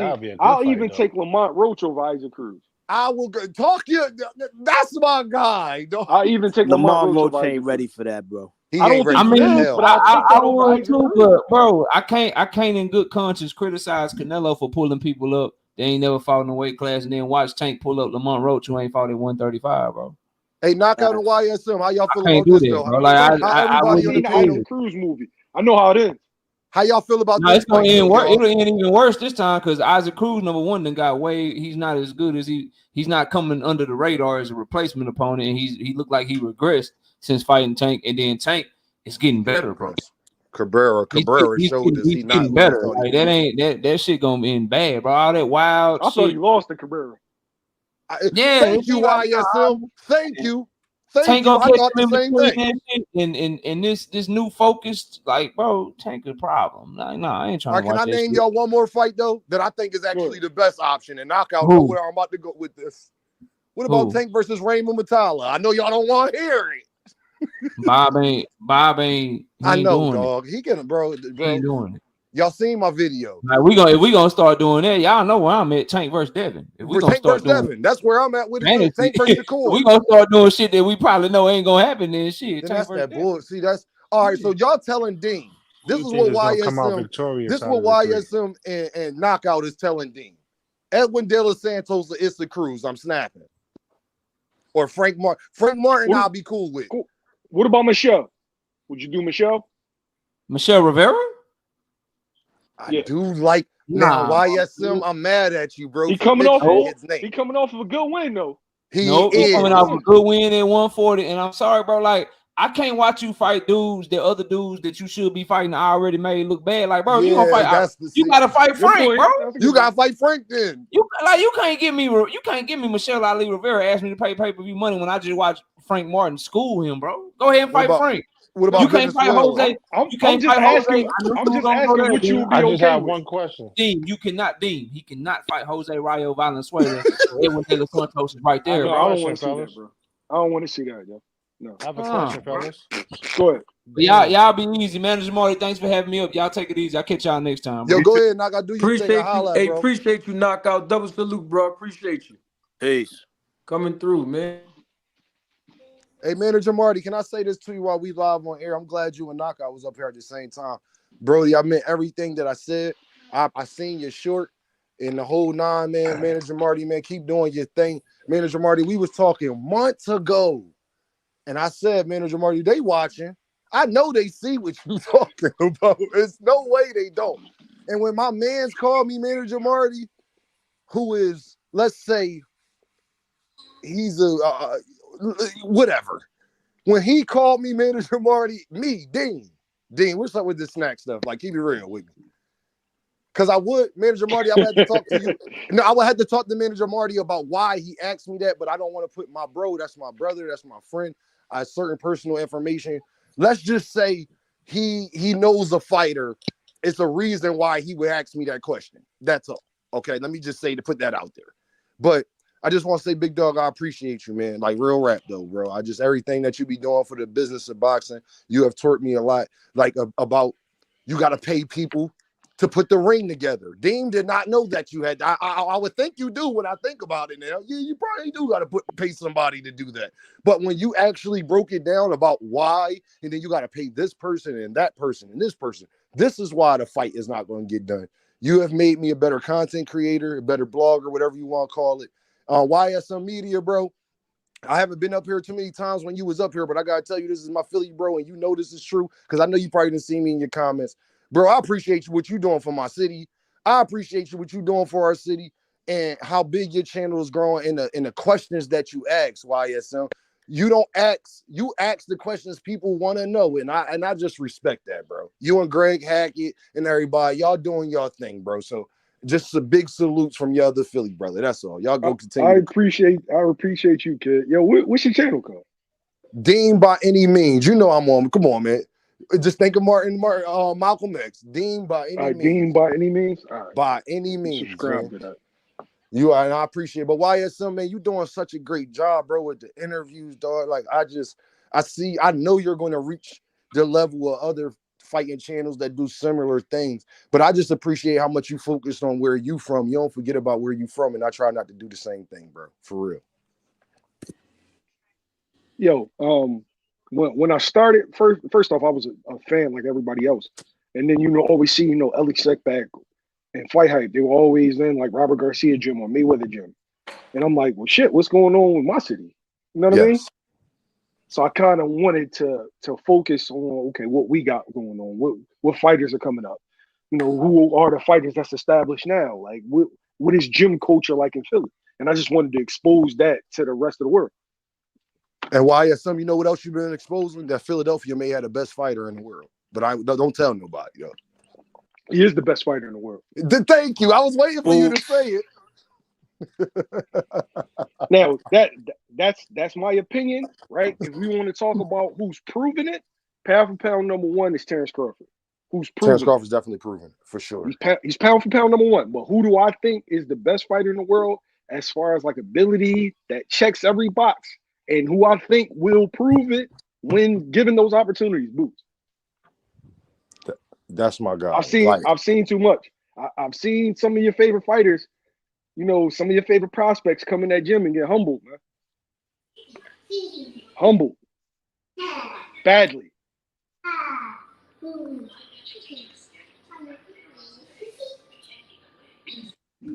Nah, but I would say this, y'all. When it comes to these fights, that we need 2024 to be bigger than 2023. I'm gonna say that again, y'all. Wow. Boxing has been too. Manager Marty, no, I'm not. He know what era I'm talking about. When I was a young guy out here really wilding, y'all. But boxing was still my favorite sport. You know why I shied away from it? Because I didn't get any of the fights that I wanted for like a 5, 6, 7 year span. That is a fact. That ain't me just talking. That is a fact. But Dean, Dean, before I go real fast, and everybody, can y'all hit me with this? What fights do you have to see this year? Which fights should definitely happen this year? Go. What David Benavidez, Canelo, Tank, if not versus Devin, Tank versus Loma, Tank versus goddamn Shakur, Tank versus somebody we want to see him fight. I will also say I need the Keyshawn Davises and people like that to fight Raymond Matalas and things like that. Yes, I do. I need Jermel Charlo after getting his behind whooped to go in there with Xander Zayas. I know you don't want to do that because you're going to lose that fight, but it is okay. It's okay. It's all right. David Benavidez, if you don't get that Canelo fight, David Morrell is YSM. Let's not talk. David Morrell is right there. These are fights that I need to see. I would love to see Noah Inoue, the monster, go to 130 and then become undisputed there because I don't see nobody stopping him there neither. So it's a plenty of fights that I would love to see. At the heavyweight division, give me Deontay and Anthony Joshua. I would love to see that. But I'm going to say this, y'all. The middleweight divisions, that 160 and 154 division, got to do something because there's never been a time in boxing, and y'all tell me if I'm lying, Manager Marty, please tell me if I'm just talking, when that division wasn't one of the best. The fact that the 160 division is non-existent, basically. It's been ass for like the last couple of years because you think about it, before Canelo moved up to 160, it was just Triple G and a bunch of who the fucks. Hassan, Nadam and shit like, and fucking who was the other dudes that Triple G was fighting? I don't even care. At this point, I tuned out YSM, but I'm glad you said that, bro, because without that middleweight division, can I ask y'all this? Just think about this, y'all. Just walk with me about boxing. If we talked about the middleweight division half as much as we talked about the lightweight division, if we talked about the heavyweight division half as much as we talk about welterweight and the lightweight division, boxing would be back to where it was 70 years ago. Well, 60 years ago. I want to comment on that. The heavyweight division really will never, ever be what it once was anyway. I never see it really rebuilding. First of all, there's too much size disparity out there right now. You know what I mean? You got these 7-footers fighting 6-footers, the whole foot height difference, sometimes 100-pound weight difference. I don't like that kind of matchup. But that's why we have weight class. And that's one thing. Then like you said, and even in the smaller weight classes like the middleweight and the junior middleweight, I've never seen it as anemic as it is right now. That's for sure. Never. You know. Yo, never. Like, y'all gotta think about the boxers we talking about. We talking about Bernard Hopkins, Oscar De La Hoya, Roy Jones Jr. Do I have to continue to keep going? Like, hey, Dave, yes. Let me put you on something. This is for you, Mr. Will, right? I'm gonna say this and I'm gonna dip off, right? The reason why those divisions suck, like never noticed that American boxing sucks once you get past like 160 and up. Mm-hmm. Yes, I've started to notice that. Yes, we are really devoid of talent, and it's because of one particular reason, right? Our best athletes do not box anymore. Yeah, that's a fact. Our best athletes get pulled to the NFL. Anybody think about the average 160 pounder. What does he really weigh outside of boxing? He weighs between 180 if he's in the shape around the gym and 200 pounds. Yeah. Right. That's an NFL cornerback. Yeah. Right? Light heavyweight division, those are in it. Light heavyweight division, heavyweight division, those are point guards and shooting guards. Yeah. They're taking the best athletes. YSM, you know why that's true, bro? I'm gonna give y'all a personal story because Manager Marty gave me one a few days ago. Bro, I got hands. YSM and Manager Marty know where we come from in Philadelphia. It ain't no if you gonna fight. You're going to fight. That's not even a question about that. The day you move, the day you go outside and go around the corner and ask to play basketball with the other boys, you're probably going to wind up rumbling. I'm just be honest. And I ain't had no brothers or none of that to go to. And my mom, by the blessings of God, she could rumble for a woman, y'all. Like she didn't do the pull here. If you was a female in an altercation with my mother, you was truly in trouble. You understand? And that's just me being real, not trying to boost her up or none of that. That's me being real. I've seen her in action. You understand? And she always told me, I never forget, y'all. It was this one boy around the corner. I ain't want to fight. My mom took me around there and knocked on the door. You hear me? Do. Tell your son come outside. If you don't fight him when you get in the house, understand this is about to be something you don't even want to deal with. Y'all know what I did, Joe? Put them boot backs on him. And then that's when I realized, dang, I kind of got hands a little bit. I kind of do, you know, I can hold it down. My mother and my father and my stepfather, y'all, because I was good in basketball and football also, they refused to let me box YSM. They refused. My mom said, because you got to think, my parents was born, my dad was born in the 50s, late 50s. My stepfather was born in the late 50s. My mother was born in the mid 60s, late 60s. All they knew YSM was when boxers got older, they was punch drunk, broke. So from their generation of fighters, hell no, you not becoming no fighter.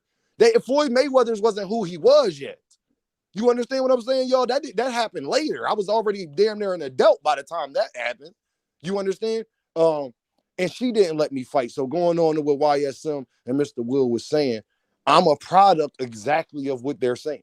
Because my parents refused to let me box for that reason. No, that's real shit. The best athletes, they're going to these other sports. But think about it. Dudes like Michael Jordan, they created that avenue because as soon as dudes start getting these $100 million, $200 million contracts, oh no, like you looking at your kid like, oh no, you ain't boxing because the 1% makes not even the 1%, half of the 1% makes Superman money. Like Canelo's the highest paid boxer, right? Canelo don't make LeBron James money. Hell no. He don't make Steph Curry money. No, not even close. He don't make Russell Westbrook money. You keep it a stack. Yo, Devin Haney was the undisputed champ. Gervonta Davis is looked at as one of the biggest cash cows in boxing. And I can name somebody who's not even a star on an NBA team that make more than them. I can tell you an NBA role player that makes more. Damn, bro, you just messed me up with that, bro. That is kind of like, you from Philly. Tobias Harris make like 20-something million. Tobias Harris got way more bread than Gervonta Davis. And that's no offense to my guy. That is my guy, Gervonta Davis. No, that's not even close. That's not even a conversation, to be honest. You're talking about I'm guaranteed 25 million every season. Yeah. Don't matter what it don't gotta be a big fight or nothing, like no negotiations, right? That's what I'm guaranteed in my contract. And I ain't talking about, I know there's negotiations in NBA contracts. I'm saying that it doesn't go from game to game like it's fight to fight. Yes. And it's way less on your body. I mean, you're gonna still be broken down, but that's my knees, not my mind. Right. Two different things. YSM put that in perspective because I never even thought about that. Damn. Because think about it, YSM. All the defensive ends in the NFL, they would be amazing heavyweights. Could y'all imagine Myles Garrett as a heavyweight? Just think about that. Yeah. Myles Garrett would probably be punching. Niggas would probably be getting punched through the ring. You hear what I'm talking You ever about? see? You saw how fast Russell Westbrook, Derrick Rose is? Yes, and they would be heavyweights. Yeah, they be heavyweights. That's crazy because they definitely 215 to every bit of it too. Lightning fast. Deontay Wilder, a former basketball player, Have y'all seen just Deontay Wilder play besides the body. basketball? No, never seen it. Deontay Wilder and Myles Garrett. Let me tell you this: Deontay Wilder guy hops. Deontay Wilder could have went to the NBA. Yo, I'm just going to tell y'all, Deontay Wilder hops is through the roof. I'm gonna just put that out there to y'all. Deontay Wilder is doing windmills and all of that. So, and he's 6'4". He look small on the floor. Indeed, you play. No. You talking about Myles Garrett is doing windmills and shit? Myles Garrett is doing windmills. Go look it up on YouTube. Myles Garrett and Deontay Wilder are doing windmills and all types of stuff. Myles Garrett can hoop.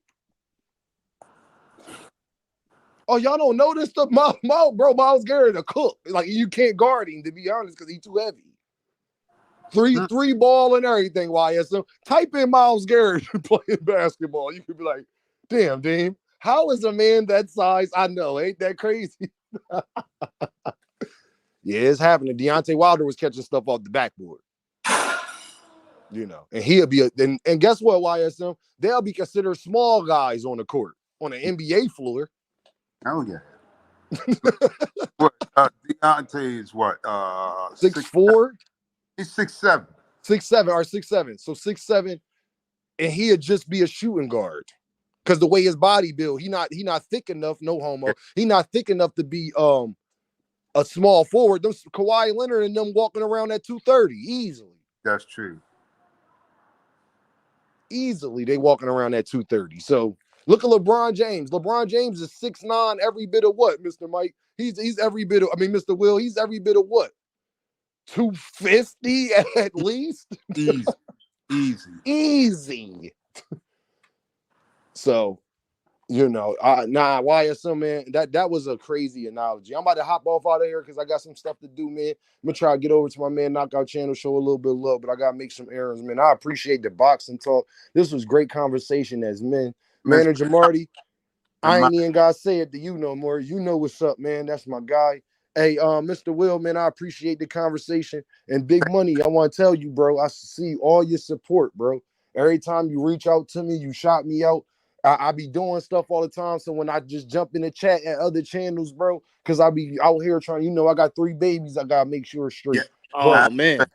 But I appreciate you, though, bro. I don't want you to think I don't. That's why I try to comment on everything. If y'all knew what it did, well, y'all know, because y'all got stuff going on in your own life. I just want to say, man, I appreciate y'all, for real. Thank you. Definitely my nigga. That's for sure.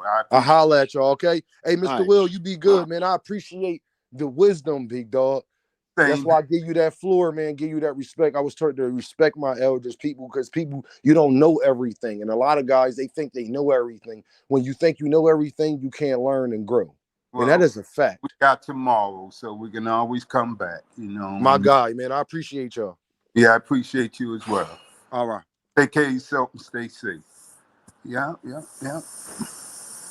And Manager Monty, I gotta say, shout out to you as well. I appreciate you for having me on and everything, and I really enjoyed myself, and I will be back.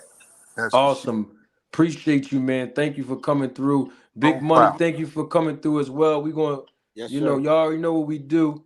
We're gonna end it right here. You know, I'm gonna pull out the same way I pull up. Y'all already know how it is. So I see y'all tomorrow, same time. Y'all know what we do. And as I always say, you know, don't take my word for it.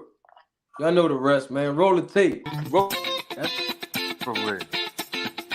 Representing the business of boxing, ladies and gentlemen, let's hear it for Manager Marty. Thank you. You're far too kind. Thank you.